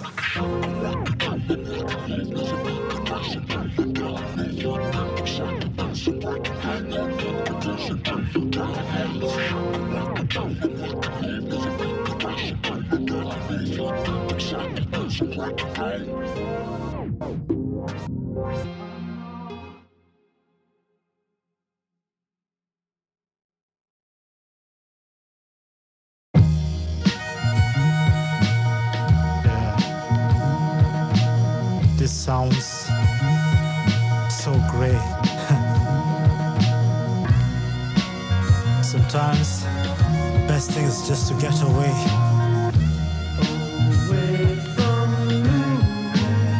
Yeah. Nilikuweka wanted, ukaniteka haunted na images damaging. I wonder how I'm managing. Mama ya Billie Jean na Kingara Mama Jeans, definition ya drama queen, sini Joker na Harley Quinn. Kila siku ni Halloween, jokes na horrific scenes na we're both prolific sinners. Msamaha ni wa foreign listeners, yabidi kuwa imara kama Simba, call it Pilsner. Cause your love is a hangover. I'm thinking that it's time for a changeover, so I have to stay. Cause I'm becoming manic depressive. I swear na panic the aggressive. Yani hadi sex drive ya die mechanic expensive. Fundi wa mitambo, maybe fundi wa mbiu ya mgambo. I saw ningerudi nikishakata kiu cha ngambo. Explorer shinda dora, I feel alive kwa hii forum nikitia fora. Multiple targets, gold scorer, Diadora. Nikarudi market so bora, nikahora.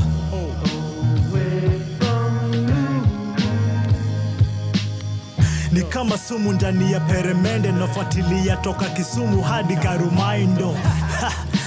Must I remind you, niliapa kusaka hadi my mistari find you. Kneeling on church pews, kuna nuru gizani, so I'm chilling with Pastor Pius. If you're looking for your family's blessings like I choose, be ready to learn every bitter lesson that I choose. But sometimes I walk in reverse, so don't believe everything that I talk in this verse.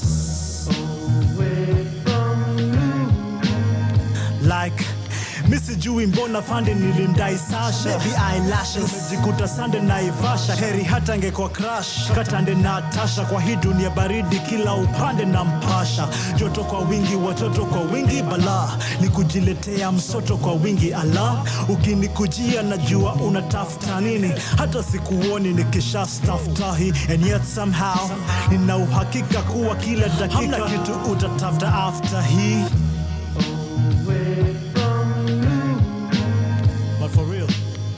Defeat ndio nanusia juu by now roho ishasusia kuelewa parameters hizi visa calamity, kuvuka perimeter ukivutwa na gravity, falling from the heavens and you're calling out to 7 angels, and with every kiss you're given you're living dangerous. Kukaziwa hewa na hii sumu ya penzi, kuna maziwa pewa ikutoke kwa system. Memories of the first time that you kissed them. Yeah. Hiki to ni toxic, caustic and exhausting, costing me my peace of mind, watching what I'm posting. So what am I supposed to do? I'm lost in the enjoyment, got bigger fish to fry, so I'm roasting me some koi fish. Bahari ya haramia, my chance for love nimeiharia maramia. Demu kimcharia, unagaramia. Only then can you make a career from kumpara.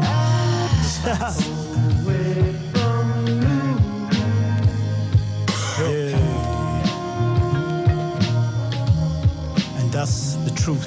There's nothing more to say about it. Have to deal with it before you deal with you.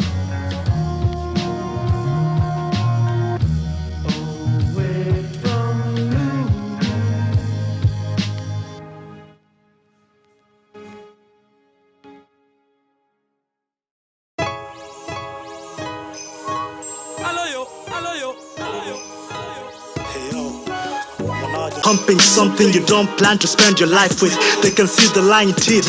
No wonder in another type of anxiety ya kuhangaisha scientist. A message to society. Nikibonga ni soliloquy. Ukinisikia na die ni ventriloquist dummy. Young boy, you can't be saved by mommy. Issues itanifanya niwe a slave to money. Ningekuwa nishaingia kwa grave zamani, kisha hizi dreams zikawa depraved. Samahani bila sorry, naanza siku na kila story ila worry. You my cup runneth over bila uri imejaa. Kinda funny in the depths of hell, my demons walinishauri niwe star. Siwezi kwa chini, niko juu, kuna nilikotoka nyinyi mfahamu, kama ya mbaya shati tamaa, akia nani watashangaa, mtajizoazoa kama ndege mitapa, Kwenye maisha yangu niko exactly mali nilifaa kuwa, njia nilipitia kufika hapa ndio itawashtua. Bila kuwasha shtura niliacha game jivu, jua kuna nalobadilika ni the same wivu. Ukipanda ngazi chache wanakukata ankles, niambie shangazi aje. Nina kikosi ndio but mie shangazi waje. Jumwataka masaka yet hamna ndimi za kuyatangaza mashaka. Mwashangaza makaka waliolay foundation ikawaka kama ka the great occasion. Secret location ya kuendeleza na break ground la kugongesha guitar chini. Wanna take rounds kuja kunionesha vitani. Wanna make frowns nikimbongesha Rita. Mini ikifake roundness ya assets, sound nile ya cassette. Kwa chini niko juu kuna nilikotoka nyinyi mfahamu kambaya mbaya sikate tamaa. Akia nani watashanga, nitajizoazoa kama ndege nitapa. Sikati tamaa na ngangana misitishaka. Siwezi wekwa chini, niko juu kule nilikotoka nyinyi mfahamu kambaya mbaya sikati tamaa. Akia nani watashanga. From sunrise to sunset, all day and night. Our radio. All right, welcome back. Let me just give you a little bit of a breakdown, highlights from some of the fishbowl conversations and discussions that were going on. We saw the panel there discussing how do we leverage creative innovation towards promoting good governance. We also saw a lot of talk about the role of media in terms of highlighting these kind of discussions. And so if you missed it, you can run back the clip and watch it on our YouTube channel, Power Radio. We have been able to manage to get all the discussions live on location here for the last and final day of the Kenya's Ideas Festival that has been happening since yesterday and also today, convened by the Open Society Foundations, that's OSF, and quite some interesting conversations that have been going on there. So yeah, we hope that and from now till the next one, you shall be sure to catch some of the conversations that we've been able to deliberate upon as well. But before we let you go, we are joined here now by Mr. Rama Karali. He is the lead at the Collective Photojournalism Agency. And some of the... If you are watching keenly, you could see that there was some exhibitions right there at the backdrop of the panel discussions, and his photos have been one of the most outstanding, part of the exhibitions here. And we want to interrogate exactly why it's important to document such moments that are so crucial in terms of discussing the historic moments that we saw, even not only for the June 2024 maandamano, but even beyond that moment. What does photojournalism have to do with it all? Promoting good governance, fighting for democracy, and everything in between. So it's so good to have you, Mr. Rama Karali. Unajisikiaje uko poa? Unajisikia fiti. Pleasure to be here today. It's amazing to have you here as well. Thank you so I mean, much, first of all, your work is just absolutely impeccable. Just speaks for itself. The way that you capture the moment, the way that you capture the emotion, even like it doesn't quite leave you when you go to see what kind of work you've been able to do and what kind of work you've been able to come up, So you are definitely live in the action last year during the 2024 maandamano. Why was it important for you as a photojournalist, and why is it important even now to the work that you do using photography or photojournalism to document historic and democratic moments that we live in Kenya, and how are you using that platform to vouch for better democracy in Kenya? So for me, actually, it started before the 2023 maandamano. It actually started way back during Raila maandamano, and them actually demonstrating for their rights. Okay. So I was. So you've been at it for how long now? For almost, it was almost 4 years. 4 years. 4 years, Wow. because when I started shooting Yeah. Mandamano, I was Yeah. back in Kibra. Okay. And the thing is, I wanted to humanize the protesters. Humanize the portrayal, yeah, because we that don't. time, Yeah. people were like, hey, I want to the economy. Who are they? They should be killed by the police and stuff. So, me hearing about that conversation online made me to think about my neighbors and the kids who are my friends and stuff who are actually demonstrating for their rights. Yeah, You know? yeah. Rolling back all the way to the first femicide protest that happened in Kenya. Yes. Where like after women were being killed and then they held the first Mandamano, which I felt it was different from Raila's demonstration because they used their voice to articulate their issues. And I feel the Gen Z protest or the financial bill protest borrowed from that. People actually came out to articulate issues based on what they know, based on their voices and stuff. So Yes. I feel like they set a precedence to what we know right now. Yeah. As to what protest is right now. Yeah. So why is photography important? Yeah. It's actually us documenting what happened in real time. There is no restriction as to what we are able to do with the camera.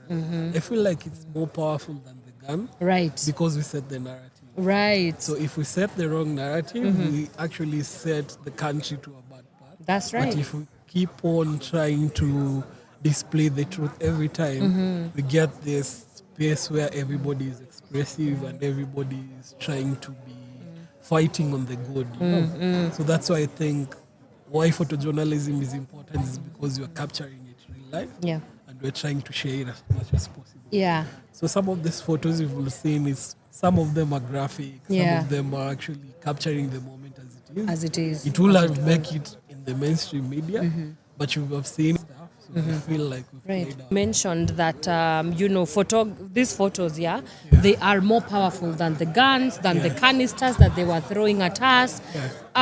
What do you think then is the power of photography? Because entrenched within photos is the storytelling. So in essence, you're saying that there is more power in storytelling, telling our stories as it is. So what could you speak to us about what exactly is the power of that narrative shaping and also telling our stories? One thing about a photo, they usually say a photo speaks 1,000 words. And a photo without a context every time will be misinterpreted in different ways.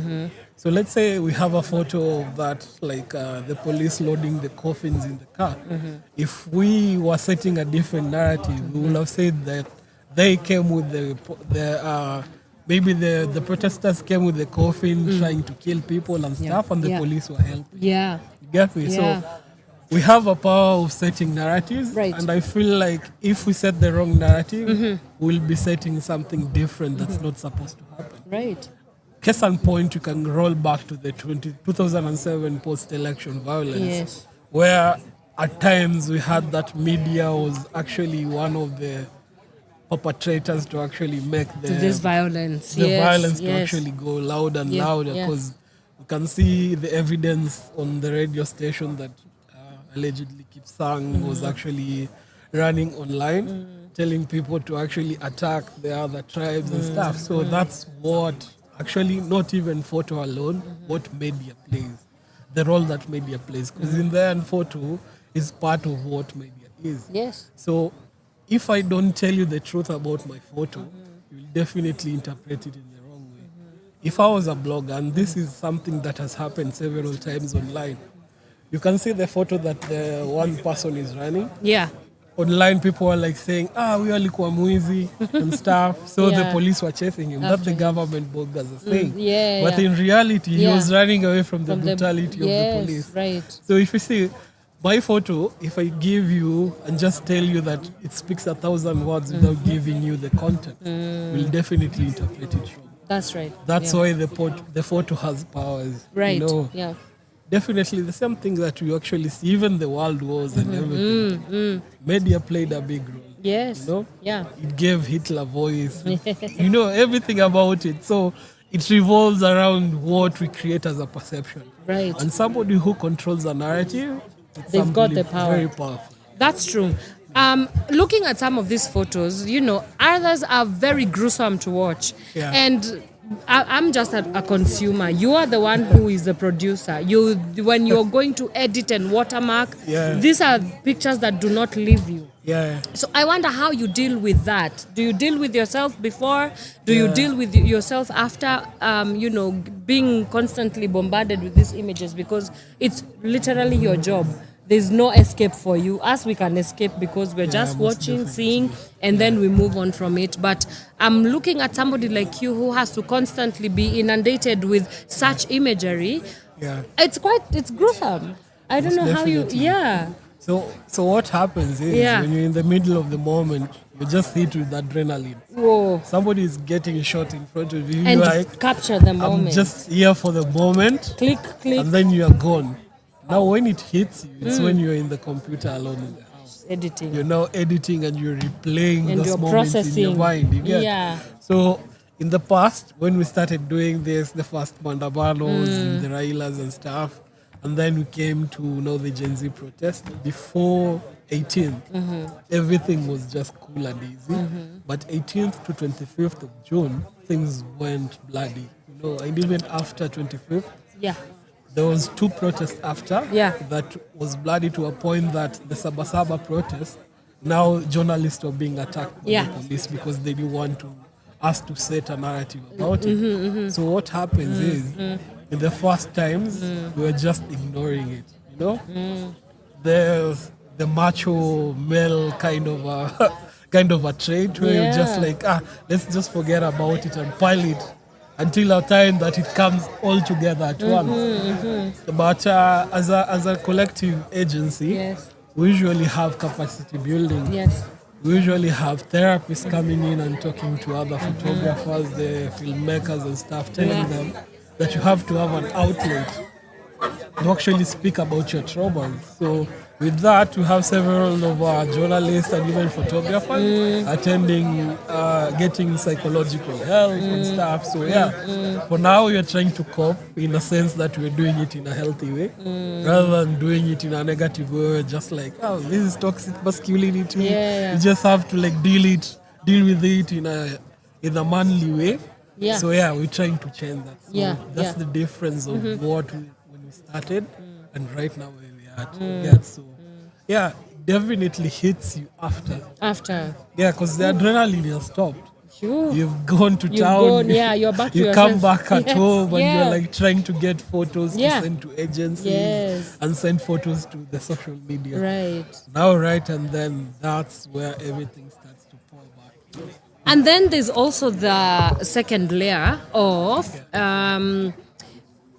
treating it as just a photo, treating it as just a moment, and not being able to consume it with the very layers that it needs to come with. So how would we address that kind of narrative consumption? Because you do want to be able to communicate a message with your photography, and that it should not be treated as a novelty.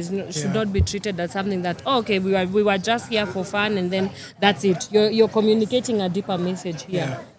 Is it up to you as the photographer, or you just leave it to whoever will stumble upon it, and then the interpretation becomes now the onus of the ones that consume the media?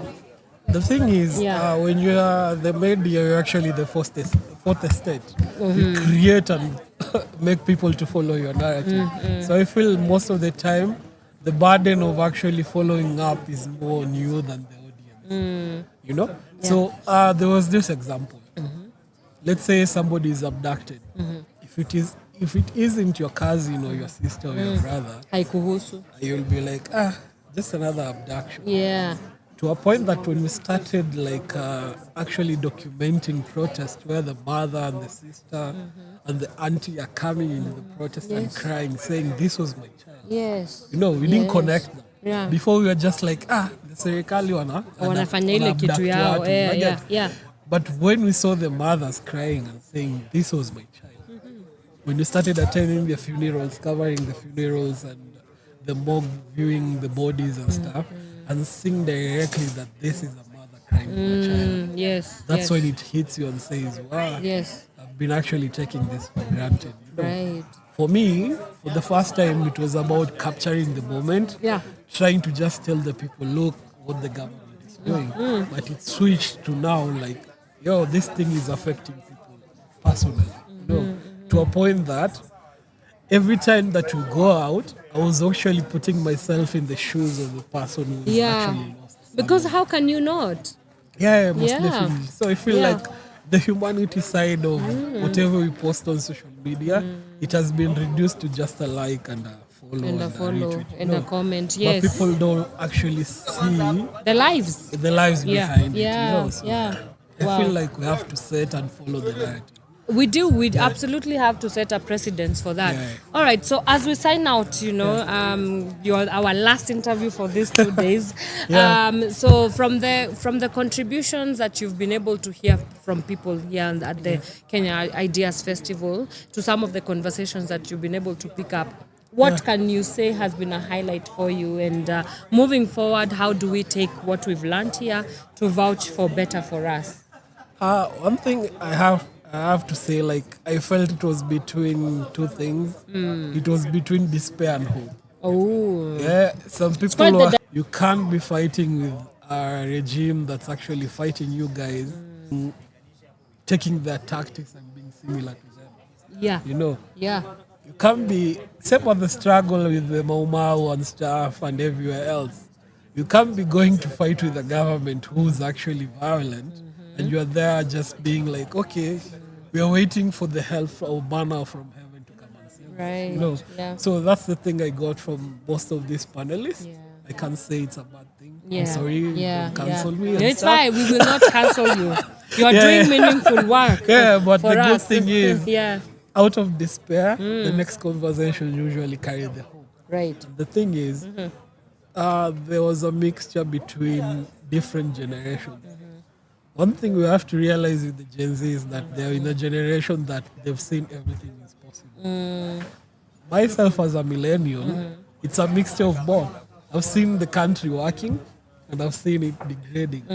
Then there's a generation where they've seen everything as bad. Yes. So we can't have the same narrative Right. between the two. It's different. So yeah, even if we have the despair and hope, I feel the hope took more of the same because now people are trying to run with the narrative and trying to find meaningful ways to combat the government. And the good thing about like whatever is happening right now is actually people trying to get new and meaningful ways. Take, for example, the social media.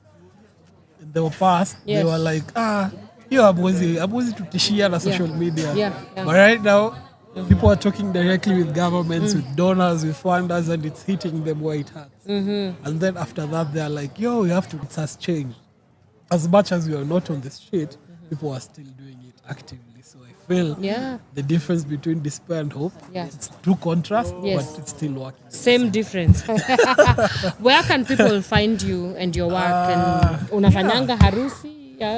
Wewe yako tu ni democratic issues. Because we were like, for really, we're in an economy where you have to do several things at once. Right. Yeah. I can get photojournalistic gigs and stuff, but still we have those Other that pays packages. the bills. Yes, You know? So yes. yeah, in our collective agency, we have photographers for everything. Okay. Yeah. Alrighty. So Karali Pics on social media. Yeah, Karali Pics on all social media. Karali Pics across all social All media. social media. Fantastic. You can find me. Wow, thank you so much, Rama. Thank you for having me. That has been quite the ride. Thank you so much for the amazing work that you are doing.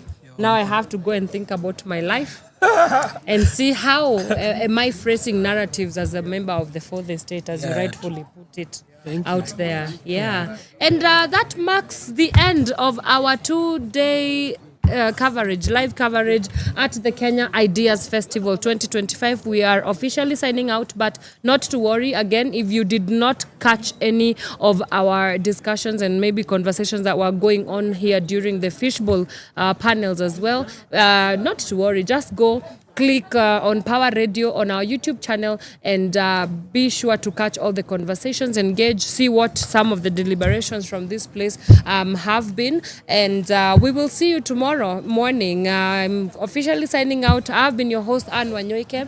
Tuonane kesho. Now, tomorrow morning, sure. Tomorrow morning, I have the privilege to be talking to youth leader from the People Liberation Party, PLP, Mr. Haniel Basilio, and we will be looking at the presidential tours, the national presidential tours. You know, it's costing Kenyans a lot of money. It's costing Kenyans a lot of time. We do not see exactly why these presidential tours have to happen. Instead of them being developmental tours, we end up having them being political tours. So that's a conversation that sounds like you should not miss. So see you tomorrow on the Power Morning Drive Show, and of course for our subsequent broadcasting. I will see you tomorrow. Thank you so much for joining us, and take care. Bye-bye for now. From sunrise to sunset, all day and night. Power Radio. Some luxurious rap. Yeah. Unorthodox at the same time. Kinda like how my life is. I think it's a way I expect. I see folks walking around with long faces, but they were looking for love in the wrong places. I see folks walking around with long faces, but they were looking for love in the wrong places. You know how it goes. Najana chariots of fire, pastoralists, arsonists. Drip yangu ni gasoline. Tofauti ya deep hit na kiberiti. Keep fit and keep it lit. Cheap thrills za chicharito. Hapa itabidi tumeficha risto. Kuchunguza sana ni kujaribu kupiga picha pistol. Walinilisha mchicha kwa bistro. Licha ya distro wangu vanistro ikunishikishia mkia na mistron. Pesa ndiyo mziki ya soul. Ndio maana nasaka hela. Juu saizi life ni ya kapela. Nashindwa lini nitatoka jela. Na feel kama soka player akishindana na nyoka pena. Seti nadai sana kuomoka tena. Just a luxury ya kujua naeza rock na fena. Wamejaribu kuni block na napenya. Garden of Eden Hazard Mob wakati nyime lock na nasenya. Hii ni shot ya epinephrine ukiwa na From sunrise to sunset.